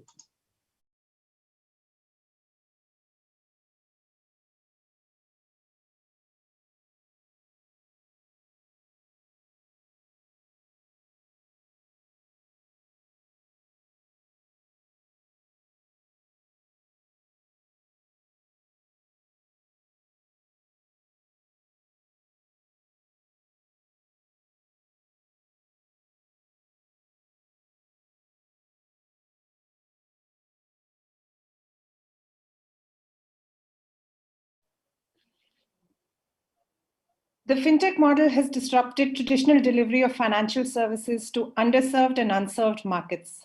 This has led to disruptions across the banking and financial sector. What with contactless transactions, accelerating usage of digital payments, and adoption of wealth technology, the digital finance has really expanded. And to talk more about this, I would like to invite our next panel, Nadia Sood, Global CEO and co-founder, Credit Enable, Sarabveer Singh, CEO, Policy Bazaar, Mukesh Kalra, CEO, ET Money, and to chair this session, we have Digvijay Mishra, Assistant Editor at the Times Group. Over to you, Digvijay. Thanks, Ruchita. Welcome and good evening, everyone. I hope this would be another exciting session at the Resurgence conference. Without wasting any more time, let's straight dive into it. 2020 was a year which was like a year nobody saw it coming, and whatever, we were constantly learning on the go. So now that we are in 2021 and the theme is also about resurgence, I would like to understand from you guys, what is that one big learning from the previous year that you guys are kind of taking it in 2021 and are implementing in your startup? Nadia, would you like to start? Sure, great. Thanks so much for having me. Very excited to be here. I think there's a couple learnings. One is that the resilience of the human spirit, which is just extraordinary, and our ability to adapt. And I think we've taken that into our company and tried to be even more adaptive than before. But particularly as regards digitization, the really interesting thing that's happened is that large institutions that were slow to digitize have been forced to digitize much faster than they ever thought they would. So you see a raft of financial services players globally really trying to digitize what they're doing. I think the big question is going to be, are we just going to take not very well functioning models that were offline and try to turn them digital? And we should definitely not do that as a learning from this COVID experience. We need to be innovative and try to build digital journeys for people and digital interactions that are useful and allow them to participate fully in improving their financial position. Right, great. Sarvi, would you like to take the next one? Yeah, I think what Nadia said is absolutely right. I think the resilience of all of us, I would include everyone, that we never imagined that we could live through a year like this. So actually, for me, the biggest learning from last year is that there is no truth, right? I mean, we believe that sales has to be done in a certain way. They need to be disciplined. They need to sit in office locations, etc. And here we are, right, having a banner year, and there was nobody sitting in the office, or at least most of the year. So I think the biggest learning is that there are no holy cows. I mean, I think we should question every assumption And I think in this new year, as we hope that with the vaccine and everything, things will be much better from a health perspective and an economy perspective, we believe that we can do a lot of things that we were self-imposed constraints, right? And I think we are actually saying that there are no constraints. And just as we could do things, from a distance, I think we can do everything else that we believe is not possible from a distance. I mean, I'll give you a very small anecdote that, we have a large workforce, and many times we lose a lot of our very high productive women employees because they get married or they move, away from Delhi NCR. And this year, we started this program called Ghar Wapsi, where we said that anybody who had worked with us and who had done a good job, like, we have all the numbers, you are more than welcome to join again, because, we know you know the system and you can join from wherever you are. So, several tens of people have joined back, and it's really wonderful. To me, it's a really good example of what is possible once you, stop putting sort of blinkers on. Right. Interesting. Mukesh? I think you're on mute, Mukesh. Yeah. I'm excited to be here, and borrowing Sarabji's idea, I think we'll do a back to ET Money campaign very soon for our ex-employees. So that's a good idea. So I think for us, the biggest learning has been that if we have a resilient team, right, and if that team actually goes through really massive shock, the kind of creativity, right, that comes out, the kind of adaptability that comes out is like mind-blowing. Like, for example, when March came in, and we, specifically are, in the wealth space, markets were down and everything was looking like down and south, right? And before that, everything was looking up and to the north. We said that, okay, we just follow the consumers, launch products which are more conservative. So we launched FD, for example, at 7.35%, picked up really well, really fast. And similarly, we had an optionality in actually having some insurance. And in the first 3 months, we actually just focused on that. And those two ideas actually came from the team during that massive shock, right? And the way we actually kind of came out of it was really, really kind of the biggest learning for me personally and for the team as well. Okay. And fast forward 3 months down, right? The situation actually changed, and without actually doing any marketing, we kept on growing. So it was like the whole tailwind of people having more time, more money to invest in wealth. Actually, then the team actually changed the mode to being conservative, or to being kind of change the mode to actually saying that we need to double down because it seems like an opportunity to seize. So I think we are kind of entering this new year with that confidence, right? That, very resilient team. Shocks are great. Right. That's great note to start the conversation. Okay, so now I would like to come to Nadia. Of course, we know that because the pandemic has kind of accelerated the digital adoption, whether it's consumer or businesses, specifically coming to the SME financing space. What was the kind of adoption or the demand for financing among SMEs that you saw, and how do you think that kind of plays out in 2021? Sure.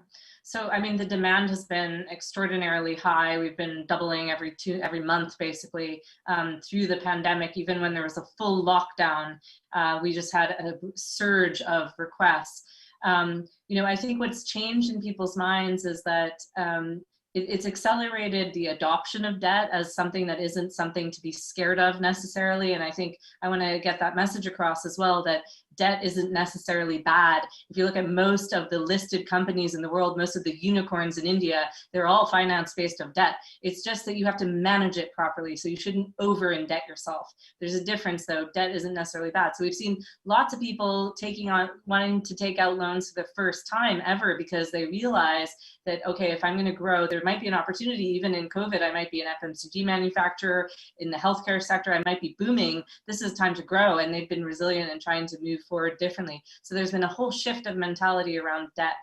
I think we've also seen the cohorts of businesses that have typically been operating only offline through closed networks starting to go online because, as you said, they're sitting, or as I think Mukesh said, people are sitting at home, they have time, they're starting to Google more, they're starting to look at the world differently, see what's available, and they're starting to go online more. So we've seen offline communities shift online very fast, using Zoom to talk to each other when before they would only ever meet in person.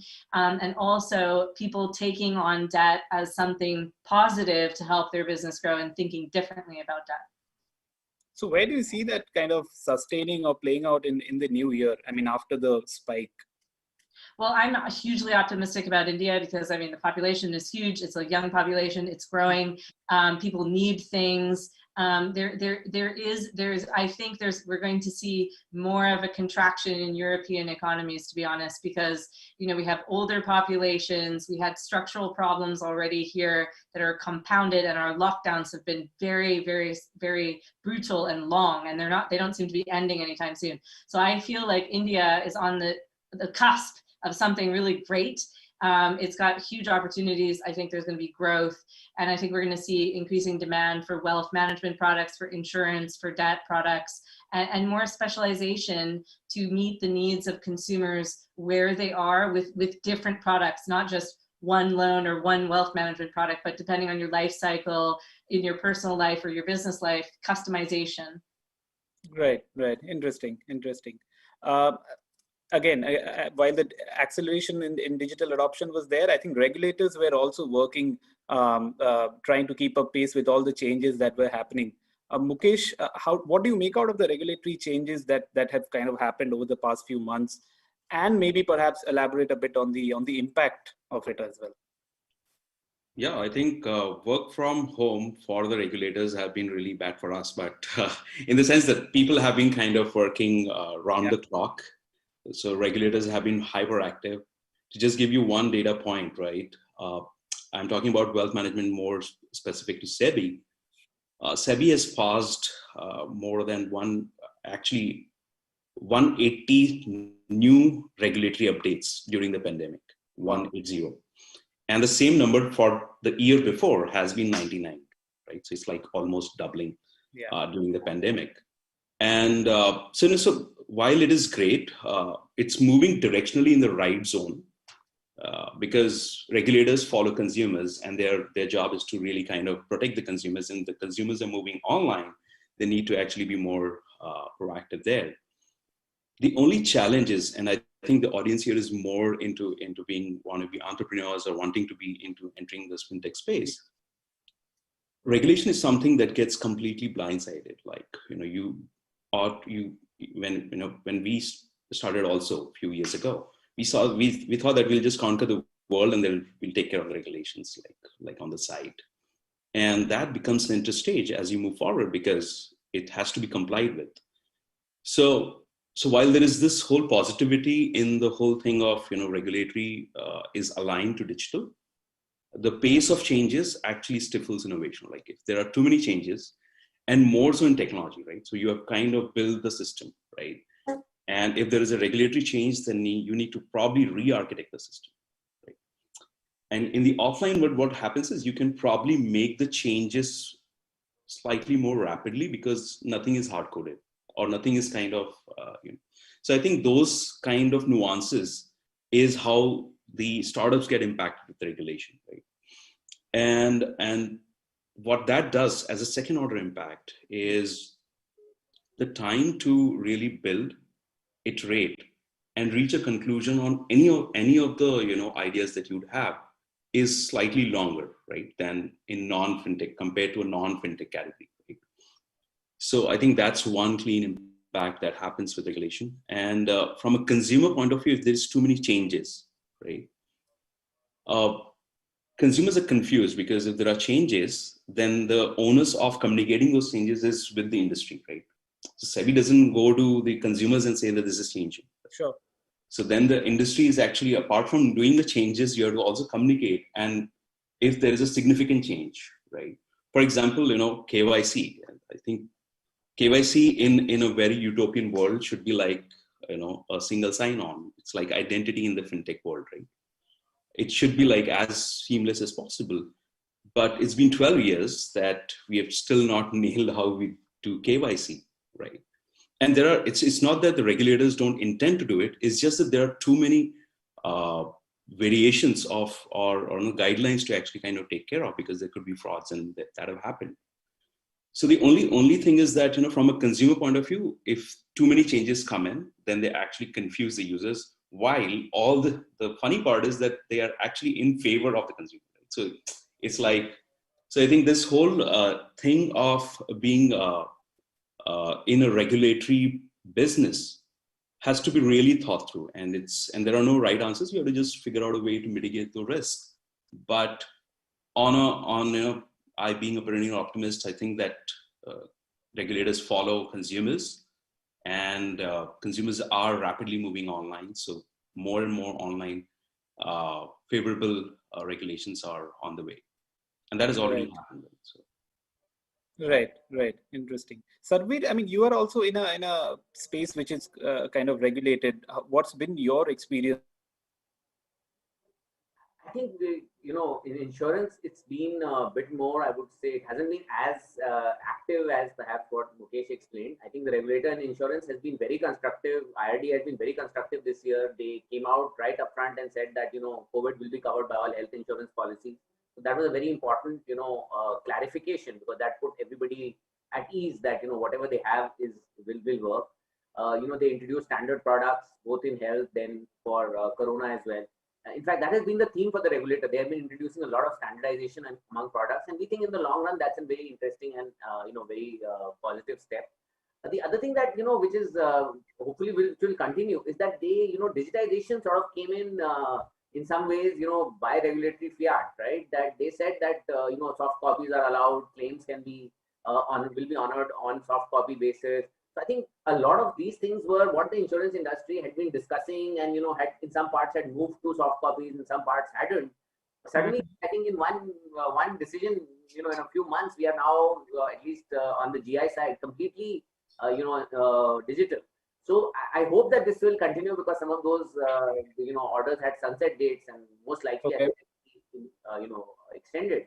So actually, if you ask me, IRD has played a really positive role, both in terms of standardization of products and being very clear about COVID, and then finally in digitization. And obviously for Policybazaar, this has been our agenda, right, for a long time, that things should be done in a digital way. And anything that you can do in a complete digital journey, right, from exploration to policy issuance, and most importantly the fact that it can be honored as a soft copy. I think that was the step that has come in, and yeah, it's very positive for sure.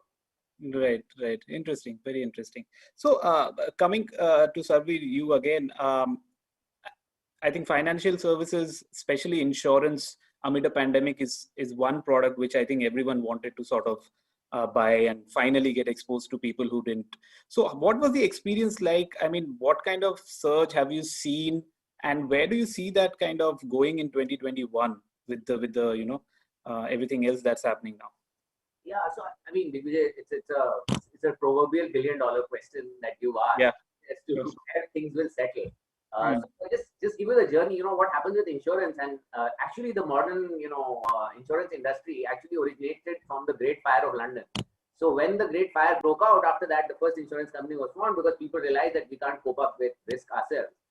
So in some ways, COVID in the beginning was just like that, right? There was a wake-up call. A lot of us know that we should buy insurance, but we procrastinate. We say we'll do it later. It's not required. I'm too young. You have many reasons. So all of those reasons went out of the window. It was an opportunity. Everybody sort of faced sort of mortality straight in the face.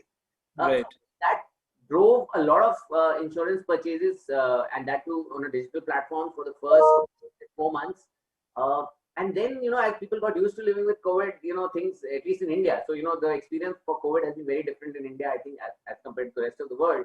And then, it's kind of gone to a more normal level.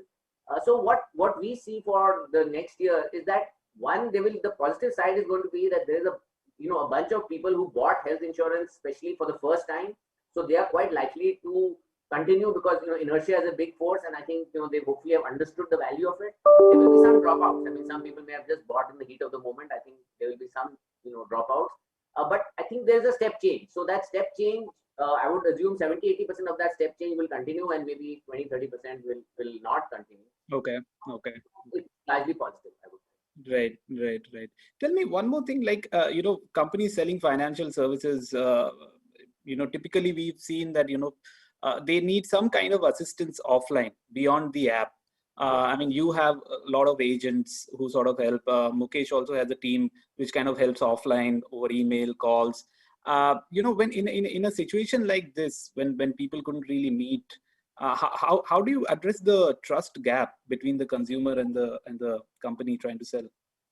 I think, Vijay, as you referenced, we were actually on the right side of this one, right? We had been preparing in some ways ever since Policy Class started. We had been preparing for this moment, right, where you do everything in a digital and on a telephone kind of platform. So I think we have a lot of learning over the years on how to give people the trust and the confidence that what they are buying is logical. And the honest answer is that it goes beyond one is, of course, the advisor plays a very important role, right, in explaining and giving confidence. But the second thing is to talk about the value of a platform, right? The fact that this is a company which has been around for 12, 13 years, is a large player in the insurance business, will remain, right? So I think the whole point of insurance is that you're paying now for a claim later in the future. You want the person to be there. So I think we were able to, give that confidence to people that we are a platform, we have been around, and we will be around. And it also comes in the small things. I must tell you that it's also about the small things that you must do right. It's like, while some part of our business is assisted, large parts are actually now unassisted. So if you look at our motor business, we measure very religiously how many policies we issue within 5 minutes. Because the point is that if you pay and you get a policy within 5 minutes, then, the confidence of the person, really goes up. And, our rate is like 99.5% or something like that. And it hasn't, it's come there by a lot of effort of a lot of people. So I think it's also these small things, because you want to make sure that if you have that experience that you pay and you immediately get a policy in your WhatsApp, it totally blows your mind, and then you feel, okay, this is a good thing, right? So I think it's about the small steps. It's about what you write on your on your customer journeys, how you explain things, and even how the conversation goes with an advisor. So I think it's both the large things about platform and macro things, but also the small things which give you confidence. Right. Interesting. So next, I wanted to sort of come to all of you over the big question of lending. I think is the most topic about in digital finance. We have seen that banks, the priority of banks and their fintech partners in terms of who they want to lend is not always aligned. So I mean, in that case, how should a startup sort of go about it while partnering with banks or NBFC partners? Mukesh, do you want to take that? Yep. I think everybody, all the banks to a large extent actually went through the same, at least from our partners that we have, they actually stopped disbursing for a period of time to actually, because of the lockdown, there was no way to actually verify, and all those things happened. And I'm sure that Sarbvir and Nadia would have their own take on that. But essentially, when that happened, and now there is a moratorium, right? And now the moratorium will open. So the large part of their business actually was into a freeze state, right? Was frozen. Correct. And that what that impacts the fintechs is that if the flow is stopped, so everything actually starts to roll back. Now there is resurgence, right? Now it is coming back online. And a large part of our business is actually on lending perspective is really on autopilot. We don't have it. It's just that users come in, we do have that option, and we actually integrate it deeply into their financial journeys, and they take the loans. We're starting to see a strong uptake back. Whatever we were doing pre-COVID in terms of the disbursals have actually come back. So that way it is definitely positive and growing. But from a relationship with the bank and the fintechs, which is the larger question, because at the end of the day, fintech contributes to even 3-4% of the total portfolio, right, of large banks. And for them to actually, and fintech is more like initially an experiment, right? Until the time it doesn't become large, the incentives will always be slightly they would be more focused on the 97% of the business, which is what is happening today, right? And they would not really want to adventure into a lot of innovative, things that fintechs could bring on the table. And this might be true for certain progressive banks that they are more iterative in this time period. But the large section of the banks are still kind of figuring out their way into their core business, and that's where the fintechs are getting impacted, right? But as fintechs take a larger and larger share of the overall portfolio, I think it will become much more deeply aligned. And on the bank side also, it's becoming clear that fintech can actually open new segments, new product that were not earlier possible in the current setup of the banks. Right? So there are two things that will start to actually kind of play out. At least that's my view. And over to the other guys to contribute. Nadia, I mean, you're working with so many of banks and NBFCs. What have you seen? So I would really largely agree with what Mukesh has said. I mean, I think what's just some tips for entrepreneurs. If you're thinking about launching a fintech business, there's a few things you really need to know about working with large financial institutions. The sales cycle is very long. You cannot onboard a bank in less than 12 months. That's pretty much the global standard. I mean, you'll be lucky if it's less. But so if you don't have cash flow to last through 12 months, don't go after banking clients because they need that long to vet you, test you, due diligence you, onboard you, et cetera, et cetera. So that's the first thing.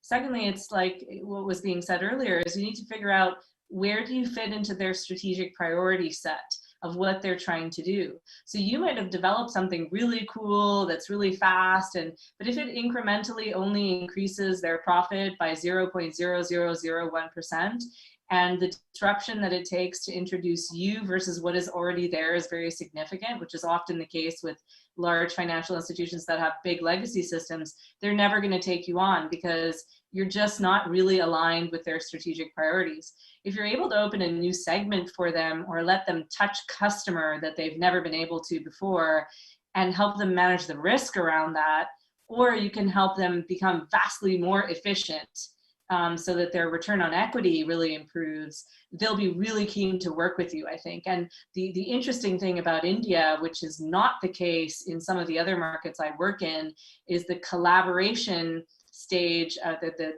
the open-mindedness to working with fintechs is definitely there amongst the banking community in India.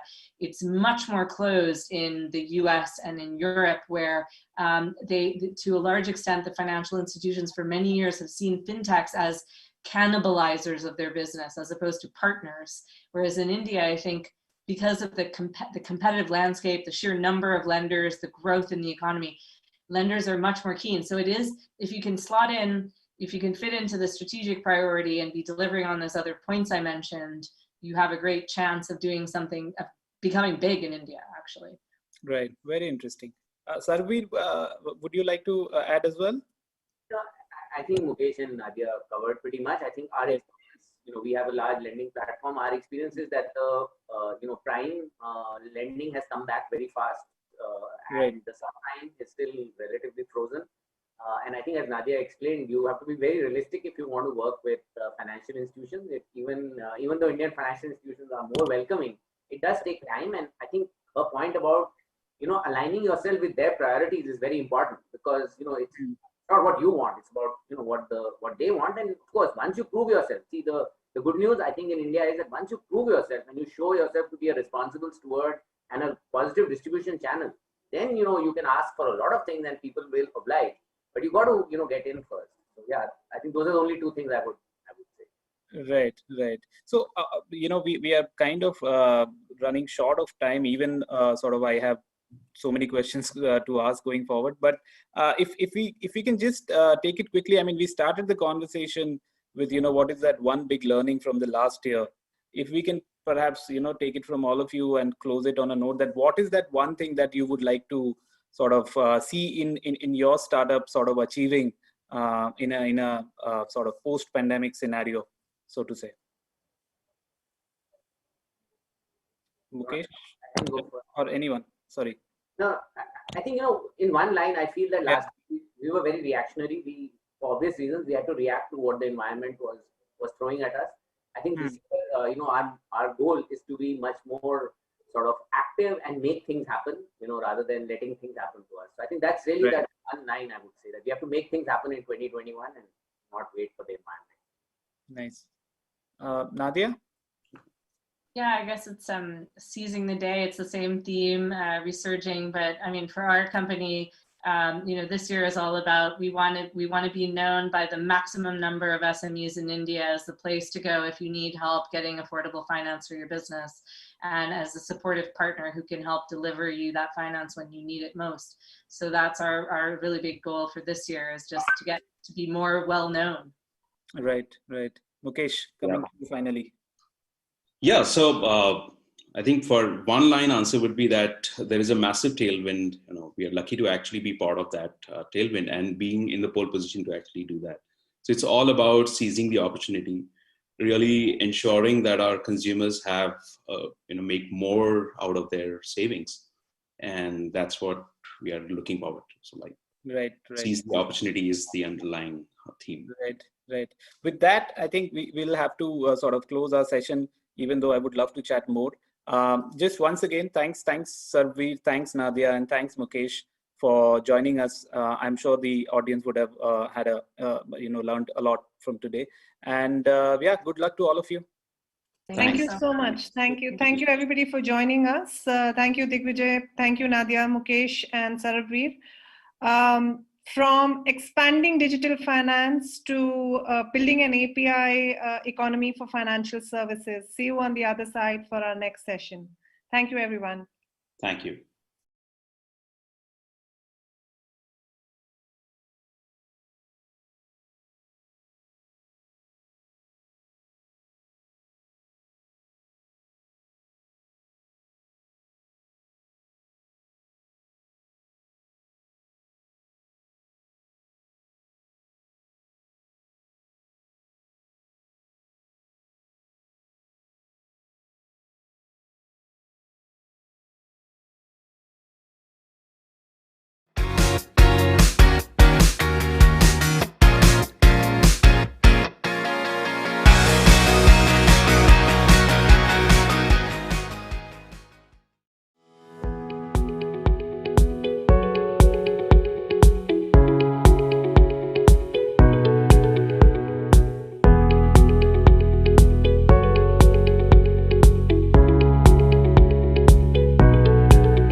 Leaders and end users work closely with us and help us refine our product significantly.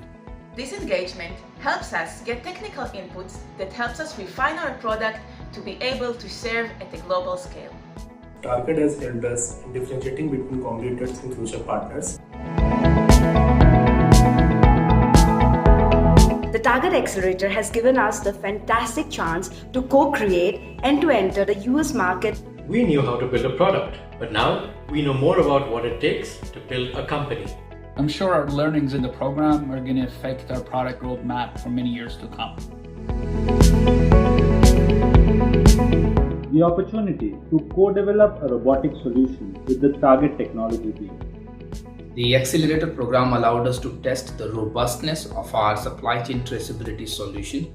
The program allows us to work directly with the relevant business teams in the US.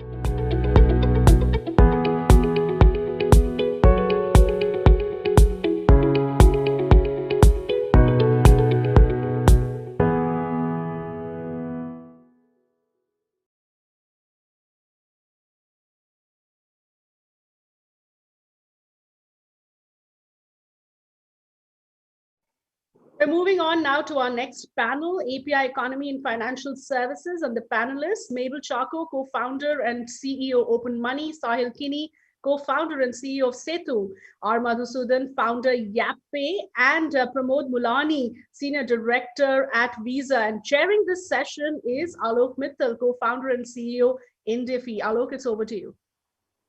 Thank you, Shweta, and welcome to all of our panelists. We've got a great panel, pretty much the who's who of API economy in fintech sector in India. Let me start off by requesting the panelists to just do a 30-second introduction of their company, what they do, and then we'll dive straight into the mechanics of API FinTech. Mabel, you want to go first? All right. Hi, everyone. I'm Mabel Chacko. I'm the co-founder of Open. We are a business banking platform that has been disrupting the way business banking is done for over 8 lakh small businesses in India. We incorporated and started in 2017, almost the mid of 2017. And it's been more than 3.5+ years of glorious ride in building Open and changing the way banking and bank APIs get consumed, not just by us, but also by other fintechs. More about it, I'll share during the session. Absolutely. And Mabel is a serial entrepreneur. She is on to her third company now. And in the meanwhile, sold her prior company to Citrus, who worked there, and then at PayU. Thank you, Mabel. Madhu? Yeah. Thank you, Alok, for having me on the show. My name is Madhu. I run a payment infrastructure business called Gap. We are a business that helps fintechs businesses to take out products more efficiently. By definition, we actually sit between banks and businesses. So we try to sort of, in our earnest attempt, remove the inefficiency that are typically associated with banks and make it more easier for fintechs and businesses to go out and seek or support their customers. More about it in the session. Yeah, and an interesting trivia, where in startup world today, making losses in the initial years is the fashion. Madhu actually raised his first round of institutional capital after he was already profitable. So congratulations on that. Sahil, would you like to go next? Thanks, Alok, and hello to all my fellow panelists and the audience here as well. I'm the co-founder and CEO of a company called Setu. We fundamentally believe that every company can and probably will become a fintech company in some way or the other. And we provide the technical infrastructure, also known as APIs, to bring banking products and services and make it possible to embed them into any business, be it deposits, lending, payments, insurance, these kind of products. More about it in the session. Yeah, and Sahil, has been part of Aspada, which was a venture firm before starting this company, and an integral member of the Aadhaar team, and then a volunteer at iSpirit. Welcome, Sahil. Pramod? Thanks, Alok and the fellow panelists. Hi, my name is Pramod. I am head of digital strategic partnerships and innovation at Visa India and South Asia. As you would know, Visa helps move money both domestically and globally. That's what we do. Look forward to the session. Thank you, Pramod, and welcome. Let's dive straight in. Madhu, just trying to get a perspective on, banks are supposed to be these massive entities. No one can break into them. Why are they suddenly opening up to this API economy? What is driving their behavior? So look, fundamentally, if you look at it over the last many years, banking products have been distributed through bank branches, right? So when you think of banking and financial services, you actually associate it with bank branches there. Therefore, you had other financial products like insurance, mutual funds, great fee income products actually getting distributed through bank branches as a channel, right? With the advent of technology, banks figured out that it's important to also have an digital channel, and incidentally they used to be called as alternate channels, right? Not the branch channels, but alternate channels. Today we are in a world where the consumption of some of these financial services is getting more and more increasingly embedded into the services that we consume daily or the products that we consume every day. So it's imperative now to look at every product or service as a bank branch, right? So in the physical branch world, not always, bank actually goes out and buys the infrastructure or the building that they house the branch in, right? Some places they may own, some places they rent it out.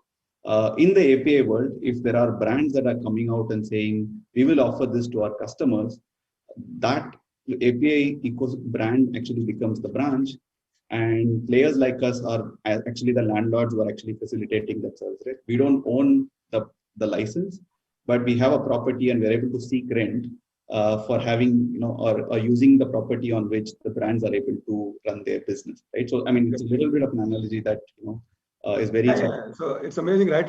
Right now you talk to any entrepreneur and their business is fintech. So looks like fintech becomes an embedded piece of the business model for most of these businesses. Sahil, the first stage of this whole API economy was really amongst Indian banks, Yes Bank, RBL, they creating their own APIs to expose the infrastructure that they build. What is creating the space for these partnerships? Why are you in business trying to intermediate between a bank and the consumer? And why are banks allowing all of that? And Mabel, I'll come to you on that question as well, because you managed to do what many of us would have, loved to do, which was to actually, get ownership of the customer while sitting and exposing the bank's capabilities out. But we'll start with Sahil. Yeah, no, building on what, that lovely analogy that Madhu kind of outlined in the beginning of the session, if the idea being that if the first wave was branches, the second wave was net and mobile banking, the third wave is now referred to as API banking or embedded finance. The concept essentially being you enable banking to happen from third-party applications. Now, the first instance of this actually happening was with UPI. It was the first time a third-party application allowed you to reach into your bank account and make a payment. And what you're beginning to see happen right now is an extension of that same thing being applied beyond just payments to accounts. So eventually, the kind of products that we build, we will have a FD booking API from a third-party application. So you can open an FD without having to open a savings or a current account. Or we'll be doing the same thing for lending eventually. And we're doing the same thing for issuing, say, FASTags or collecting bills, making any app a bill payment application. These are all services that banks are licensed, regulated entities that have been carrying out on their own properties. But to acquire customers on those platforms, it takes money. To acquire customers, you have to spend and either digitally or into your distribution infrastructure, your branch infrastructure. Whereas if you partner with these digital platforms, these developers essentially on the demand side, who have already acquired customers to transact with them for whatever product or service they're selling to them, there is always a financial element to that transaction. And whenever there is a financial element to the transaction, there is scope for you to layer on a financial product, be it a credit product, which you began to see with EMI at checkout, or a savings product where you can take a part of it, part of the expense and round it off and let's say deposit it into an investment account, or you can do a bunch of other things. And all of this is possible at a much lower cost and allows you to, therefore, when the cost drops, it allows you to innovate on the types of products. So we don't necessarily intermediate between the banks and the end consumers. We intermediate between the banks. We call it Setu because we basically build the bridge between licensed pools of capital, formal financial capital, and cohorts of demand, which are these developers who in turn interface with the customers. So that's where the API economy really lies, as far as we see it. Understood. And Mabel, how did you convince banks to part with their customers and let them take charge of them? Tell us about that. Well, it's not about taking charge of any customers or telling the bank that I'm going to take away your customer from you. What instead, what fintech should be doing and what fintechs do is tell them that, listen, there's this huge pool of customers to whom I can help you or enable you to reach out without adding to the cost for a bank. So if you look at the entire API banking, story, it started with the way you said, Yes Bank and RBL were among the banks that started exposing APIs, and it makes sense if you're giving it to a Snapdeal or a Bajaj Electric kind of, large corporate, because the volumes are that high, and in turn it gives up the return of ROI of building the entire API infrastructure and maintaining that infrastructure, and whatever cost because they do huge volumes of transaction, it ultimately makes business sense to banks, which is essentially why such services were always on either the alternate channels or transaction banking groups or very separate channels from the retail. Now what fintechs like us do is we say that there are a bunch of people who will not be able to give you that kind of volume of transactions maybe, but then for them that definitely makes sense.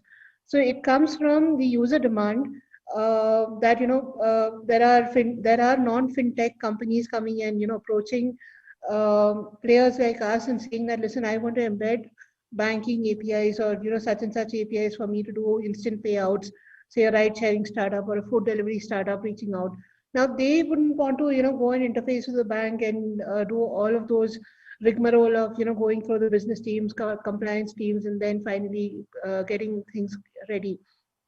Which is where fintechs like us come into the picture and say that, listen, I have done the hardship of partnering with 15 or 18 banks, and here are the APIs that you can readily consume. Because to integrate with a bank API, it's really tough, and we've seen it all the way from 2017, almost starting when we started doing our first bank integration. What happens on the way APIs perform in sandbox and in real environment are very different, and you really can't blame the banking partner for it, because that's always been outsourced and developed by some other third-party vendor. And to update anything, there's a cost that comes along with it that doesn't make it viable as well. So once fintechs like us come and build their entire platform for other non-fintech companies to come and utilize those APIs, it becomes a lot more productive for everyone. It becomes more productive for the bank who is exposing these APIs, more productive for us that we are able to enable others to do embedded fintech, and even for the clients who come and consume the APIs, because the time to market is much shorter. That's great. So essentially it means that now any startup can go in and access the bank infrastructure rather than having to go through that long cycle of signing up a bank and then doing technology integrations. Great. Pramod, Visa in some sense is the original bank API company, right? Bank to bank, but nevertheless, and actually building a very useful network as a service on top of that, if I may use what you might be called now. How does Visa look at this whole equation? What do you want to own? What do you want to partner in the API fintech economy? So, Alok, actually, if you honestly see, Visa has traditionally been a B2B2C company, right? We've always partnered and grown.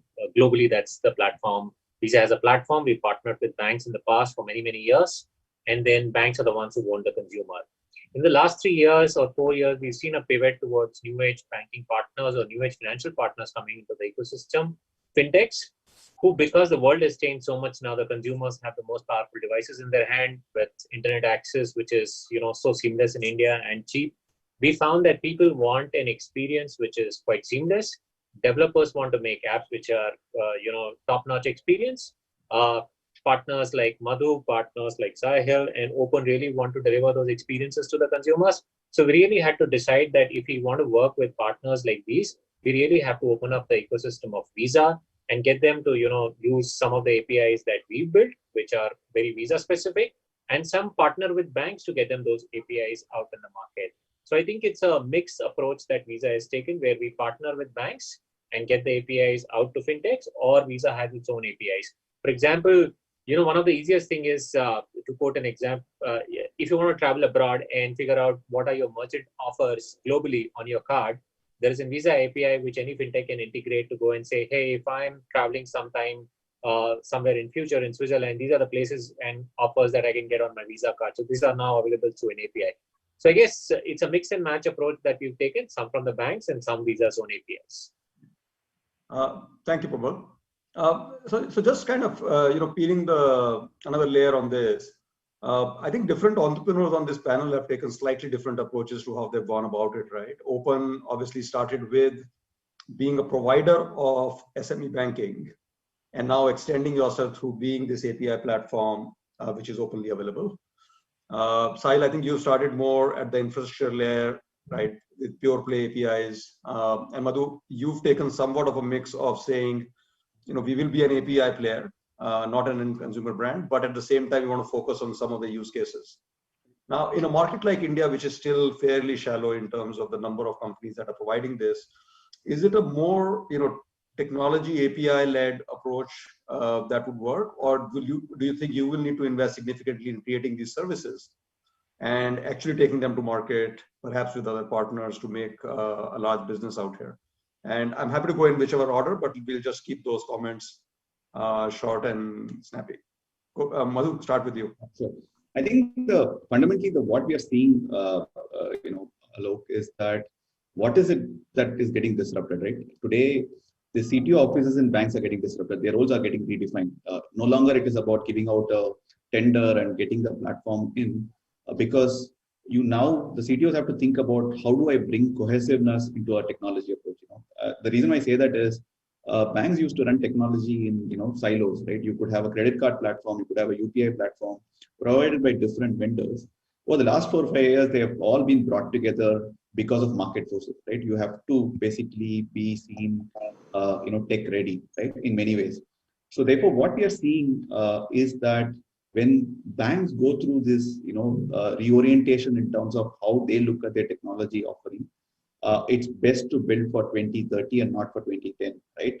You have to look forward and build for the future.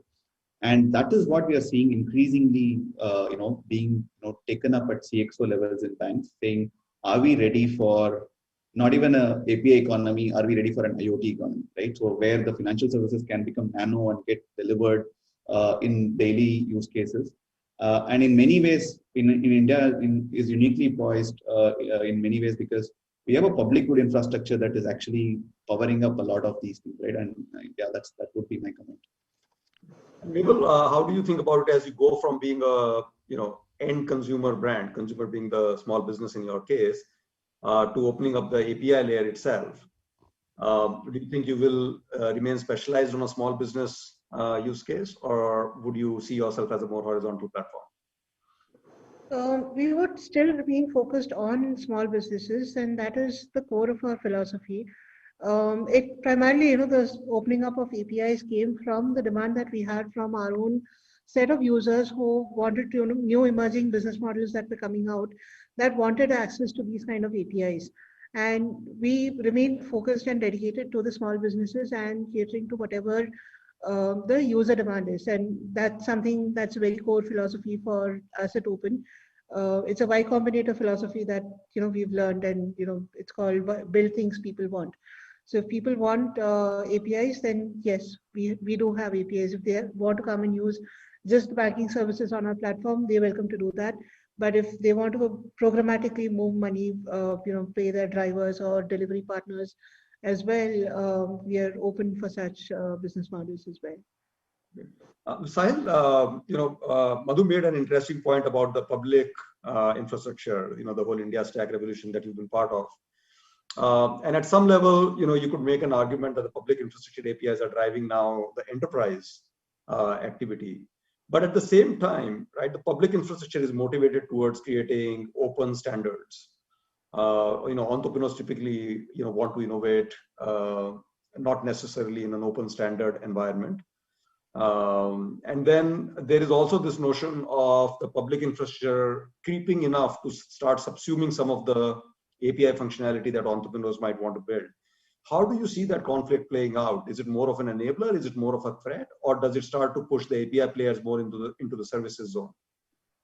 I definitely see it more as an enabler, Alok. To me, it's the equivalent of building something like a GPS, global positioning satellite kind of platform. You can't build Google Maps without it. And if you didn't have Google Maps, then you couldn't build Uber or Swiggy or any of these other companies without it, right? So for us, we view ourselves very much as an infrastructure company.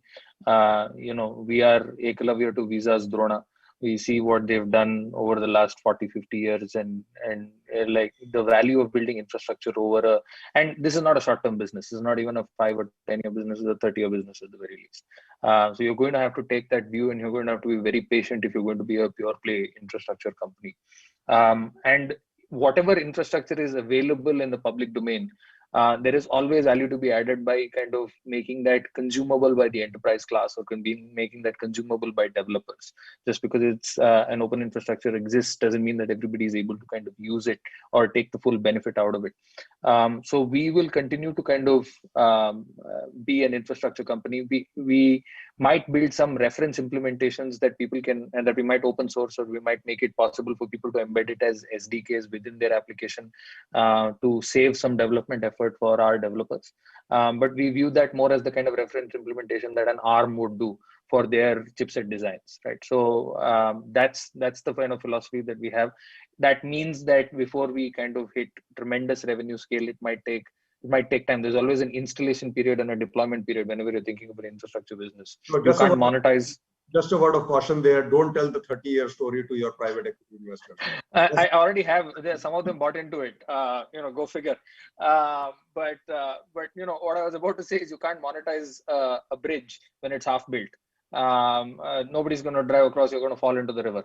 So you have to finish building that bridge and make it and put the toll gates there so that you're actually providing a service. And if there's an alternative route, which you take a look at having a toll road and an alternative road, which is always there wherever there is a toll road, you can take that longer route and pay with your time, or you can take what we've built and pay for the convenience. So that's how we look at this infrastructure build out business.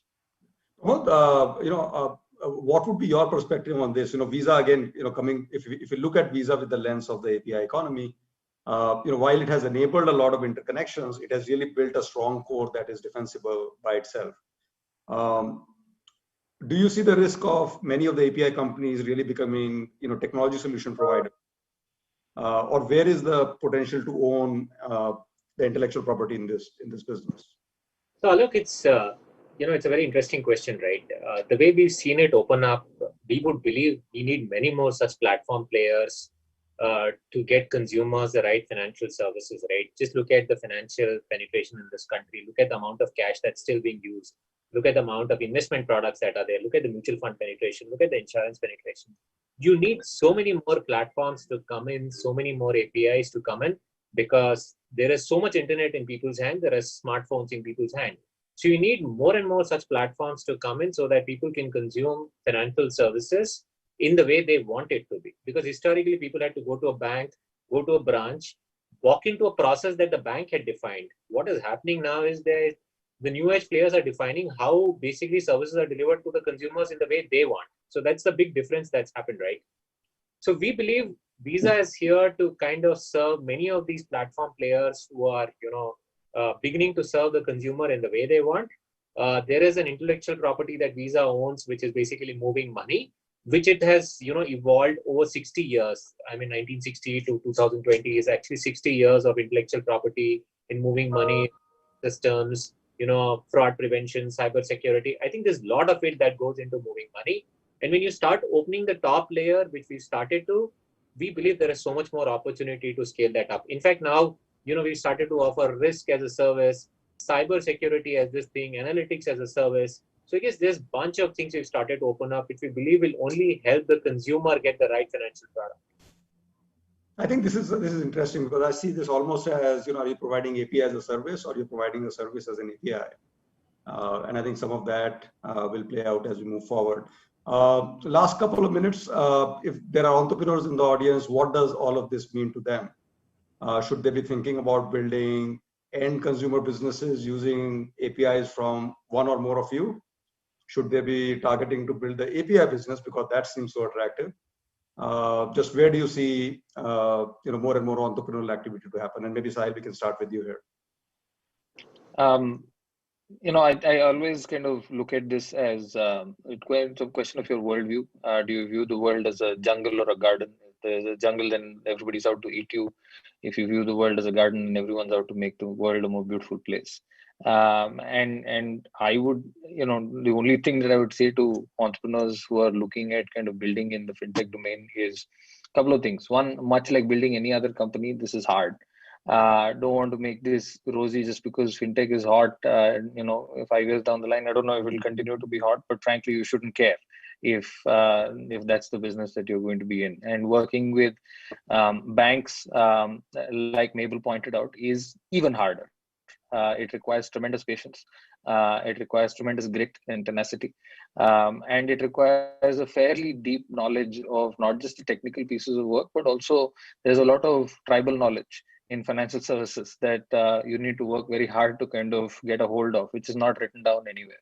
So, building a consumer app is probably the fastest route to kind of get funding, perhaps. API economy might be hot, but building this API infrastructure, even for people like us who've been from the industry, and I'm sure my colleagues on the panel will agree, it's been harder than we expected it to be, and it's taken longer than we expected it to take. and we knew how hard this would be at a certain level, right? So the only thing that I'll say is walk in with your eyes open, and hopefully then once you set your expectations right, you won't be disappointed. Vibal, any words of quick advice given your rich entrepreneurial career? Well, I completely agree with what Sahil said. The world out there is not just a jungle. I mean, it's a garden. There's enough meat for everyone to share the pie. We have a huge nation and a huge base of customers for all of us to exist and coexist without, snatching things from each other. So more than happy to have, more fintechs come in, both as to consume our APIs, or even non-fintechs for that matter, to consume our APIs, or even to build APIs of their own. And don't try to reinvent. The only piece of advice is that we've already figured it out among the three of us probably, and you don't need to reinvent the wheel all the way around. Use whatever and fasten your time to market. That's the only piece of advice to entrepreneurs. Well, on that note, thank you so much to each one of you. You've made this a very exciting discussion. Thanks for being with us, and all the best in building your companies forward. Thank you, Alok. Thank you, Alok.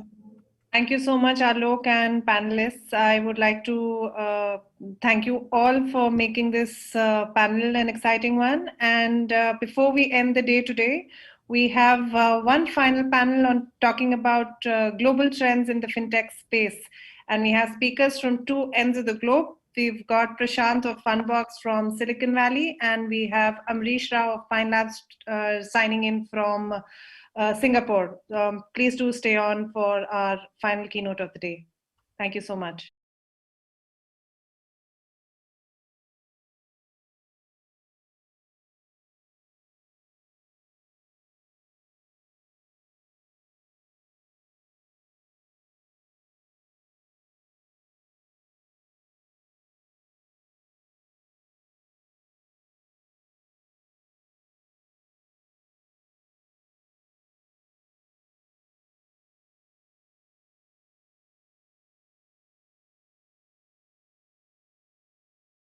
We're moving on to our next very exciting session. If you look at the fintech space, perhaps the most defining trend is driving credit and payment solutions for small businesses, and add to it a bit of AI, predictive modeling, big data analytics, and it all gets very, very exciting. To talk all about it, Prashant Fuloria, CEO of California-based Fundbox, in conversation with a highly respected leader in the fintech space, Amrish Rao, CEO of fintech unicorn Pine Labs. Amrish and Prashant, it's interesting that you're both joining in from two very different time zones. Of course, Prashant's in SF and Amrish in Singapore, but we're super excited for both of you to have this conversation. Amrish, it's over to you.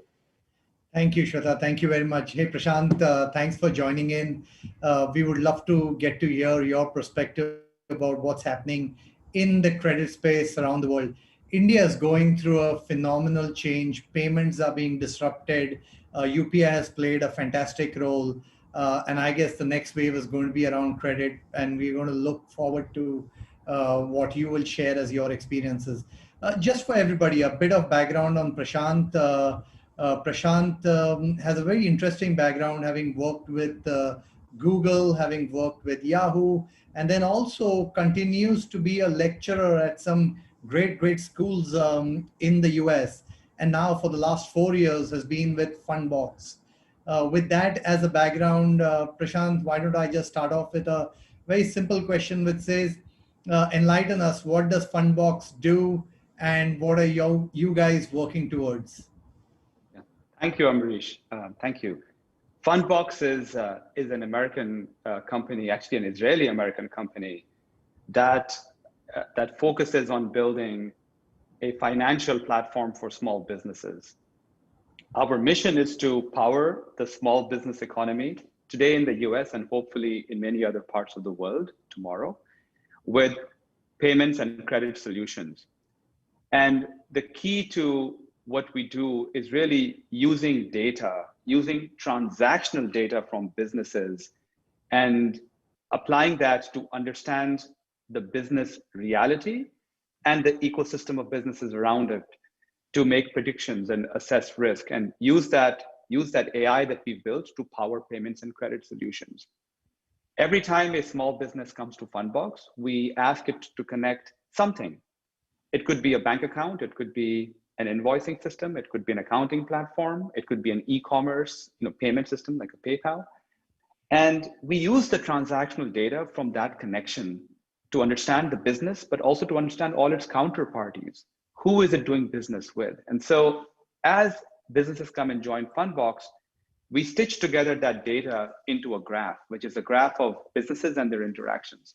So, over the last few years, we've served, over 60,000 small businesses, but then we've developed through that process direct data connections with over 300,000 small businesses. And then we've got a graph with more than 12 million entities. So by now we've got a good picture of a lot of the e-commerce, the business commerce activity happening in the US. And that's the data that we use to be able to assess the health of a business or the risk of a transaction.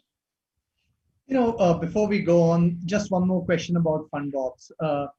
Would you say that you focus more on the offline businesses or more of the e-commerce and online businesses? What would you call as your specialty? I think we would characterize our sweet spot, our focus as B2B businesses. In the US, there are about 30 million small businesses, the majority of which, 20 million of those are actually B2B small businesses. Now, you and I as consumers, when we think of a small business, we might think of a restaurant, or we might think of a barber shop or a hairdresser or even a yoga studio. But the reality is that for every restaurant, and this is true in the US, I think it's also true around the world, there are many other small businesses that are providing services like supplying food or providing cleaning services or staffing services. And so we really focus very heavily on B2B small businesses because they are very underserved. As we see waves of technology and innovation in sort of helping small businesses, what we find is that there's a lot of innovation in the world of B2C. So for example, we have companies like PayPal or Square or even a platform like Stripe, focusing very heavily on businesses that conduct most of their transactions on card rails, on credit cards or debit cards. And that's great. But it turns out that in the US, when it comes to B2B, most of the transactions are very archaic. People invoice their customers, then wait to get paid. And that payment can come weeks, maybe months later in the form of a check or a wire, or maybe an ACH, which is sort of our term for a bank-to-bank transfer. And so that is the core of the problem that we're solving, which is helping businesses that really have these significant cash flow challenges because of the sheer lumpiness of and volatility of their receivables, and kind of building solutions around those. Now, we also serve B2C small businesses. We've got a lot of those, but I would say that the place where we're very unique is on the B2B side. And that B2B could be whether it's offline or online. That's almost a second consideration. The primary consideration is sort of B2B versus B2C. And Prashant, you've had a very, very interesting career. What drew you to fintech? I know it's an exciting space, but what has been your personal journey in fintech? Amrish, the strange thing is that I was actually doing fintech before the word fintech was around. So as an early product person at Google, I joined Google way back when the company was less than 500 people, and I was an early product manager on the AdWords team. I moved over to lead a group that built Google's first payment network. So this is back in 2003, 2004. Google was building this amazing advertising business. Their challenge was, how do we collect money from advertisers all over the world? And how do we pay publishers all over the world? So sounds familiar? This is basically a payment network. So I built that, I spent a couple of years building that. And I ended up doing the same thing again a few years later at Facebook, because it was the same problem. This is back in 2010, again, the early days of Facebook, where there was the same challenge of moving money around. I think if you fast forward to today, there are a number of platforms that really do this at scale. But back then, this really wasn't a thing. So I guess I ended up working on fintech before people used to call it fintech. I think I just got attracted to Fundbox because of the technology. The Fundbox is the core of Fundbox's technology is some very advanced AI that does a very, very good job of being able to understand a business from things like its accounting software or its invoicing system. And when I looked at Fundbox, and I looked at one of the fundamental challenges in sort of traditional banking, traditionally assessing a small business or even a business is very hard. And it's not like a consumer. Consumers fall into easily definable templates, and it's easier to assess them. Whereas for small businesses, the books of a hairdresser may be very different than the books of a small manufacturer or the books of a marketing agency. Some of these folks may not carry any books at all. And so how do you figure out the health of the business? By just looking at transactional data. In the US, it takes the average bank about $3,500 to assess a small business. And that's a lot of money, even in the US, because if your customer's coming to you and asking for a $20,000 line of credit, and you've just spent $3,500 underwriting them on a one-time basis, well, you're not going to make a lot of money on that customer. And so there's an entire class of customers that is ignored by the traditional banking sector. And that's sort of what drew me to Fundbox. These small businesses were being sort of caught between consumers on the one side and enterprises on the other. Those were being better served, but the small businesses were not. And that sort of drew me to Fundbox. Two questions. One is, was it the data or was it credit which attracted you into that space? That is one question. But the follow-on is, in the space of credit and especially in small credit, what are the trends that you're getting to see in the US? And I don't know if you've looked at the Indian market, and do you see anything which can be as tips for the Indian market? Sure. I think, Amrish, to your first question, I mean, for me, not being sort of a credit expert, it was really more being able to understand a small business with its data. And then the fact that you can use that to serve the small business in many, many ways. I think working capital, which is what we started with, was made a lot of sense because working capital is like oxygen, right, for a small business. And oxygen is something you can't have access to 80% of the time, or even 95% of the times. You need access to oxygen 100% of the time, or else you die. And so I think we realized that, and that is sort of the reason why we started by focusing on very short-term working capital that's very closely tied to your payment transactions, because that's kind of where, for most B2B businesses, their working capital headaches start, where their incoming payments are late. In terms of trends, so I can share a few that I see in the US, and I'm by no means an expert on the Indian market, and maybe Amrish, you've got to keep me a little honest on which of those I think are sort of more relevant or pertinent for India. And I will just sort of start by making one qualifier, which is, there used to be a time when, and this going back like a couple of decades, where markets like the US were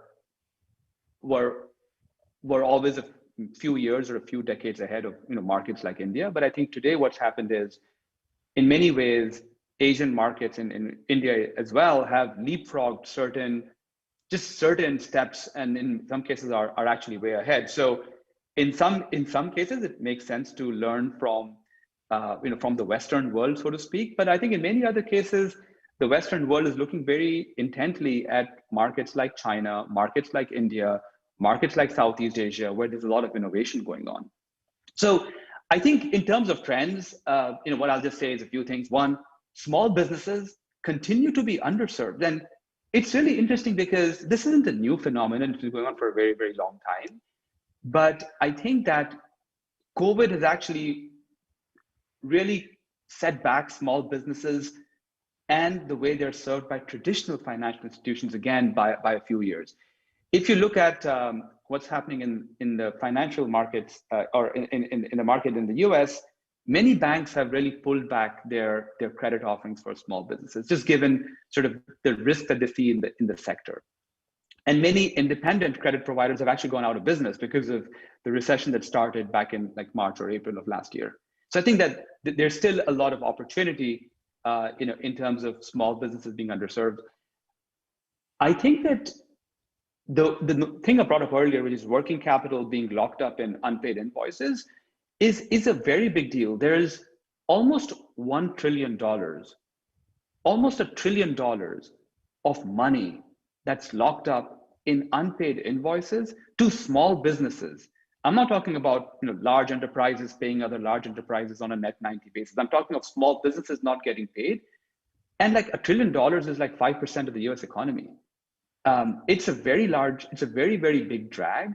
And I wouldn't be surprised if that phenomenon is true around the world. I mean, we talk to folks in other markets and we hear the same thing, whether it's in Germany or in Japan, right? The fact that B2B businesses have an expectation to provide terms to their customers means that they're acting like banks and they're just waiting to get paid. And there are all sorts of overhead assessing the risk of their customers, trying to collect on them, a delay in their cash flow, maybe a risk that they never collect.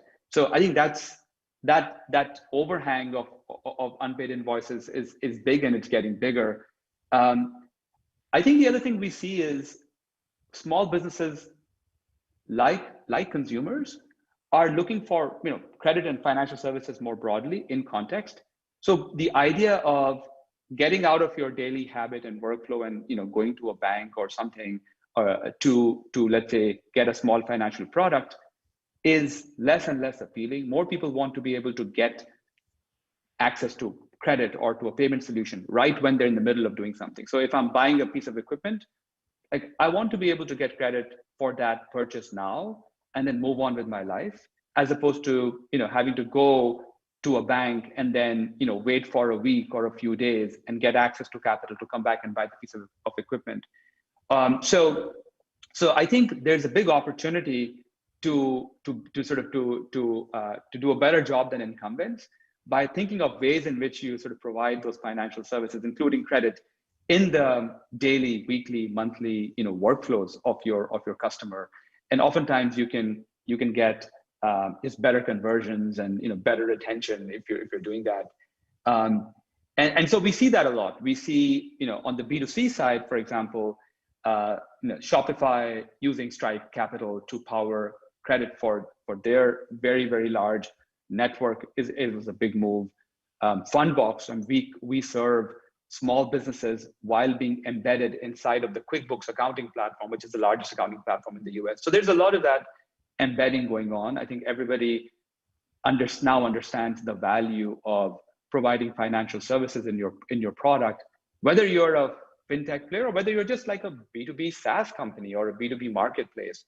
So those are some of the things that we see in the US. Very interesting. I guess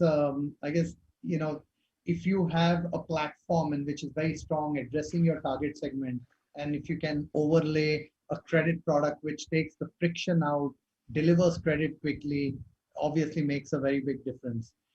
Just moving subjects and going into a completely another area, I'm sure you would have noticed about a company called Affirm and the kind of reaction that Affirm has had, both from the consumer as well as the stock exchanges. And then there's Afterpay and Klarna. How do you think about this whole buy now, pay later space? And how are consumers looking at this product? So actually, in some ways, this topic is very related to the previous point I was making, which is buy now, pay later is nothing but credit in context, right? It's credit in the context of a purchase. It happens to be, in this case for consumers, and the credit in context is delivered through the format of an installment plan or an installment loan. I think that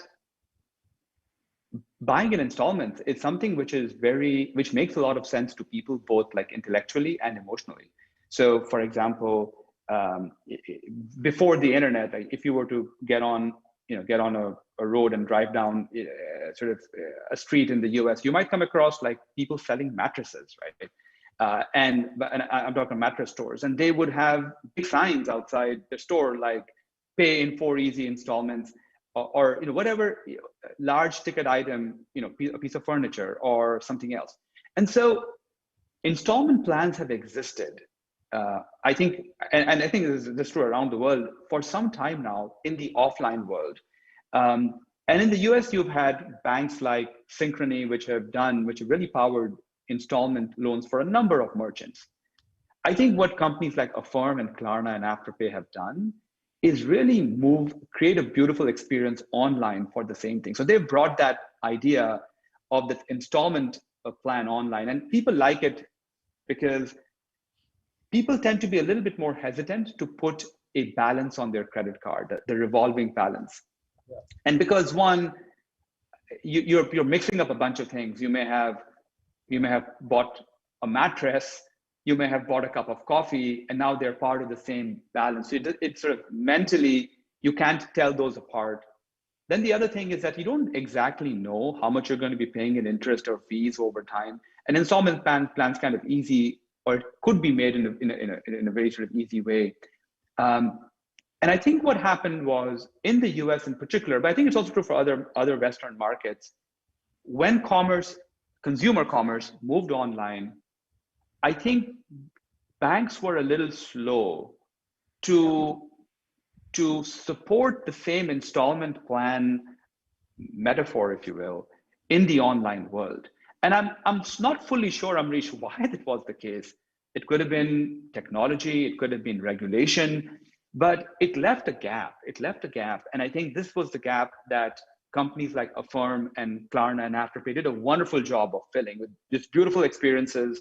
And so I think that's a very interesting thing in the US. And by the way, I think folks like Visa and MasterCard are now trying to bring to market broader products that banks can plug into to provide buy now, pay later services. I think it's called Visa Installments or something like that. They've done a bunch of press releases on this last year. But now it's a question of how quickly banks can actually adopt them. So I think the situation, I think, is a little bit different in some other parts of the world. Like for example, in India, where I think banks actively play a role in buy now, pay later arrangements. So it's entirely possible that the market develops in a different way. The same consumer need, of course, but served through the incumbents, if you will, the folks that already issue credit cards and already have that relationship with the customer. So, this is a very interesting development, right? So when you look at the whole store card concept and store credit card concept in the US from 10 years back, so there's a merchant and a store owner which is giving out credit. Second is banks and financial institutions, like you say, they can give out credit and buy now, pay later. And third is there's almost a fintech coming out there, coming up with a buy now, pay later product. Do you have any thoughts about who has the most, who has the head start in this area? How do you think about this space? And why would you not think that banks and financial institutions can almost come back very quickly into this whole buy now, pay later space? Now, just as a background, across India and Southeast Asia, what we are clearly getting to see is there's almost 100 million banked population which today has access to buy now, pay later, just in India. And we are getting to see something very similar come up in Southeast Asia. Why is that US and Europe are developing slightly differently than Southeast Asia and the Indian market? Well, I think that the rails to enable buy now, pay later on the traditional, Visa or MasterCard networks, for example, are just being built.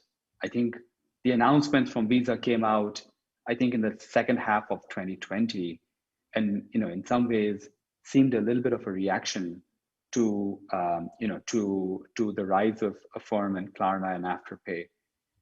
I think this goes back to the point I was making earlier about ecosystems developing differently just because of circumstance and then reaching different equilibrium. I think that companies like Affirm and Afterpay and Klarna will continue to survive and thrive because they've already established themselves as a brand.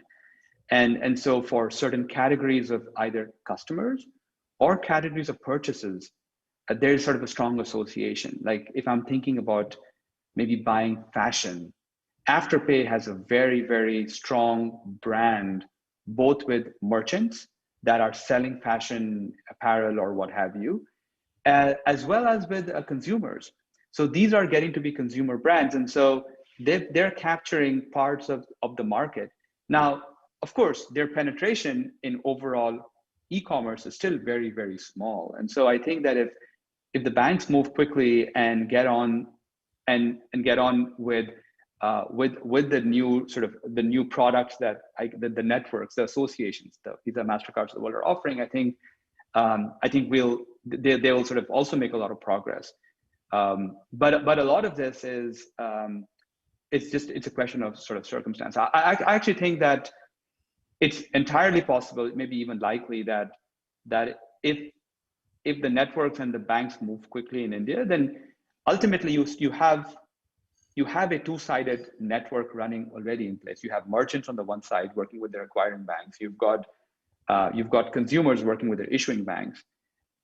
In some ways, you should sort of ask the question, like, with such a strong two-sided network, why was there room for a product like this to emerge from another player, right? And I think it's more of a gap, I think, in the market that I think folks took advantage of. But then once you're there and you're building your own network like Affirm has, then I think you have a good defensible position. Yeah, no, I agree. And we can't have a fintech conversation, credit conversation, bank conversation, and not touch the topic about neobanks and the rise of neobanks. Some great, outstanding outcomes for these neobanks, but also some which one could argue have gone sideways. How do you see the whole neobanking wave coming up in the developed markets, and then maybe a bit of relevance to emerging markets like India? What are you thinking about that? I think neobanks are still very early in their evolution, even though they've been around for a few years in the US and maybe more recently in India. I think that, first of all, most neobanks in the US operate with the banking license from a more traditional bank. I think that more recently, Varo Money was perhaps the first bank in the US, neobank, to get its own banking license from the regulators. I think in the past, not just neobanks, but most sort of fintech players were differentiating on things like offering a service online with a better user experience, so maybe a better website, a better mobile app, maybe some expertise in how to acquire and service customers online. And traditional banks, the incumbents, are also getting smart and building good apps and all of that. So whether you've got a Wells Fargo app or a Capital One app on your phone, these are good.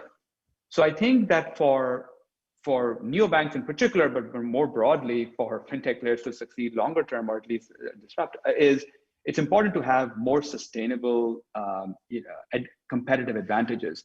One thing, of course, a neobank has, which is in its favor, is a lower cost structure. You don't have physical branches, so you're just saving a lot on that, and so that could translate into better economics and so on. And that they will continue to have, which is good, and that's true for most fintechs as well. And I would suspect it's the same thing in India as well. Just not having a physical footprint just definitely helps their economics. I think the other thing which I think is interesting is the ability for a neobank to just hyper target. And in the US, you see banks that are there's some broader neobanks, but there's some neobanks that are very, very focused. Like, there's a bank called Lily, which focuses on freelancers, a very, very specific market, or a bank called Mercury, which focuses on startups. And Brex, which is not exactly a bank, but it's kind of sort of a bank in some ways, is also focused on fast growth startup companies, and they seem to do very well in a certain kind of market. And so I think that if there are good value propositions for your customers that you can drive by being hyper focused, I think that's a winning strategy, because you can serve a certain segment, maybe not the entire world, but a certain segment better than anybody else can. And I think that could be true for India as well. India is a huge market, it's a very diverse market.